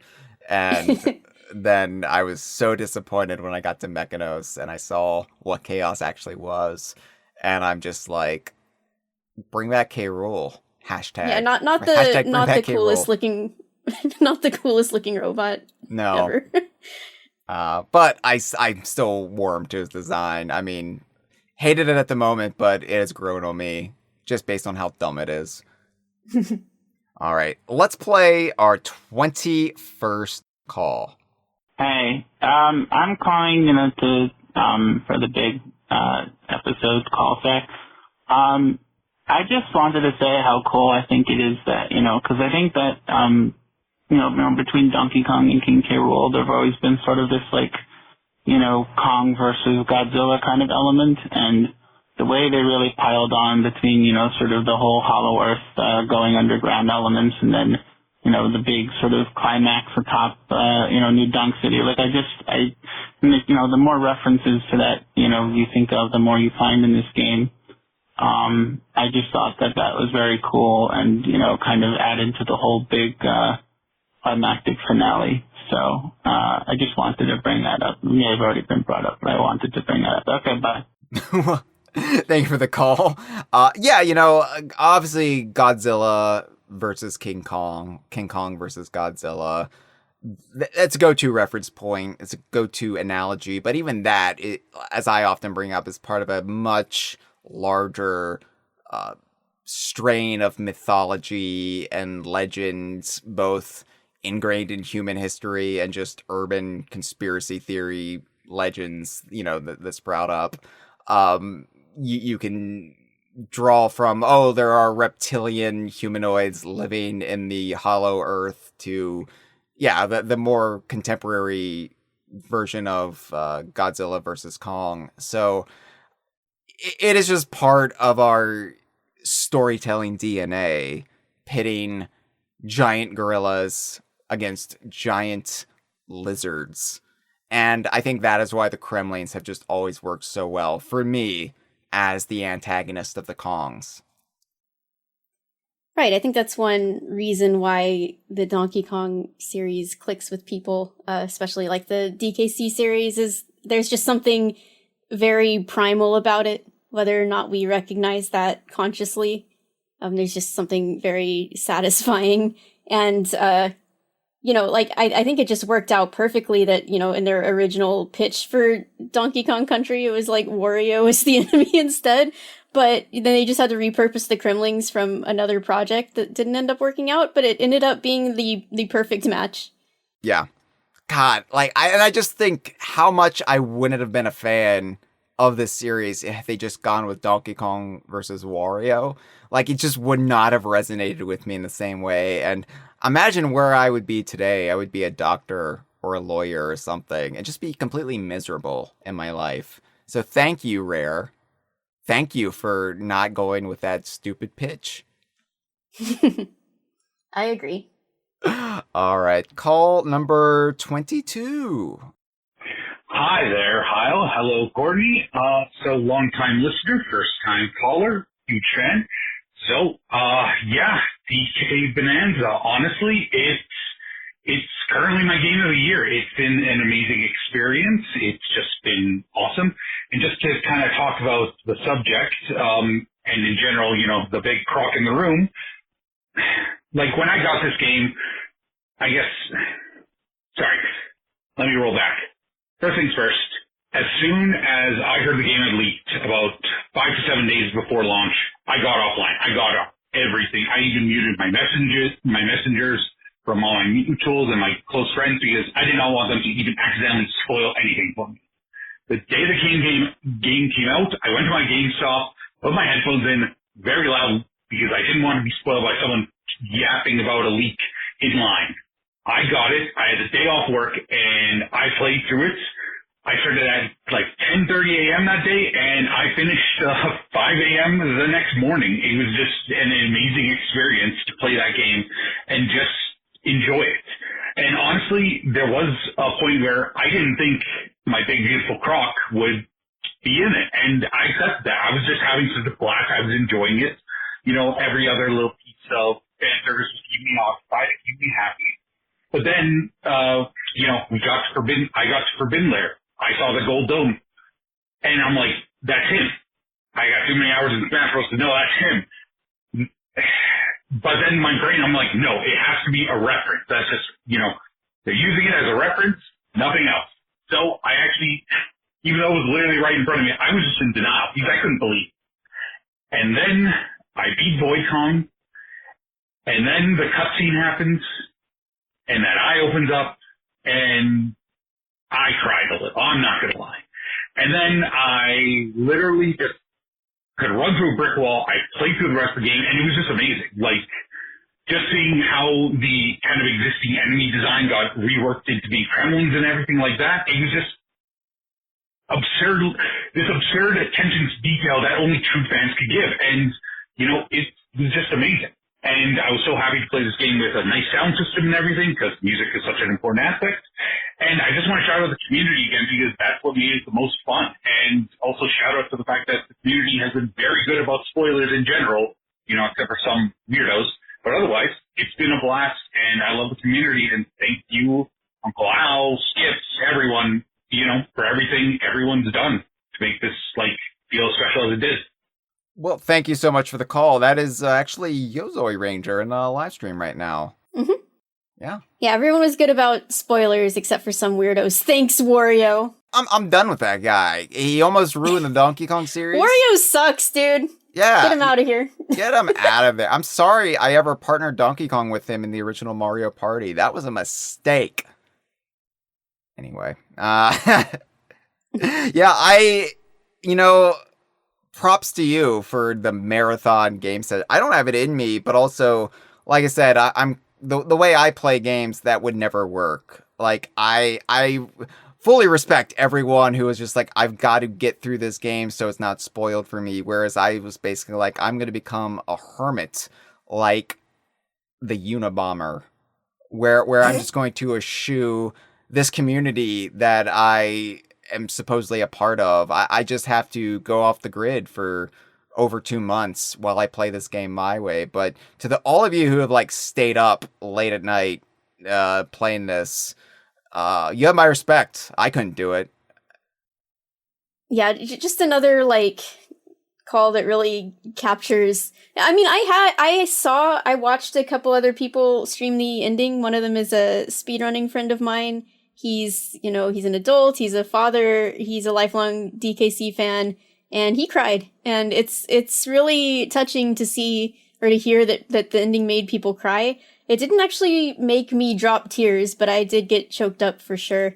My reaction to everything was mostly just laughing a lot and being in utter disbelief, but I'm not much of a crier when it comes to crying tears of joy, but it's really cool to hear like that this game had such an impact on people and how people aren't afraid to admit that, and I think it's beautiful.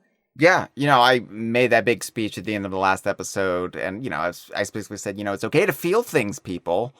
It's okay to be in touch with your emotion and let something move you, even if it's something as ostensibly silly as Gorilla befriends teenage tween girl in the underground world with the talking rock people, and here comes the bad crocodile man. It's okay if that moves you. Art should move you no matter how weird and silly it is, like Scooby-Doo on Zombie Island, which sounds like nonsense.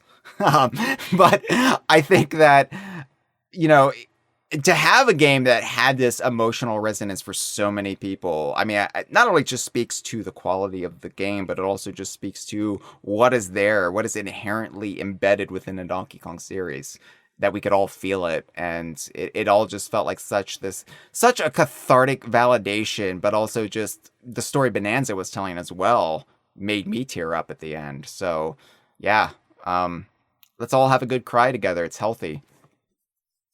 Yeah, I think catharsis is a very important word with to a K. use here when, yes. Anyway, one day you're gonna watch Scooby-Doo on Zombie Island and love it so much, and you're gonna look back on this podcast and cringe, just how I look back on like the early hours of Bananza's reveal, where I was like, I don't know about this one, and I cringe at myself. Yeah, I mean, so many people on the DK Vine staff were like, I don't know. Meanwhile, I was just like, I'm going to stop getting death threats now every time they don't reveal Donkey Kong EPD. I was just happy that ugly chapter of my life was over, and I was just like, whatever, Donkey Kong can fart like a ghouly zombie and and just be like, oh, I'm Donkey Kong.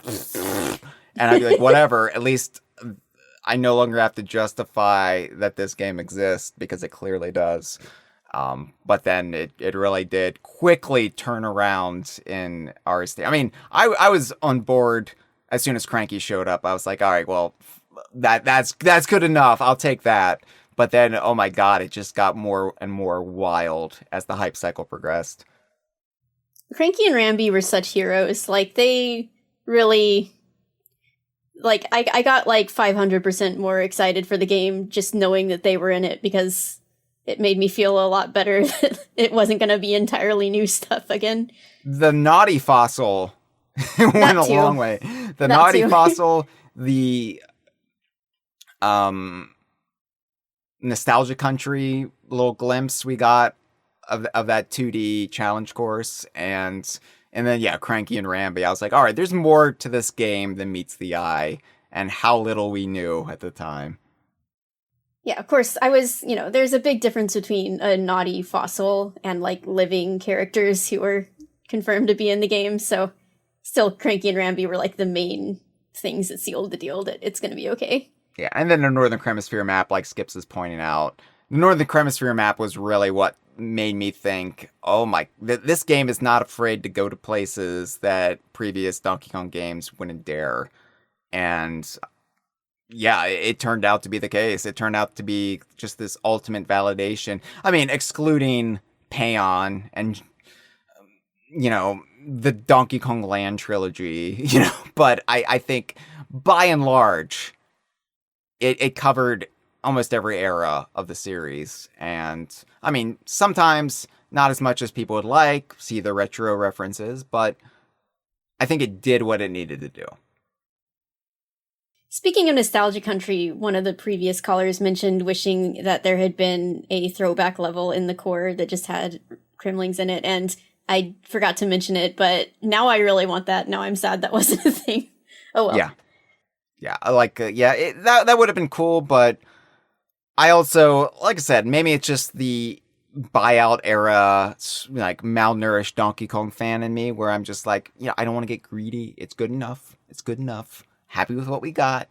And the big thing is just the promise of more games to come, rather than not knowing when or where the next Donkey Kong game will come from and how they will reinvent it yet again. So I think just having that promise of stability, that renewed promise that the series is going to stick around and Donkey Kong isn't just going to couch surf from now until the end of time, I think goes a long way towards me being okay that Bonanza doesn't have everything in it.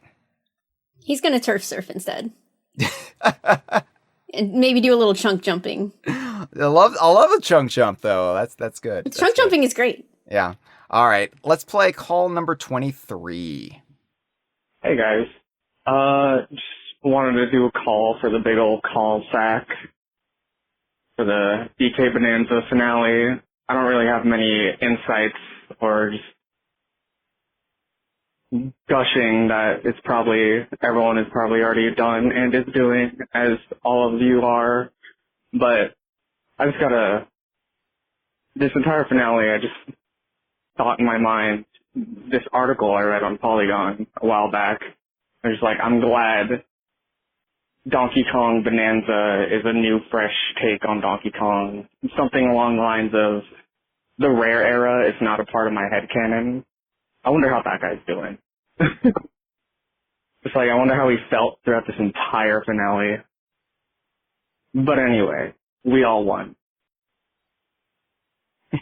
The rare era fans, we all won in the end. It's been a long time coming, but I'm glad that we're here. I'm glad to have been able to experience this all with, you guys, and it's a long time coming. Have a good rest of the podcast, guys.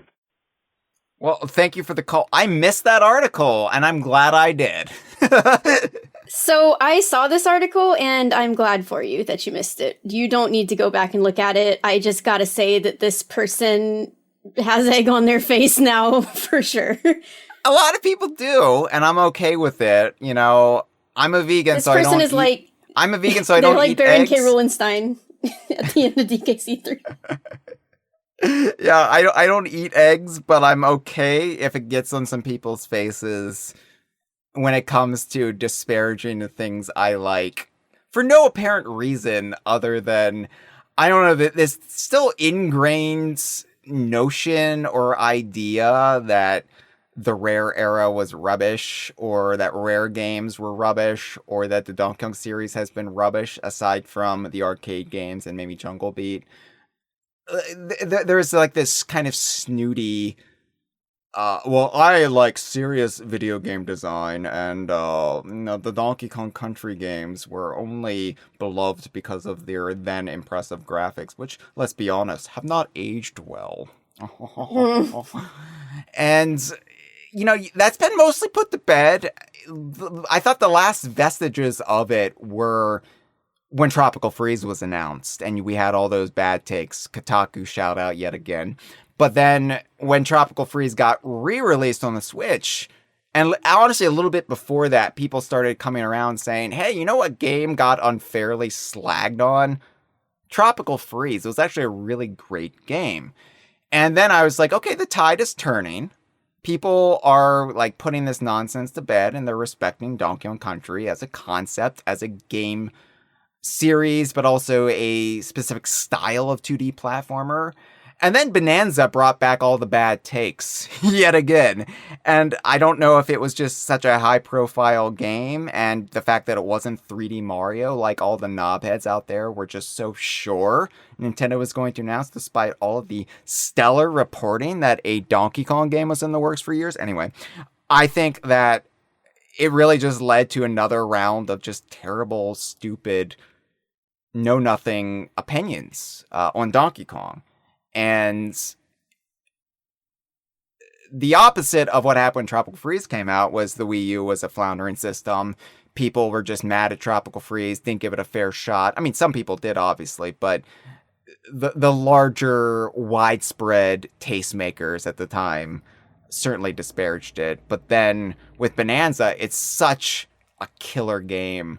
And the fact that it is developed by Nintendo EPD, I think the critics couldn't be that snooty for that long, because that is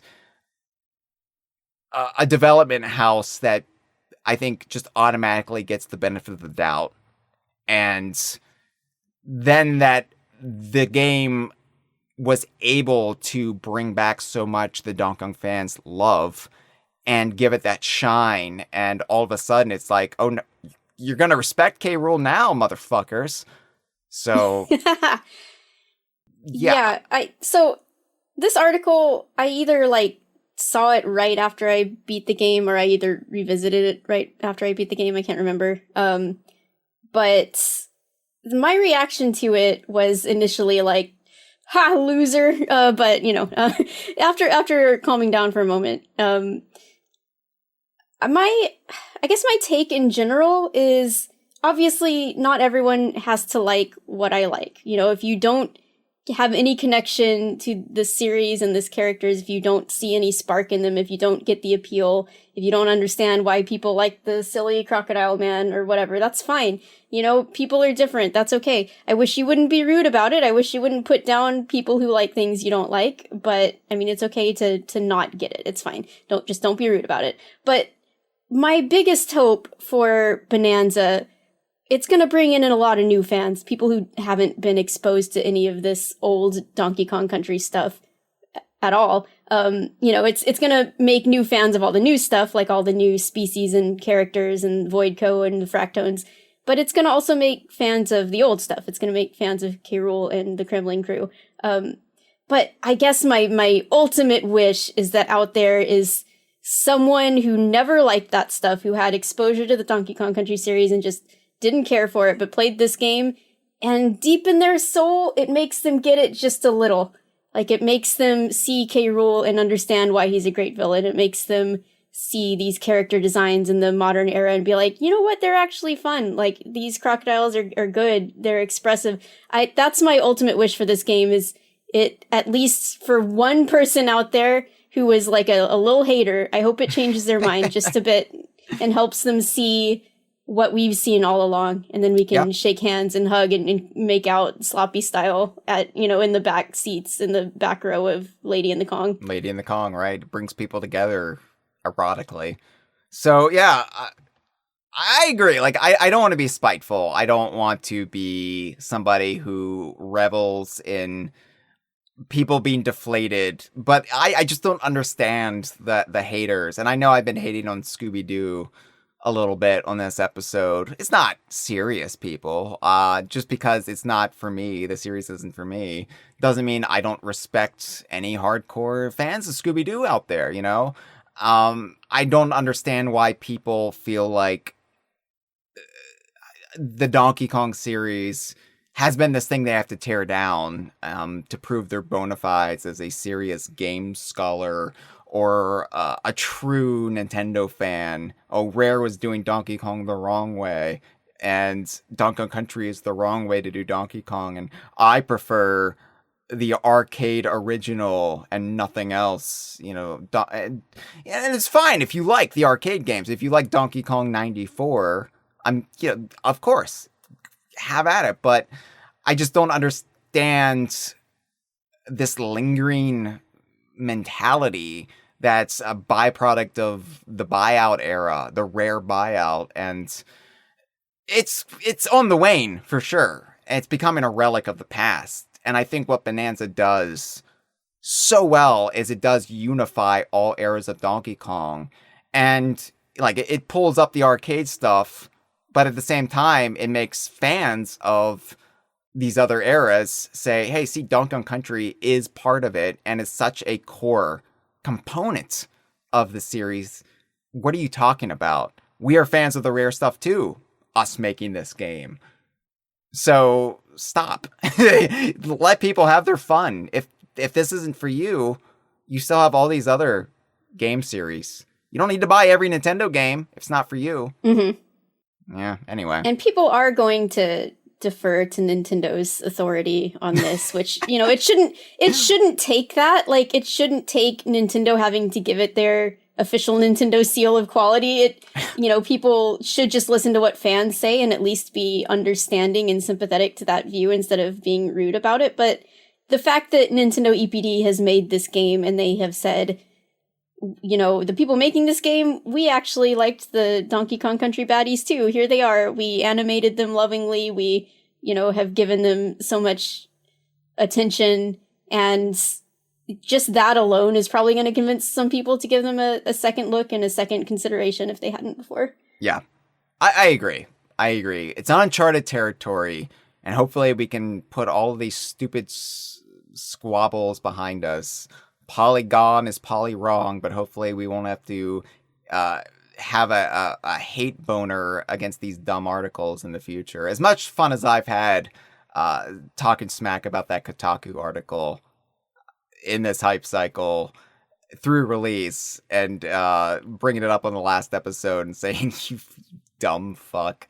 It's been fun. It's been fun. But going forward, I would just like to, stay in the realm of positivity if I could. Mm-hmm. So please let me have that, Kotaku and Polygon writers. Please. All right.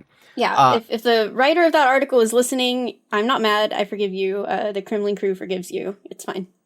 I'm going to be mad for a little bit longer. You're going to have to write an apology article saying, I was wrong. This is all great. I don't understand it, but I respect it. That's all. That's all you have to do.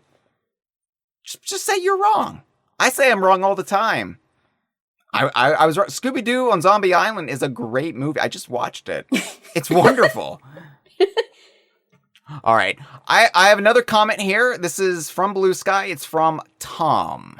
Tom says, hey, Hyle and Courtney. I don't think I can add anything to the discussion that hasn't been addressed in the Bananza episodes. I just wanted to say I have loved every minute of this podcast journey as much as the game itself. Thank you so much for your incredible Donkey Kong journalism. I shared in that sense of feeling like I must have died and was dreaming. I too, somehow playing through leisurely, was not spoiled, and I also felt the roller coaster of emotions, including tears, mostly of sheer joy.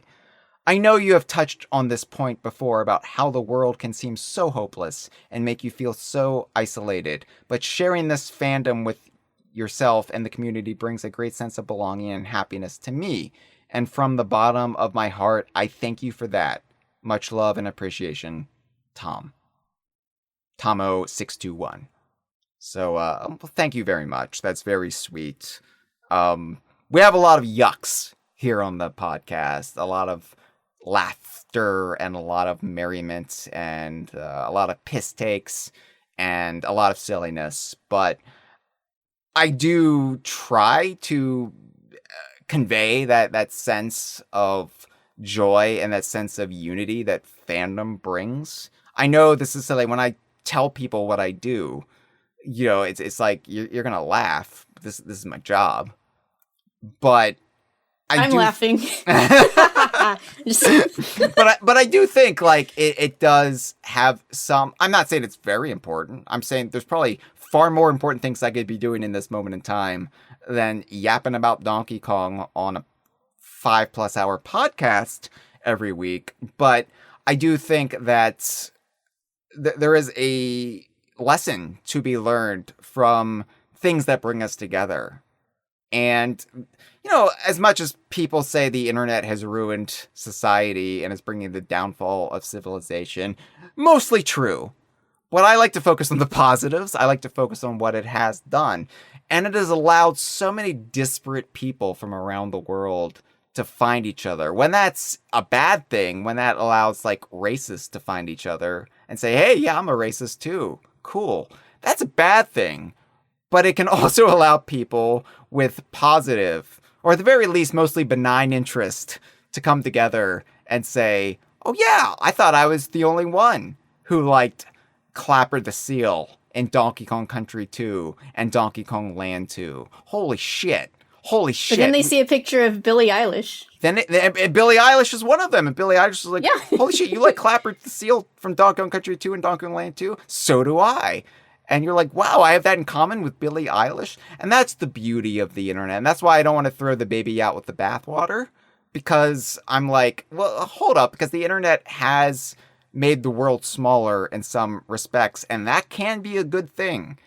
I feel so much more enlightened. And I feel so much part of this global community than I ever have before. And yeah, I joke about, being a Unabomber in the woods, but it seems like a miserable kind of way to live. And I love the connection that this community brings. And I love that we can like come together over our shared passion for this, but then learn other things about each other as well. And again, maybe that's just me putting too much importance on what we do and what this podcast and this fandom actually is. But just let me have that for now. Let me delude myself, because I don't know. I think there's something beautiful in there, even if you have to really squint and to see it, panning for gold. Panning for gold. No, you're totally onto something, and I agree with you completely. I have so many issues with the internet and social media and all of that, but it exists. It is what it is. This is the infrastructure we have. This is what exists for humanity right now. And so it has a lot of bad stuff that comes with it, but it also has so much potential for good. And, I have a lot of friends. I have stuff that I do in real life, but I can't talk to the people I know in my immediate surroundings about this kind of stuff in this amount of depth. And so my choices were, if I don't engage with fandom online anymore, I let this passion and all this knowledge that I have, I just let it wither away on the vine, not on the DK vine.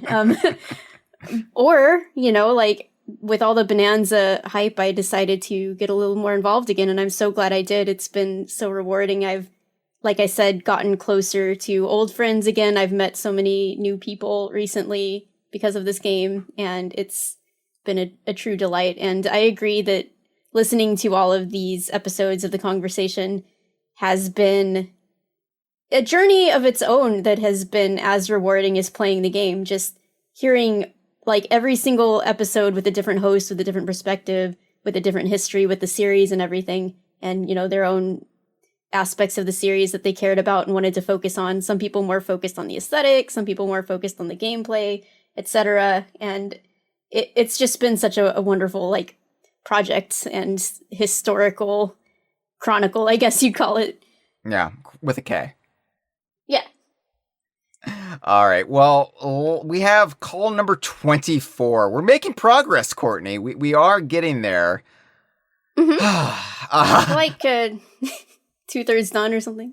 Yeah. Could you imagine had we played the calls in that episode? Could you imagine how long that would have been? All right, let's go. 24. Let's go. Hello, Kongversation. This is Rose. And God, that finale, right? I am so happy. Even more than seeing the Kremlings, I'm so happy that when you kill them, they make their little noises. As soon as I heard that Kremling say, "Oh," I was like, oh, fuck yes, this is exactly what I need.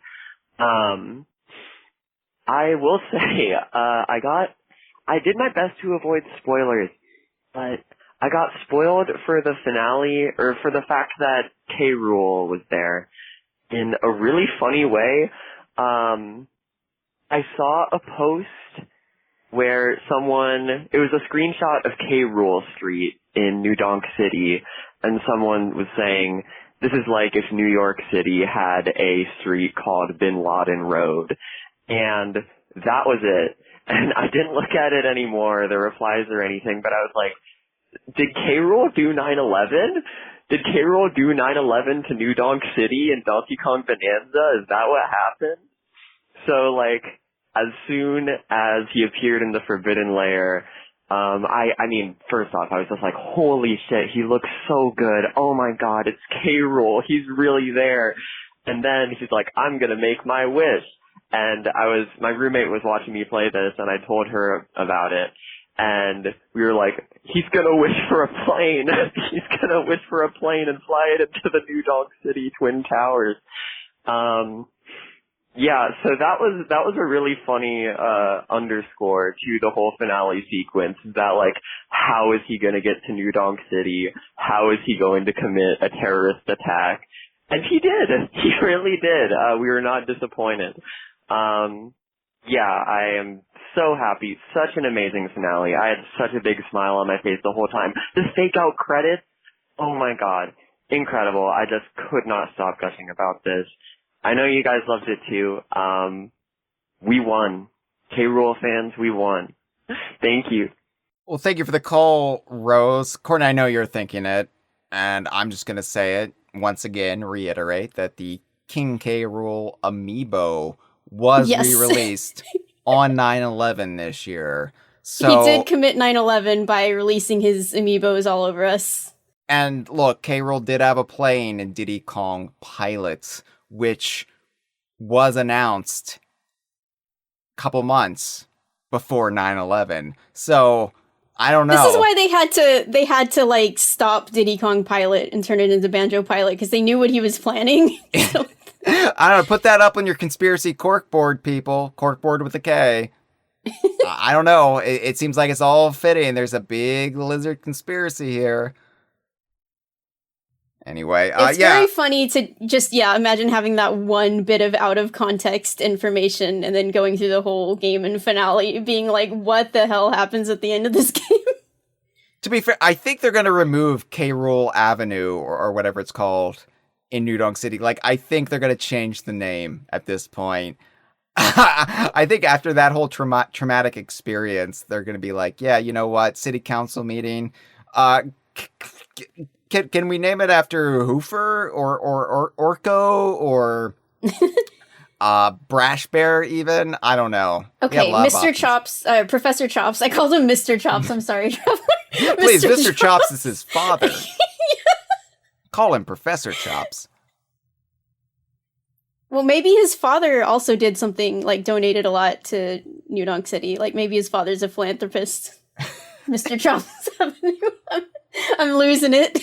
Professor Chops is just a Nepo baby. He got his doctorate just based on his parents donating to the it's like one of those, the students who get into the university based on their parents. Like, yeah. Traveler of the Stars is getting worked hard, according to them. We have to do it. We have to, we have fun. We have fun here. We like to josh each other. We like to not Josh Wallen each other, but we like to, rib each other. Not Mr. Ribs from Up with the Grab by the Ghoulie. It's getting late, Courtney. I'm starting to lose my train of thought. We're both. I don't know where I'm going. This is the call that broke both of us. I don't know why. It's Bin Laden Road. It's just having that in the context of this is how I found out about K-Rool Bananza was vis-a-vis Osama Bin Laden. That's just such a wild statement, and that's just such a weird thought nugget to really savor. It's a juicy nug of info that had we sent that back in time to a year ago or 2 years ago and say, if you ask the universe, is King K. Rool going to be in the next Donkey Kong game? Is King K. Rool going to be in Donkey Kong EPD? And this mysterious entity says, I am from the future. And I can't tell you a clear answer, but I will say Bin Laden Road. Yeah, just shaking a magic 8-ball and asking it, is K. Rool in the new Donkey Kong game? And it comes up and it just says 9/11. But seriously, never forget. Yeah. All right, let's play our 25th call because, we are losing it here. We are getting a little bit silly. I fear that we are losing steam because we have not fully recovered. I'm afeared because we have not fully recovered from that 7.5 hour conversation, and we're hitting another like record breaking. This would be a record breaking episode if it were not for the one we previously recorded. So we need to quickly move on before we just collapse in on ourselves, like Donkey Kong smashing a layer, trying to build up his smashing stats. Call number 25. Hello, DK Vine Crew. This is Jiro Romero, also known as Pauline, Ninja, and other places, including DK Vine Forum. And, okay, so we know K. Rool in this game. Like, hooray, he's here. He's finally here. And, well, of course he did something extravagant. Like, wow. But this is going to be a weird question. Like, okay, two weird questions, I guess. To both of you, have you felt like there's something missing when it comes to K. Rool and Bananza? Like, should you feel like you should do something, like maybe during or after the game, or when you see him afterwards? Like maybe you should see him do something else when everything's over, or just something that you want to see him do. And the other one is, well, what kind of new aspects that you really like when it comes to him in Bananza? Like, yeah, they added something new to him, and it felt weird to see, but it was interesting to know. And I guess it would be fun to see in a different game, too. For an example, and for my own answers for two of those, mine is definitely him missing any kind of friendly aspect. Like, sure, call me crazy, but I always believe the moments from those times from the rare games. Like, you got your land 1, your country 2, your 64, I guess, and there's also the spin-off.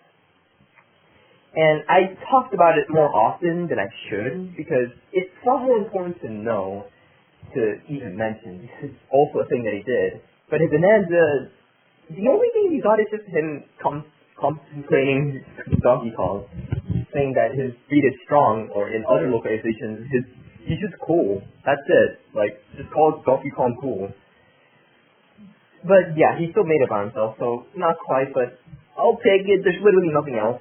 And I only have 1 minute. And the other question is, like, definitely more like him enjoying rotten bananas, basically the yin and yang to Donkey Kong's fresh bananas. And I really like it. Like, that's a new aspect that I didn't see. It literally made him not hate bananas anymore in a similar manner. But hey, he still could have hated fresh bananas. But yeah, he likes rotten bananas this time. Why? Well, it's kind of funny for crocodiles to enjoy mushy foods and stuff. Sorry. And yeah, we have 20 minutes. So thanks for another chance to make me do a call. Hope you guys have and I'll enjoy more of your post, Courtney. Later. Thank you for the call. Yeah, you know, I different perspective here, because this is somebody who enjoys K. Rool not being as nasty, not being a nasty king as Bananza portrayed him. Well, a lot of us are coming away with like, oh yeah, thank God he was just a evil bastard to the very end. There are people who maybe viewed K. Rool differently, who had a different perspective. I think that's interesting.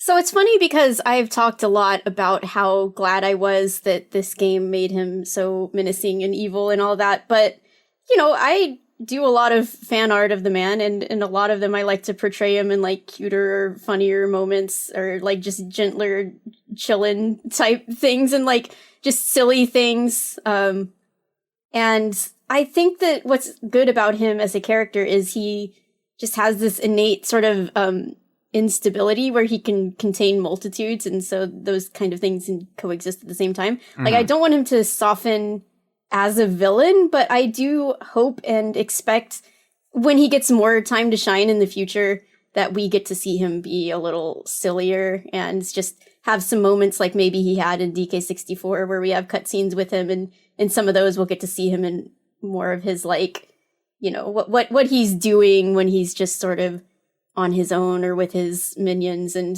could provide a lot of those, like, more low-key downtime moments with him, and I think that could be a lot of... There is something in this game that you don't really see into the post-game. Is it okay if I talk about it? Or... I'm talking about the other illustration. Oh, the other illustration. I think that's fine. Okay, so there is another knockaway art of K. Rool that you don't get until the post-game, but it is him just sitting around eating a bunch of rotten bananas, and that's actually my phone background right now.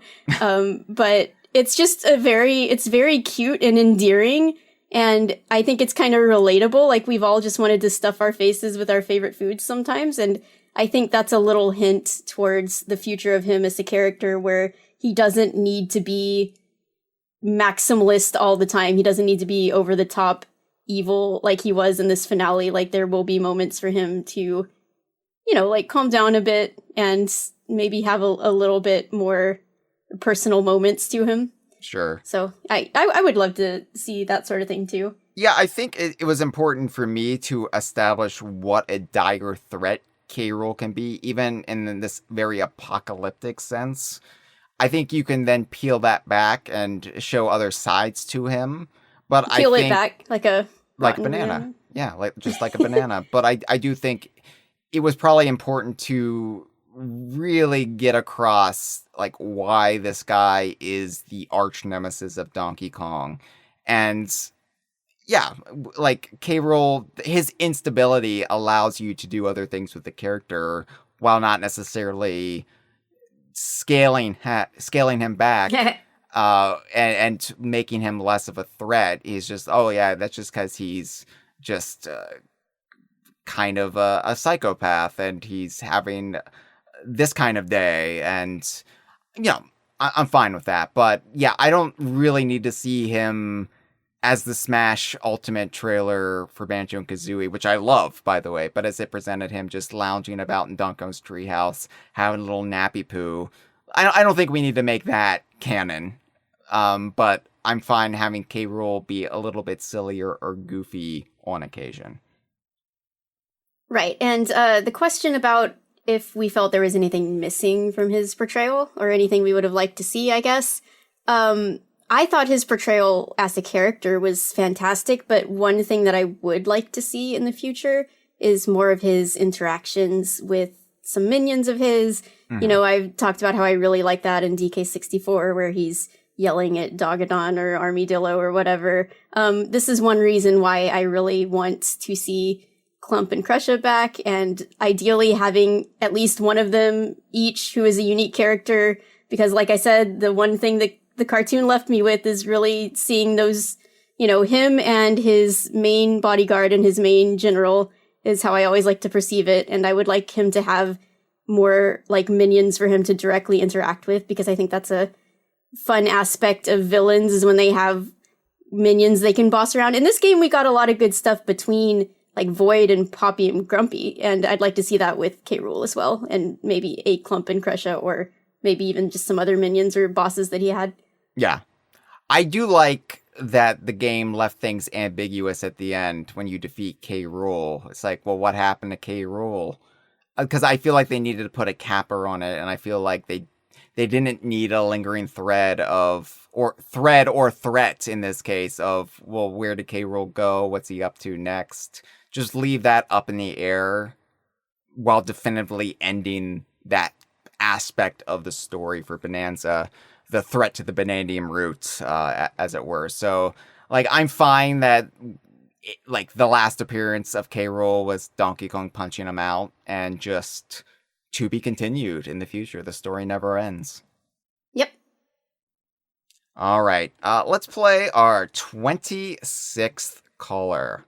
Hi, Hyle. Hi, Courtney. Calling in for the big Bananza call sec thingamabob. I'll try to say what I got as quickly as I can without stumbling over my words too much. So DK, for me, Donkey Kong, I like him. I like him quite a bit. I like a lot of his games. Bananza also there, pretty good. But the franchise as a whole isn't something that I have, big personal attachment to, mainly just because outside of DK64, it was never really a series that I grew up with as a kid. That was more the likes of like Sonic and Kirby for me personally. That being said, because I've played through the entirety of Bonanza, and specifically when it comes to its climax, pretty much starting from the Forbidden Layer and running to the end of the game, by the end of it, even without that big personal attachment for me, it ultimately didn't really matter because, at least to me, any sort of creation that people make is going to have someone somewhere down the line that cares, that genuinely cares about what it is that they're making, and into that creation, right? But it's another thing entirely when that creation, or rather that the effort that people put into that creation is conveyed wholly, organically, unambiguously, without any room for misinterpretation to the observer of that creation. And I feel like that's what Bonanza's climax is really able to do. Like, by the end of it, even for someone like me who, likes the series but doesn't have like a super big attachment to it, like other series that I really, really love, I was able to see by the end of it just how much care and love and attention was put into, really the game as a whole, but really specifically like the climax, and most importantly, conveying that care to everyone else who goes through that experience. And I personally hope that it's the kind of experience that I think everyone needs to have in whatever it is that they love at least once. But if they want a taste of that, if they want to know what that's like, I think Bonanza is a really good case for that, a really good case study. That's the call. Bye. Well, thank you so much for the call and that perspective. That was really cool to hear, coming from somebody who's not necessarily a screaming fanatic Donkey Kong fan like us. Yeah, I think the importance, the perspective of people who aren't huge fans is so important to get here as well, because I know a lot of people who aren't really deep in it like us have also enjoyed this game a lot, and just for what it is. And I really love hearing that. Also, I love hearing that you grew up with DK64, my fellow DK64 fan. So I know there is plenty in this game that must have made you smile. I will say that Bonanza is what my heart has been longing for as a fan of this, where I would look at other, be it video game series or just other pieces of media, and I would be like, I wish we could get that. Why can't we ever get that? And we got it. So Bonanza just felt like a long time coming for our fandom, and it's really cool that that can be perceived by people who aren't as deep in the weeds as we are. They can still recognize it and respect it and appreciate it. And I think that speaks not just to how well Bonanza communicates it to the longtime Donkey Kong fan, but just communicates it in general. That is just universally read as such. Right, and I do agree with the ending and really the whole game being this great, accomplishment where you can just see all of the love and all of the detail that they put into every aspect, and how, there's so much symbolism in it, and how it all comes together, and how much care was put into this game about monkeys and zebras and ostriches and what have you.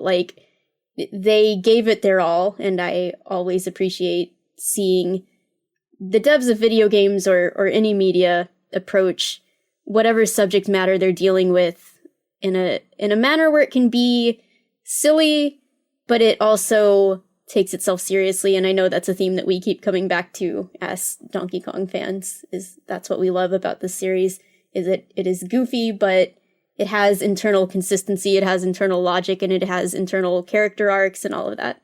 And it has a heart. Like, that's the big thing, is so many people on the outside writing these little biting articles making fun of Donkey Kong and its passionate fan base. They don't realize that there is actually an emotional center to it all, which they would realize if they gave it a shot, or just got outside their bubble. But again, I'm not going to be angry. I'm not going to hang on to this bitterness any longer. But it's good to get it out of your system every now and then, because, Kotaku and Polygon, they were so wrong about this, and it feels good. It feels good to say how wrong they were and how immediately we were vindicated. We'd have to wait years in this case to finally, be proven right, or at least be proven to have an opinion that holds as much weight as theirs. No. Immediately they were proven wrong because they had to have their little hot takes. They had to ride the wave of clickbait after the Bonanza Direct and such. And oh boy, egg on their face. DKC 3 ending all over again. The worst ending of any Donkey Kong Country game. I'm including the Moon Punch with that. What are you doing? This is true. That just makes it extra embarrassing when it happens to you, When you get a pre-cracked egg somehow laid by the banana bird queen on your face, that's embarrassing. Mm-hmm. Yeah. All right, thank you so much for the call. Courtney, we have one more comment. We have one more textual comment to read aloud. So do you want to read our last comment? Yes, because this one is from a friend of mine, Krina, who I told to write or call into this episode, so here we go. Perfect. Alright. I unfortunately didn't get to play the game until almost a month after it came out, and in that time I was unfortunately spoiled about our Kremling King's glorious return by YouTube thumbnails. But that was thankfully the only thing that was spoiled for me. Just, he's in it, and as I had been following the speculation in the lead up to the release, I wasn't totally surprised. I figured the Crocoids were probably actually the Kremlings, and that if that was the case, then there was no way our king wasn't with them, and no way he wasn't the final boss. He commands, with a K, nothing less after all, as any loyal Kremling cutthroat knows. But what's especially amazing about our king's return is not only is it marvelous on its own, it's a big enough deal that nothing can prepare a first-time player for the wondrousness that comes, with a K, after the initial reveal. Again, I expected Kremlings, specifically critters, but their updated designs are amazing, and their classic "Onk" from DKC2 is just such a treat. A sound for sore ears and already a pleasant surprise. I genuinely cannot think of a single more satisfying death grunt. What I wasn't expecting was the rest of the crew. Neckies? Armies? Those are names I haven't heard in a long time, let alone their classic noises. Though I think the Neckies noises are more DKC2-esque, and the Army's voices very much sound like they're from Armadillo. Kaboom of all enemies, with upgraded barrel defenses to boot. You jokin'? You not jokin'? Well, I'll be. And the zingers? I love the zingers so much. I have since my first DK game, DKC2, and I wish they had longer antennae in Bonanza like they did in the rare games, but they still look great. And of course, we can't neglect our king himself. The credits gag was so perfect, especially the way it intentionally lined up with the obligatory Gangplank Galleon arrangement. And by the way, I adore the fact that Rool returns as part of the arrangement. So beautiful. Honestly, the music throughout the game, but especially during the finale, is probably worth a conversation on its own, but I'll try to stay on topic. As I alluded earlier, absolutely nothing could have prepared me for the showdown on the surface. Blasting past the different layers of the underground and then suddenly realistic humans? New Donk City? Are you for real? Oh, it was so incredible. I had the biggest smile on my face from the moment our king up-tilted Void Kong, who I do also love, out of the story up through the real credits rolling, but it was certainly the most prominent while we were on the surface. The music, the visuals, the boxing ring, the actual King of Rot fight where the trick shots are near identical to those of the first Captain K. Rool fight. I am in love with this game's finale sequence.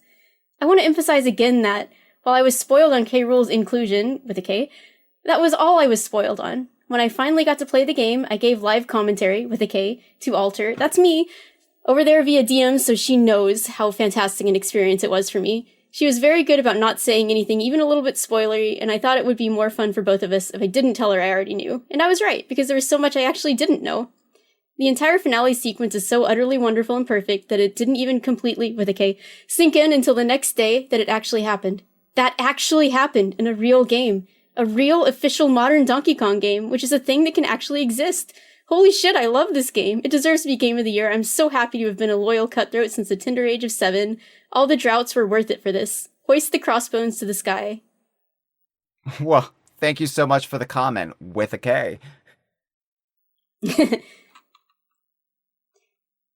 Yes, so I was there for this live commentary, and it's very funny because, as she mentioned, I did not think she knew that K. Rool was in the game, and I did not know she had been spoiled on it, and then I found out that she did. But it's okay because, again, like we were mentioning before, you can be spoiled on it, and this finale of this game can still completely blow your mind entirely. Yeah.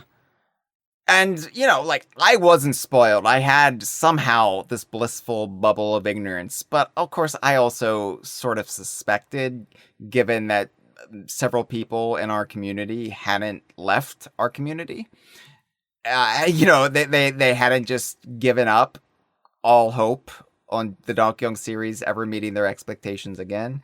So I was kind of confident that he was going to show up, but I still didn't know. But that confidence didn't prepare me for how blown away I would be in the actual reveal and execution and just multi-faceted aspects of the fight and the chase and the scaling New Donk City and then the other fight. Like, what the hell?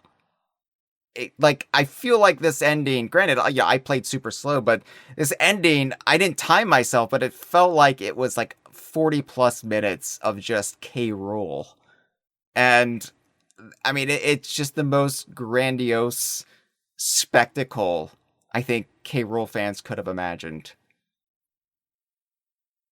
Right, and, you know, like, Krina is a friend of mine. She's very similar to me, and having just been a fan of the Kremling specifically for, you know, since we were children. And we had known each other for years, but this game has definitely brought us closer together as far as talking more often. And just another example of that happening that I'm really grateful for. That's cool. Like, I feel like all of my friends that I could talk about this with, I couldn't talk about this with at first because I was the only one who hadn't beaten the game. And so I was just off alone, experiencing it by myself. But that solitude almost made it all the more impactful for me. So, yeah, I'm really curious about everybody's experiences now. Like, everybody has experienced this in a different way, whether they were spoiled or not. And it's just wild comparing notes and how we all kind of came to this similar feeling, mostly, even though our experiences getting there were vastly different. It's so cool because, I mean, I feel like all the DK fans who have been lifelong fans, we're just going to remember this. We're not going to forget how we felt about this game. We're always going to remember the specific, like, where we were and, like, the circumstances of us playing this finale, because it's going to leave such an impact on all of us. Just like 9/11. All right, so we are in the final stretch now. We have got several more calls, but no more comments. So we are just going to charge ahead. We've got a big one here. This is actually 2 calls stitched together into one, as a few of these next calls are actually going to be. But, you know, like I said, I'm a big old softie. I was letting people have their say on this episode. So don't make this a reoccurring occasion, people. This isn't this blanket permission from here on out to call in multiple times. I still have to like put my foot down. But for this episode, yeah, everybody gets Kyle's their being say. nice. I'm being Just nice, this everyone. once. Be nice on this one. He's gonna bake you some brownies. He's gonna spoil you rotten. Oh, you gonna bake you some brownies? I'm gonna put some brownies in a little cheekies. I'm gonna slide it right in. Oh, choo, choo, choo. All right. Call number 27. Donkey Kong Bananza was most of this team's first ever Donkey Kong game. Some of the team worked on Jungle Beat, but by and large, this was a brand new team handling Donkey Kong. The fact that this team was able to do what they did, not only, the game would have been amazing and great before the finale, I would say, and most people would say, but the fact that they did all they did and this is nothing short of astonishing. This is Traveler of the Stars calling in about the planet core in New Donk City, which we're going to get to, Hyle. Hyle, you're looking so bleeding beautiful today, and Courtney, you're looking deliciously rotten today, just like your hero would like. Calling in, Traveler of the Stars. I didn't mention that already. I have a lot of thoughts in my mind. I'm sure, this conversation or the previous one and this call stack are going to be so long. So many people have so many thoughts because, Hyle, you mentioned how you're, and you are, you make takes like how Naughty is better than Cloud Strife, and, people like Jeff will say you are, cast out, gotta be cast out for that opinion, which you should be. But, Hyle, you can confidently say with your chest, even though, you're a Donkey Kong fan, you can say that this is one of the best finales in video games, and you can be confident that you are right. Not only is, I think easily, this is the best Donkey Kong finale, even superseding DKC2 and Boomer's Eyes like Hyle, I would say. But just in general, this finale is incredible. I mean, how can someone get all their thoughts down in a single call, right? The returning sound effects, the references, the fake credits. I mean, it's hard to articulate. And how do you go and bring back a series that has been dormant for over a decade, who's been dormant in the 3D space since 1999, bring back a character so flawlessly that's been dormant in the mainline series since 1999 and gives him their best depiction ever and gives him more depth than even Rare ever did with the banana thing? That is genius. And kind of, people were so confident, Nintendo hates King K. Rool. They gave what Rare never did with the banana motivation. That is insane. That is insane. And what I love most about this finale is that this game just so expertly weaves together just so many different eras of DK. And it's been mentioned. I am sure both of you have already talked about it, but just the fact that, you get down to the core, you hear returning sound effects from Super Nintendo games, you see arcade era fossils, you also get amazing new ideas with the fractone stuff and the cradle and just the rot stuff. But you go to New Donk City, a Super Mario location. You have a villain who's been dormant in the main DK series for so many years, taking over that location. You get Jungle Beat reference in New Donk City. These developers are so ZK pilled that you can see a tiny bank reference and think to yourself, is that intentional that you're referencing the German Player's Guide? And it's like, it could be. And, while you're climbing the New Donk City, you get these arcade era references of 25M and stuff like that. And you get this boxing ring it's just incredible. And the fact that they were able to weave it all together is just, my hat goes off to them. My Kathy hat goes off to them. But speaking of Hyle, you better get to work on the DKU tribunal for Odyssey. It should already be done, please. Also, I think I was right. Freezer and I are right, by the way. Freezer has my back that this is a Odyssey prequel. That's what Bananza is. It doesn't really matter, but I know I was in that live chat that one time when the BK Direct just happened. I said that, so I just want to get that in there. But no, really great job, Nintendo. I just think this finale is miraculous, and they deserve all the props in the world. It's just what an amazing job. And they managed to have a Mario location and not have DK Vine Rage, so that's an achievement in of itself. Well, actually, Traveler of the Stars, I would say that New Donk City is not a Mario location. It is the shared safe space for both the Donkey Kong and Mario series to come together, neither having agency over the location, both jointly having equal domain. It's kind of like when they split Berlin in half. But thank you for the call so much. And, you know, you have also been somebody who has been part of this journey as far as the long road to Donkey Kong Bonanza. Traveler, thank you for your support over the years. And a lot of people didn't believe our reporting on Donkey Kong being developed by Nintendo EPD. And you were like one of the ones who were like, yeah, I don't think Hyle and the DK Vine crew are full of shit. I think they're onto something. I don't think they're grifters. I don't think Hyle Hustle exists. So thank you. Thank you for having our back for so long. It's always been appreciated. Thanks, Traveler. And you're so right. This game, you can really tell that the devs, like I was saying before, they gave it their all. They knew that this was their chance to define Donkey Kong for the future and say, this is how we pay respect to the past of the entire series while bringing it all together and creating something new at the same time. And I think they pulled it off just about perfectly. I mean, as the years go on, I'm sure we can look back at this game, and once the glow has faded a little bit, we can probably start to nitpick here and there, have our little quibbles about maybe they could have done this different, maybe I would have liked it better.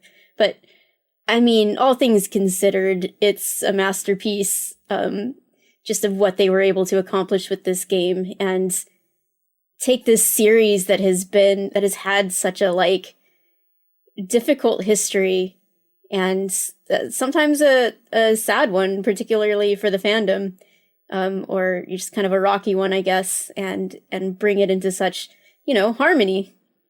Harmony. There's the word again. And you said rocky. That also applies.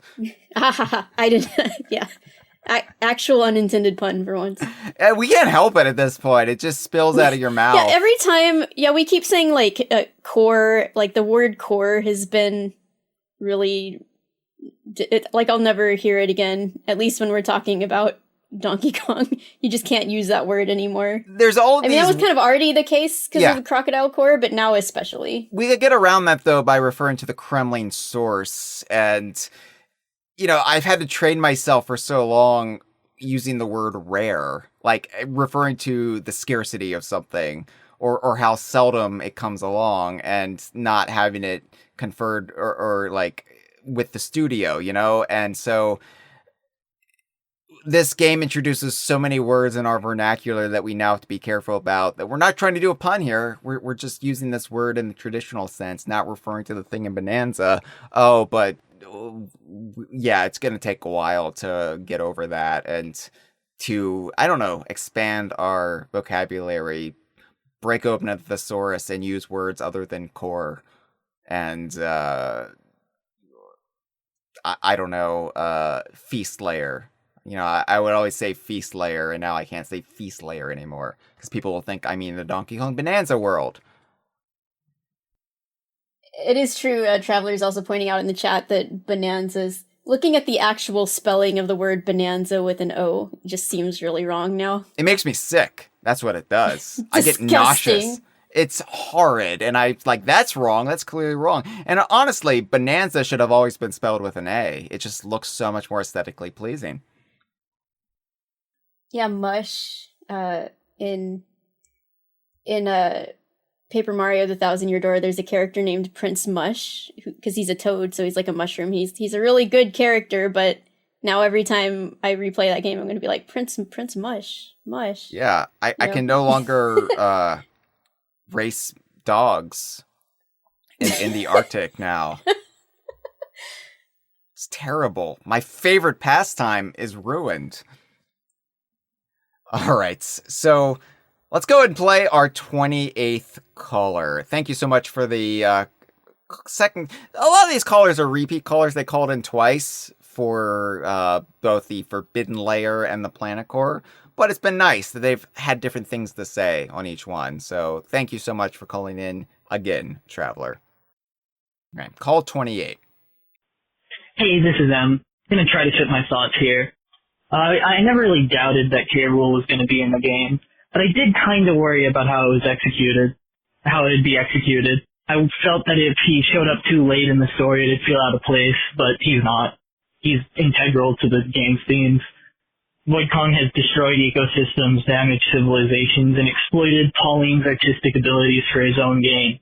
And in doing so, he's unleashed the physical embodiment of greed and rot. K. Rool's portrayed as more than a character here. He's those very concepts personified. He's a force in nature. I love so much about his character here. The way he takes off his crown before the King of Rot fight, to me, feels like he's finally embracing his true nature. After years of putting on silly disguises, new names, he's accepted he's no king, no captain, no baron, none of that. He's simply rotten to his core, and I love that. Lastly, my favorite part of the game is when the critter goes, OG! Thank you for the call, M. It's funny that everybody has a different pronunciation and spelling of the sound effect. Like I said, it transcends written language, and it's also hard to imitate. So it is just a universal truth that we all understand. It's like the great babblefish. It just is translated into our own tongue, and we all understand it. It's like math. You know, it's a universal language. Even though I don't understand math, I'm terrible at it. But I do understand onk. That's the way I say it. There we go. Yeah. My voice isn't deep enough to really do it justice. It's in your heart, though. It's in your heart. Yeah, I got the onk in my heart. Yeah. Did I tell you about my onk dream? Please.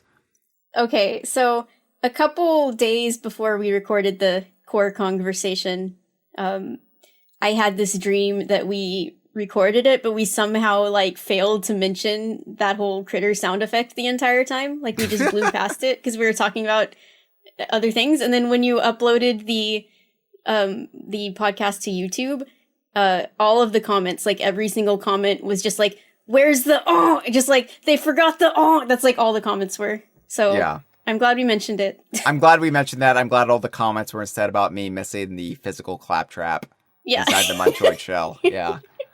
That nightmare was real. Yeah, I'm not going to wake up from that one anytime soon. So M also brought up K. Rool dropping the crown. And, I think we can get different reads and perspectives on this. And, I liked M's idea, and I think is that shared by you, Courtney? Yeah, pretty much exactly the same interpretation that I have. See, I don't know if it's K. Rool necessarily abandoning his kingship, because he's always going to revert to that. So, my take on that is it's K. Rool temporarily ascending to godhood and being I don't need to be a king anymore. I am the king of kings. I am... I thought that was Donkey Kong. No, well, yeah, I mean... K. Rool's disagreeing with the Jungle Beat marketing campaign in Japan, and he's saying, I am the Lord of Games. I am... I am the one book. I am the Banandium Roots. I am King K. Rool, King of Rots. And so, he's still a king, but he's basically parting with the, physical embodiment of being a monarch, and he's becoming something far greater, albeit temporarily. Now, he's no longer has the Banandium Root as part of himself, so he's just going to go back to the crown. But, yeah, it is an interesting moment, considering how precious he is about the crown in Super Smash Bros. Ultimate, where he's no, I gotta put that back on my little head, because I'm the king. Wiggle, wiggle. And how precious he is in general. Oh, what a little baby eating the brownies. Yeah, well, I mean, I don't think, obviously, he... One thing about K. Rool, I think, is he's kind of short-sighted. He has schemes and plans, but it's only for his somewhat immediate future. So, obviously, He's not going to abandon the idea of being a king, but in that moment, as we talked about last time, he thought he was victorious. He did not see any future for himself beyond that one glorious moment where he feels like he is going to win. He's already won. So, in that moment, why would he care about just being an earthly king? It doesn't matter to him. That's what dropping the crown really signifies for him, is he is going to, it's what's inside him that matters. It's not the trappings on the outside. He realizes his true strength comes from the inside, which, that's normally a really like inspiring message. Like your true strength comes from within. And that's also true for him, except in his case, it's horrifying because he's realized how rotten he is on the inside, and that's all he needs. It's all he's ever needed. He doesn't need to put on costumes. And, I would like to see him put on some more costumes again in the future because, he back at it again. He doesn't have any other choice. But right. In that moment, he was like, I am what I am, and I am the rot, and I do not need this crown at this moment. I am what I am is actually Popeye. Well, that ties back into the whole Donkey Kong Popeye. It does. Connection, it does. so. Yeah. So, yeah, I think that K. Rool, him being impulsive and short-sighted is a great point. He's like the driver who constantly changes lanes, despite the fact that they're clearly not going to get anywhere by moving lanes. They just want to try to get ahead of the car in front of them, but they're going to immediately slow down, like, within, like, 0.10 miles in front of them. So that's K. Rool. He's just the one who's constantly trying to shift lanes and getting nowhere and actually falling further behind than if he had just stayed in the right lane, you idiot. Exactly.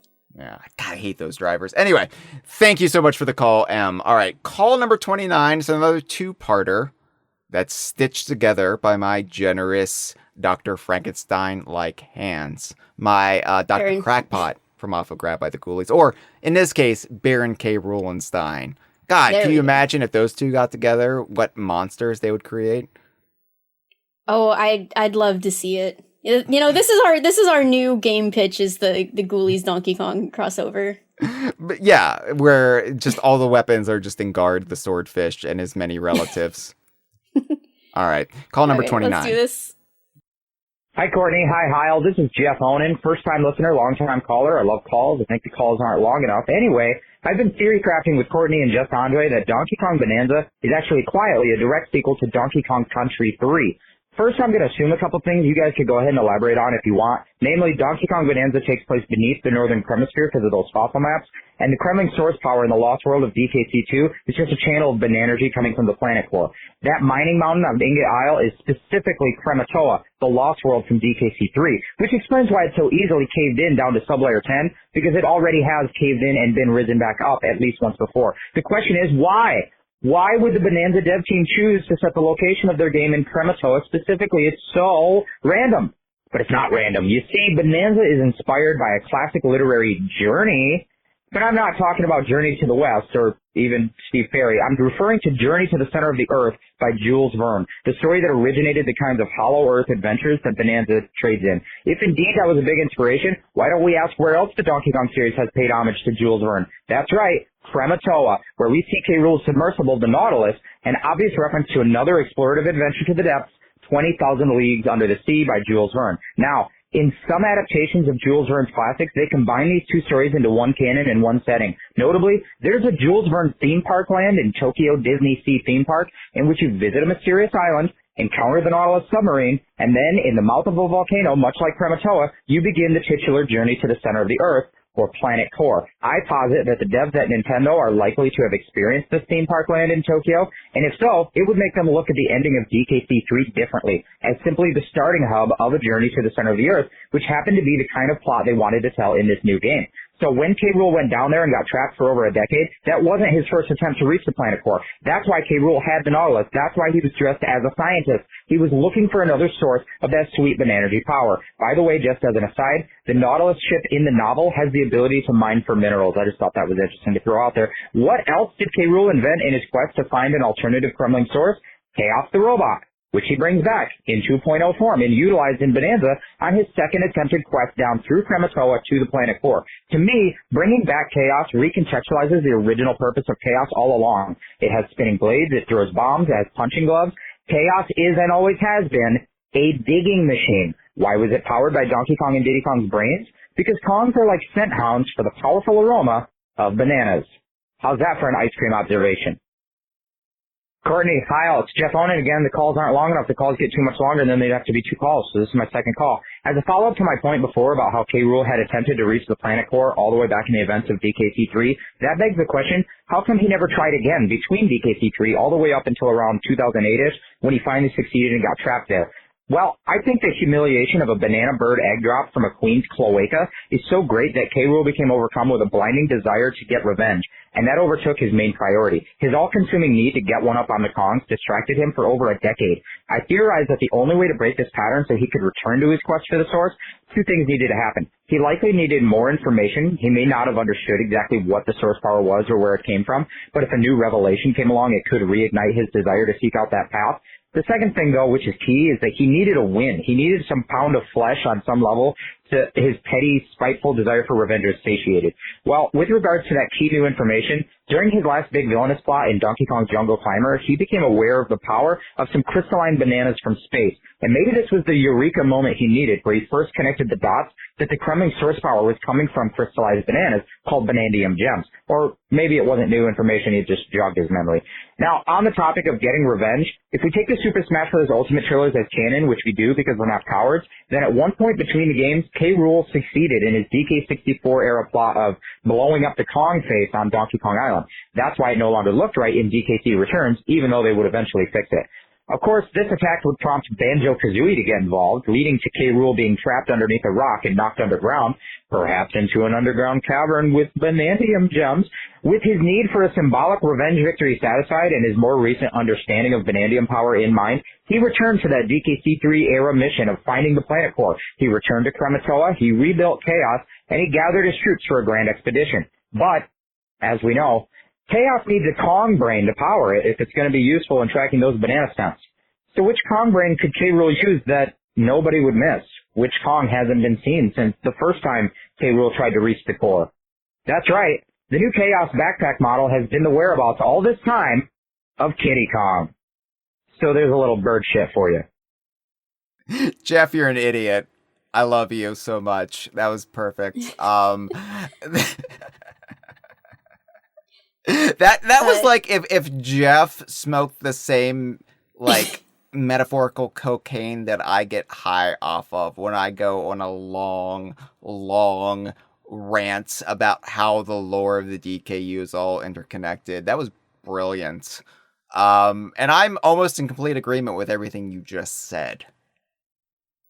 I know that seemed like a whirlwind, but to me that was just a review and I was just nodding my head because, as he mentioned, this all came out of some kind of manic discussions that me and him and Andre and some other people had in just like the weeks following the game's release. Yeah. And, the only thing that was new to me there was the Kiddy Kong brain idea, which I don't remember being mentioned before. Yeah, I don't know if I agree with that. I think that might be a little bit even too dark for my taste, but I like everything that Jeff said up until that point. I don't know if I agree that Ingot Isle is Krematoa per se, but they are definitely linked.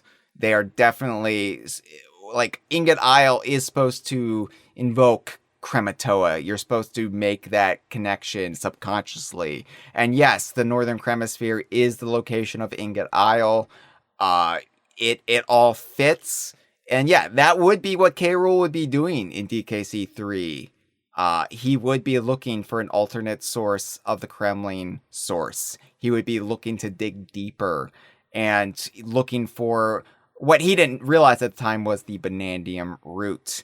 And I will add to that, maybe when he achieved that enormous size at the end of Jungle Climber, maybe he developed some sort of awareness, like some sort of cosmic clarity. But because maybe the crystal bananas from Jungle Climber were the Planet Plantain versions of the Banandium gems. Like maybe there is a Banandium root at the heart of every planet with evolved life. If you doubt me, Courtney, I take you to a little game that came out 1 year after 9/11, Star Fox Adventures.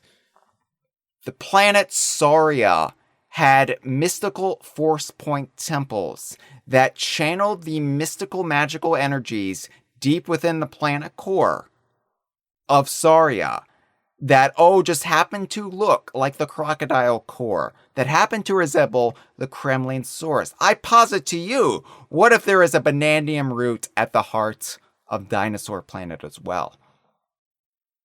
I believe it so much that I think the very reason that Xananab and his people were even in the proximity of our planet, or, the Donkey Kong planet, in the first place is that, maybe they were looking, just as we as humans want to discover other life out there in the universe, maybe they were looking for other planets that had bananium roots at their core. Perhaps. This is what makes life in the universe. Bananium roots, hearts of gold.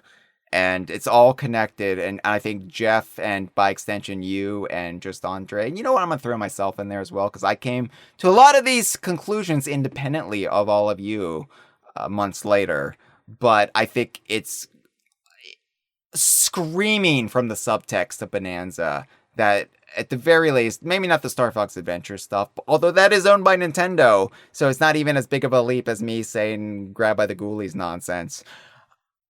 I do think that it is definitely calling back to DKC3 and DKC2. We talk about Bananza is very much a sequel to Donkey Kong 64 in a lot of surprising ways, but it does pay off a lot of the stuff from DKC2 and DKC3. And I think that is something I never thought the Donkey Kong series would ever return to. And, the Kremling source, the Lost World, it tantalized fans so much. So to actually have a payoff to all of that, my God, my log, my one book, my bananium roots, my heart of gold, whatever deity you worship in this wacky shared universe, I'm gobsmacked by them. Yeah, Jeff, I suggested that he make a call about this subject matter because I think it's really cool to talk about. So thank you, Jeff. I'm glad you did it. That was perfect. And we talked a lot last time about how this game recontextualizes DKC2, but we didn't talk very much about how it recontextualizes DKC3, and I think that's also very important. I like looking back at it with a perspective that K. Rool went to the Northern Kremisphere with a specific mission, which was to, that immediately after destroying the Crocodile Isle vent of the source, he wanted to find another one, and that's why he went to Krematoa. That's why he had the Nautilus in Krematoa in the first place. Yeah. And it gives him a little bit more motivation instead of he was just being a coward and running away.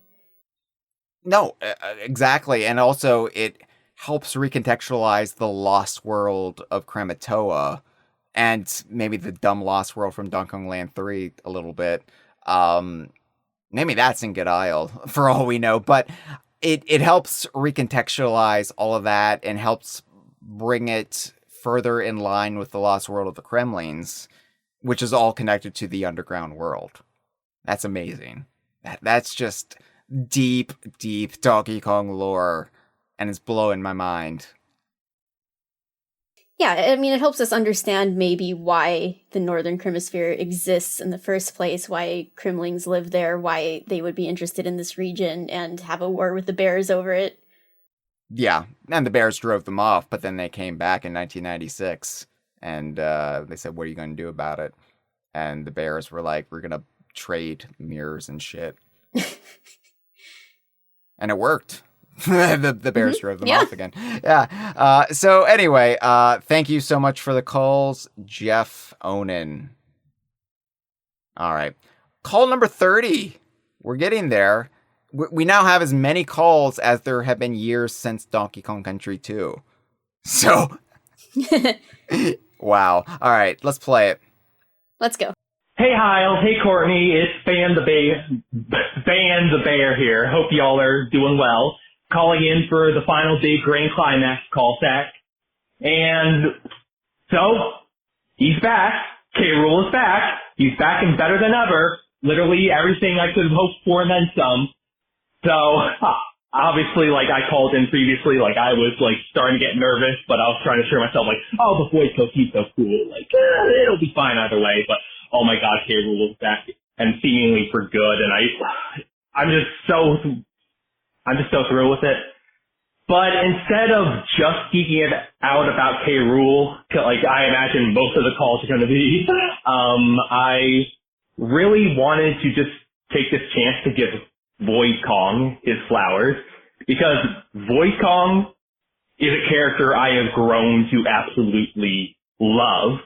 So, like, I know on the DK Vine forum, especially back in a couple years ago, I kind of got infamous for constantly complaining about all the post-rare villains in the Donkey Kong games, especially Lord Frederick. And I kept getting called out as someone who only, like, disliked them just because, they weren't K. Rool, so they were never going to suit me anyway. So it's just vindicating to have Void Kong come in and just be such a fresh, incredible new villain. Like, he's so well-rounded. He feels like he manages to feel completely distinct from K. Rool as this meek little grubby capitalist. He actively participates in the story. He has a lot of great moments interacting with both Pauline and DK as well as Poppy and Grumpy. And I especially love that, especially after the DLC, he feels like a character who's built to last.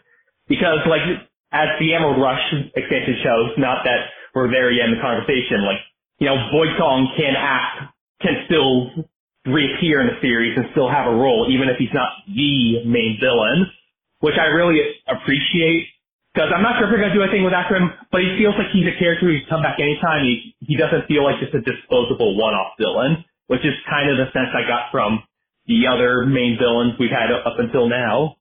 And quite frankly, Void Kong is so well handled. Like, if it weren't for the fact that K. Rool came back bigger and better in this game, I honestly might say Void Kong is basically on par with K. Rool, like, pre-Bananza as a villain, at least as far as he get in, like, a singular game. So yeah, I don't really have a question or anything, I really love Void Kong. I would love to hear more of y'all's thoughts on it at post-finale, and if we keep getting new DK villains alongside King K. Rool in future games, hey, it's Ban the Bear again. I'm sorry I got cut off last time, and I promise it won't take long with the second part, so I just wanted to wrap up my thoughts. And so what I was saying was that if Donkey Kong continues to get new villains alongside King K. Rool, I hope Void Kong basically sets the bar moving forward.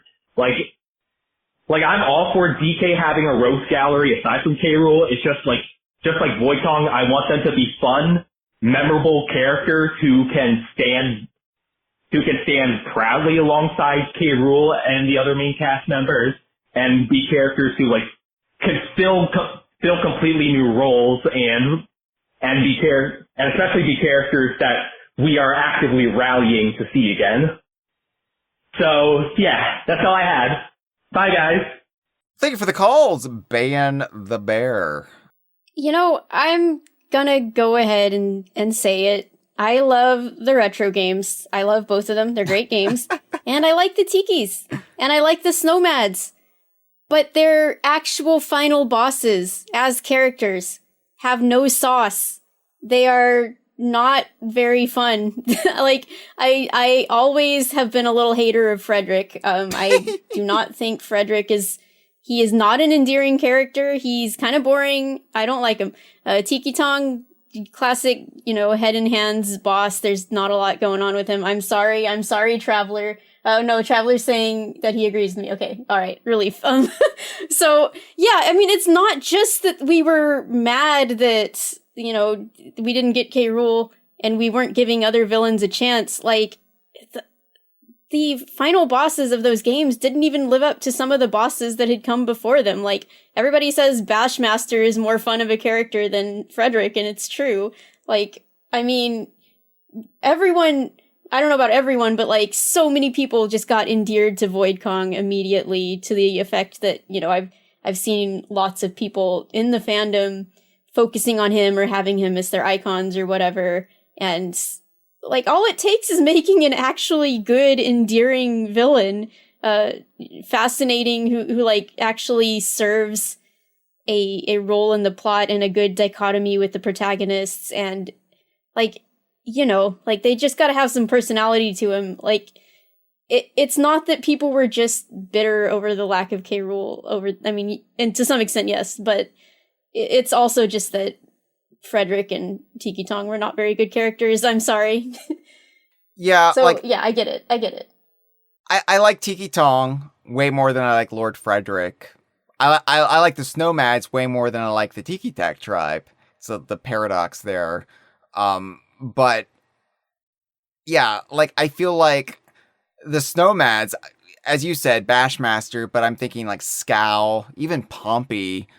I think they're more memorable than Frederick. Like the Snowmads were almost very nearly there. And then Lord Frederick just came out, and it's like, oh, what if we just reskin K. Rool as a big walrus? That'll make K. Rool fans happy, right? It's like, no, that's actually the worst of both worlds. You just ruined the main antagonist of this game by trying to do K. Rool, but not K. Rool. And he's just nothing as a villain. While the Snowmats themselves are so interesting. What are you doing? And, you know, Tiki Tong works as kind of this elemental force, but he's not very interesting by himself. He's more interesting as this idea, this part of the grander series lore. So I'm fine with him sticking around as a presence, like as part of Minecart Madness at Donkey Kong Country Super Nintendo World. Yeah, absolutely. I think Tiki Tong deserves a place there. But yeah, I mean, K. Rool will always be the primary antagonist of this series. That doesn't mean we can't have other villains that are interesting and fun and beloved even. And I think Void Kong gets there. I think Void Kong is so well considered, as is the rest of Voidco. And I think that, like, Void just being this nasty little unrepentant greedmonger is an interesting dynamic that is very different from K. Rool. Or at least where K. Rool evolved in what he evolved into after that first Donkey Kong Country game, where he just stole the bananas cuz. You know, I think that Void is like very easily understood from his motivations, but that doesn't make him uninteresting. And he's fun. He's a fun antagonist that you love to hate. And I think that is something that maybe Tiki Tong and Lord Frederick failed to get. And definitely the Jungle Beat baddies. Like, I think the 4 primary Kong baddies or bosses of that game, they're kind of interesting designs, but there's really not much there. It's like, this one knows karate. This one knows sumo. This one's a ninja. And this one has dreadlocks. Like, oh, okay. Why are they doing this? What's their motivation? What the hell is Ghastly King? Okay. Cool, I guess. But, yeah, with Void Kong, it's like, oh, wow, it's an antagonist Kong that I understand. You know, that's wild. Right. And, I mean, ever since Donkey Kong Country, like, charismatic villains were something that made people fall in love with this series, and it's good to have new ones back again, in addition to returning ones. Yeah. And look, I still think there can be a redemption arc for Lord Frederick. Bring him back. Make him interesting. Make me understand what makes this guy tick. Why he, like, has to freeze Donkey Kong Island when he's a nomad or a snowmad in this case. Like, why is he trying to settle down here? I have my fan theories about it, but, you know, what's the actual underlying reason? Why does he do what he does? I don't know. Make him different from K. Rool. I do want to say, yeah, like, there's a lot of potential. I know people have talked about this for years, but a lot of potential, like, rivalry between the Kremlings as pirates and the Snowmads as Vikings. You could, I mean, I always like to headcanon that K. Rool and Frederick know each other and they hate each other, so I would love to see them clash, and we could maybe learn a little bit more about Frederick in the process and how he does differ from K. Rool, like, philosophically as a villain.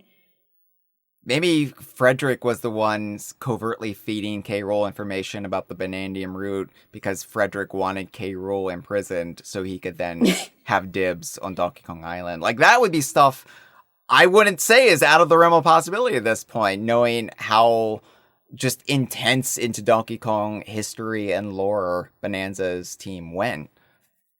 Mm-hmm. Anyway, yeah. I think there could be a redemption arc for Tiki Tong and Frederick yet. I'm open to it for sure. I'd be very excited to see that. And you know what? Maybe a Jungle Beat character to bring him back. Anyway, thank you for the calls, Ban. All right, call number 31.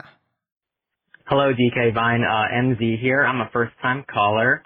And one thing I really liked about Donkey Kong Bananza was how it kept the whole music is freedom theme, like, throughout the whole game.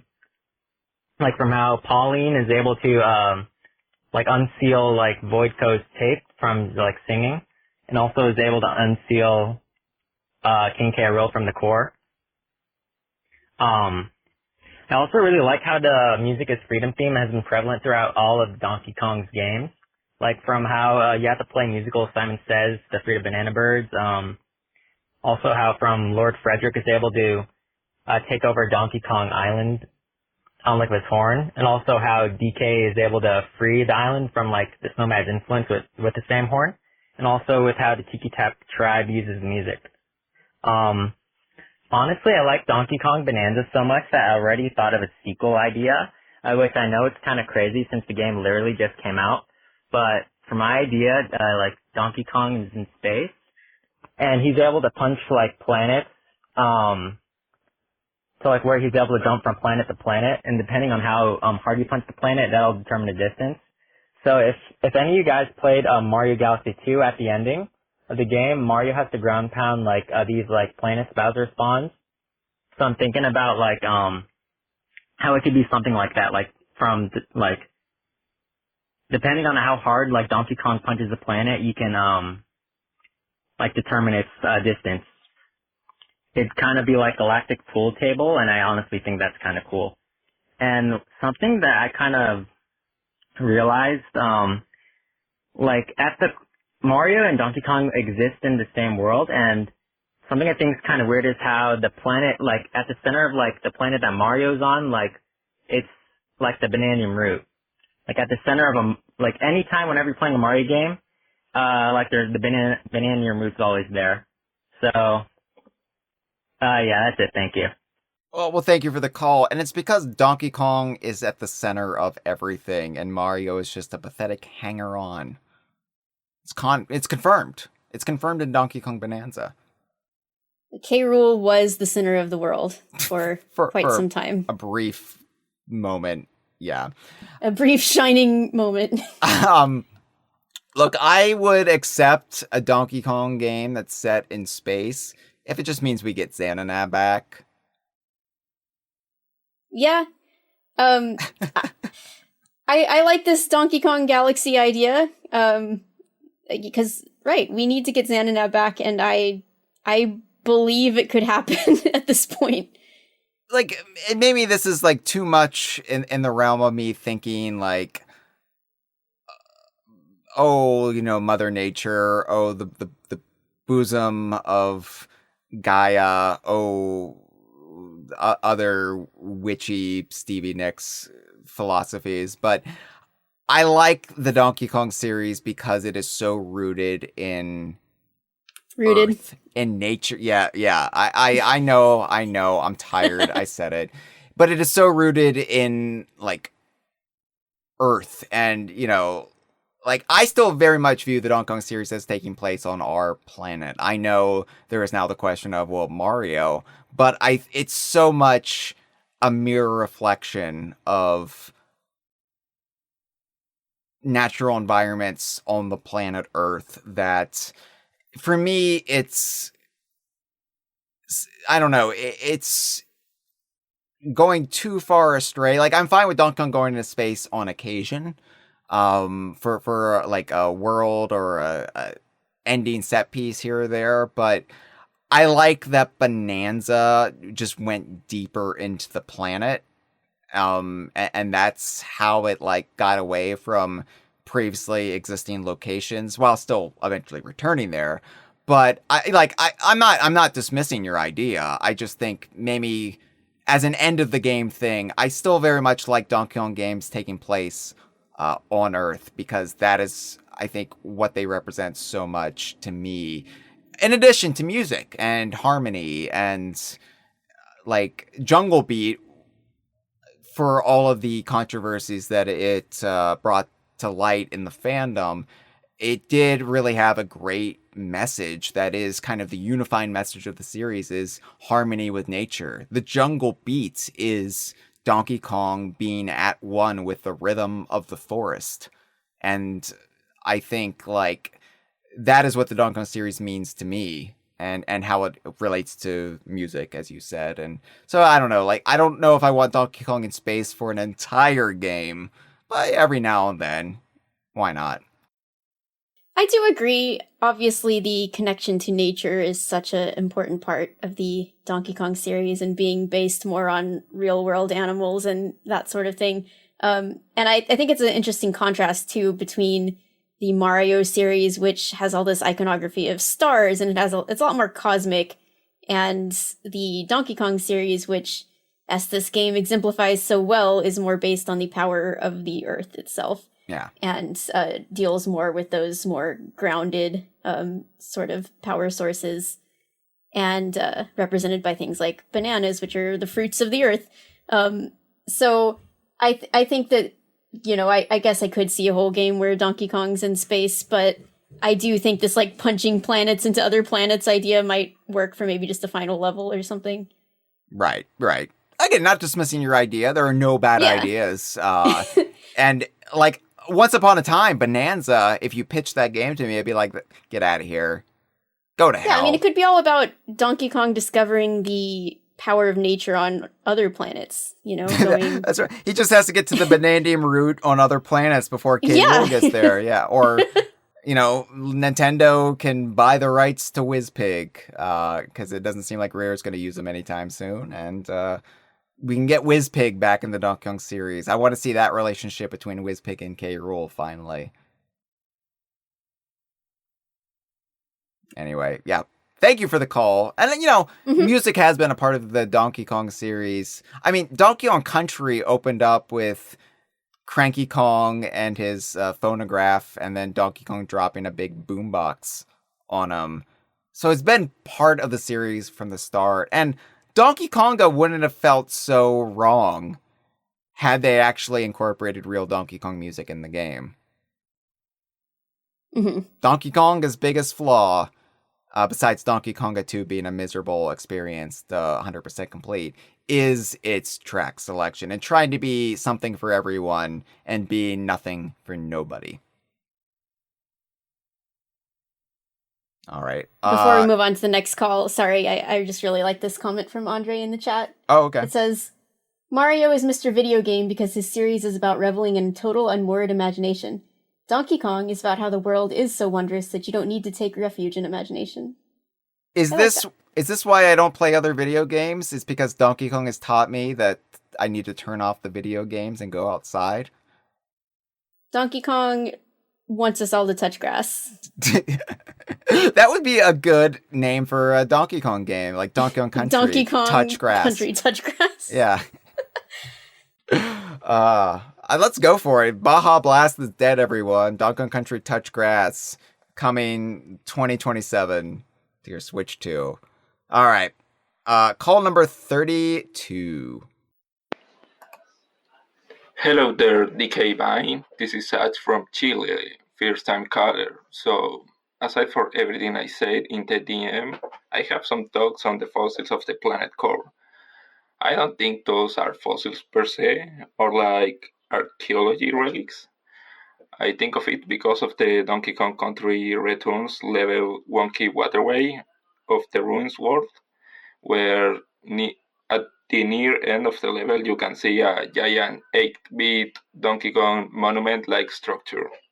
So while it could be a fossil, as the description says, it could also be an archaeology piece. At least I think it will. Well, that's it. Well, thank you so much for the call. See, we got calls from Chile. That's awesome. And yeah, like I said before, when we were debating those fossils, they might not actually be like the relics of bodies long since past or whatever. They could be many things. They could be imprints, or in this case, yeah, that's a very good point. It could be just a giant relic that had fallen underground and tumbled 1600 plus layers towards the planet core. I think the fossils could be many things in Bananza, and there's real no evidence aside from the zingers in Amber or Resin. There are no, not the Grab by the Ghoulies character, Courtney. I'm sorry. Another Ghoulies connection. But there could be multiple explanations for all of them. It doesn't have to be this ancestor of Donkey Kong, although I did like my theory on the last episode that it's the character referenced by Bizarre Bear. But it could be just a monument that had fallen down there of Cranky, or this prophecy of Cranky, Donkey Kong Sr., just like it might not necessarily be Chaos or the remnants of Chaos Mark 1. It might not be like an actual other spider similar to Squitter. It's just this imprint that Squitter left. And, lots of theories. And that's what makes the fossils in Bananza so fun, is they can be many things to many different fans, depending on your perspective.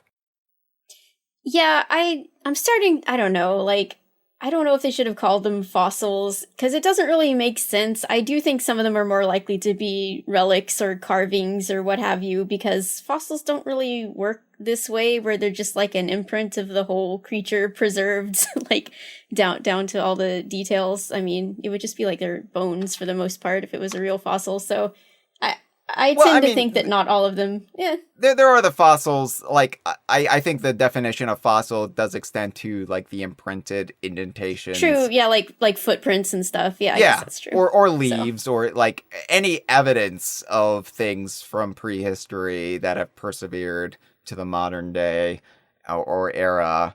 So, yeah, I think it does, of course, when you see the very first fossils, you get the big like giant whale bones, and I think it does like make your brain start thinking in those terms. But then by the time we get to the more Donkey Kong centric fossils, it starts to throw things into question a little bit.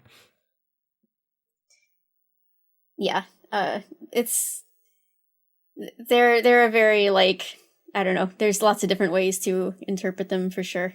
Yeah. I tend to, again, not really think of that specific 8-bit Kong fossil as being a real Kong, but being some kind of relic or, like, prophetic thing. So I tend to agree with this caller more, I think.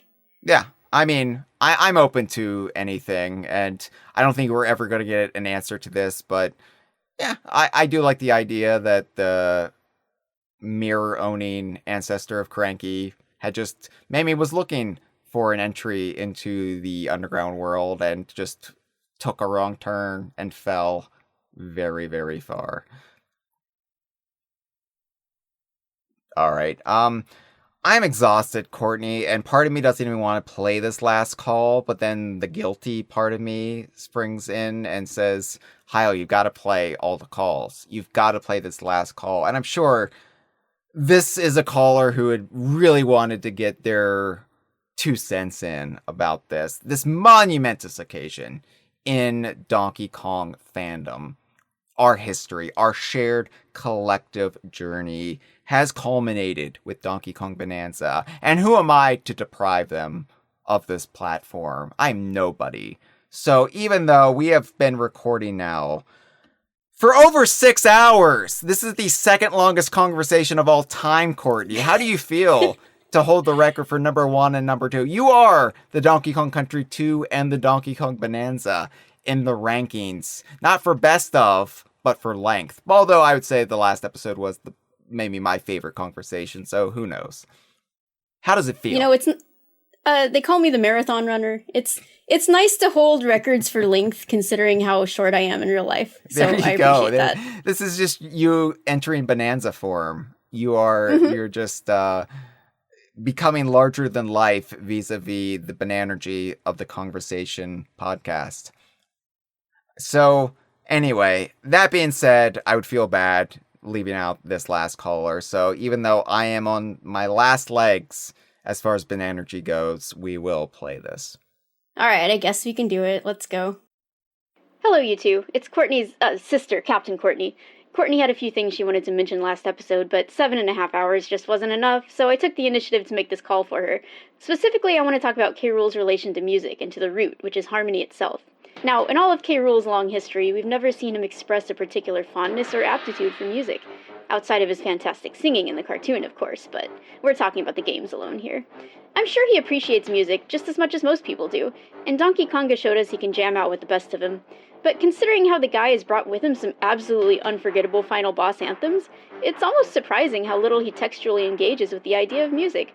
Now, you might think that being a villain, we just haven't had a chance to see such things. But the man has had so many personas and so many chances to express a musical streak over the years if he wanted to. And consider that the tikis are explicitly instruments, and even Frederick has his horn. But no such propensity seems to exist in K. Rool. In fact, it's quite the opposite.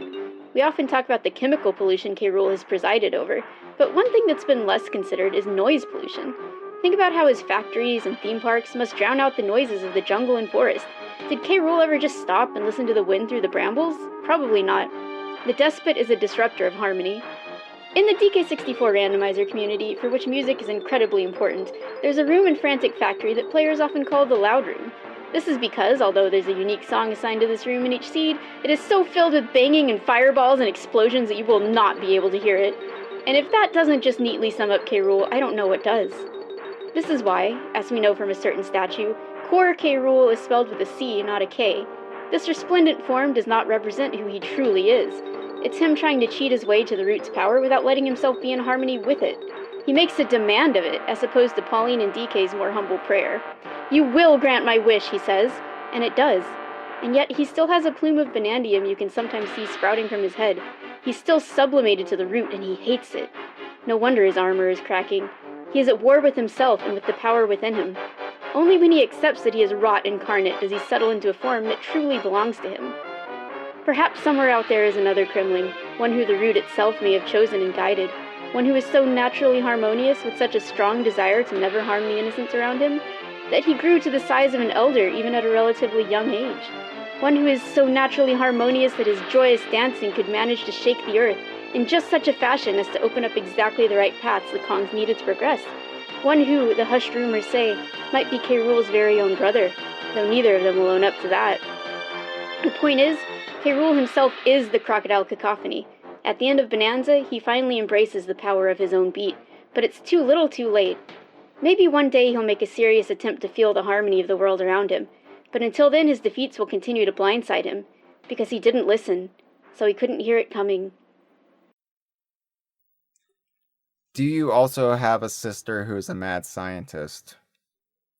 Yeah, so, what happened was I became so obsessed when I realized this idea about, the root is harmony and K. Rool is the cacophony. So I told my sisters, Captain Courtney and Baroness Courtney Stein, and I guess they liked it so much that my sister called in on my behalf. I'm really touched. Thank you so much, Captain Courtney. I wouldn't know, I'm the only child. So I don't have anything to add to that. She spoke it so well, it could have been me. Plus, Donkey Konga, you can beat K. Rool over the head using the power of bongo drums. So he's really just, he has no musical soul. He has no appreciation, be it the Jungle Beat or the top 40 charts. He's just, he has a big gaping sinkhole at the center of his heart where, you could stake it with music or harmony, if you will. No, it's a very good call from your sister, also named Courtney, with a K. But yeah. I don't have anything to add to that, except at this point in time,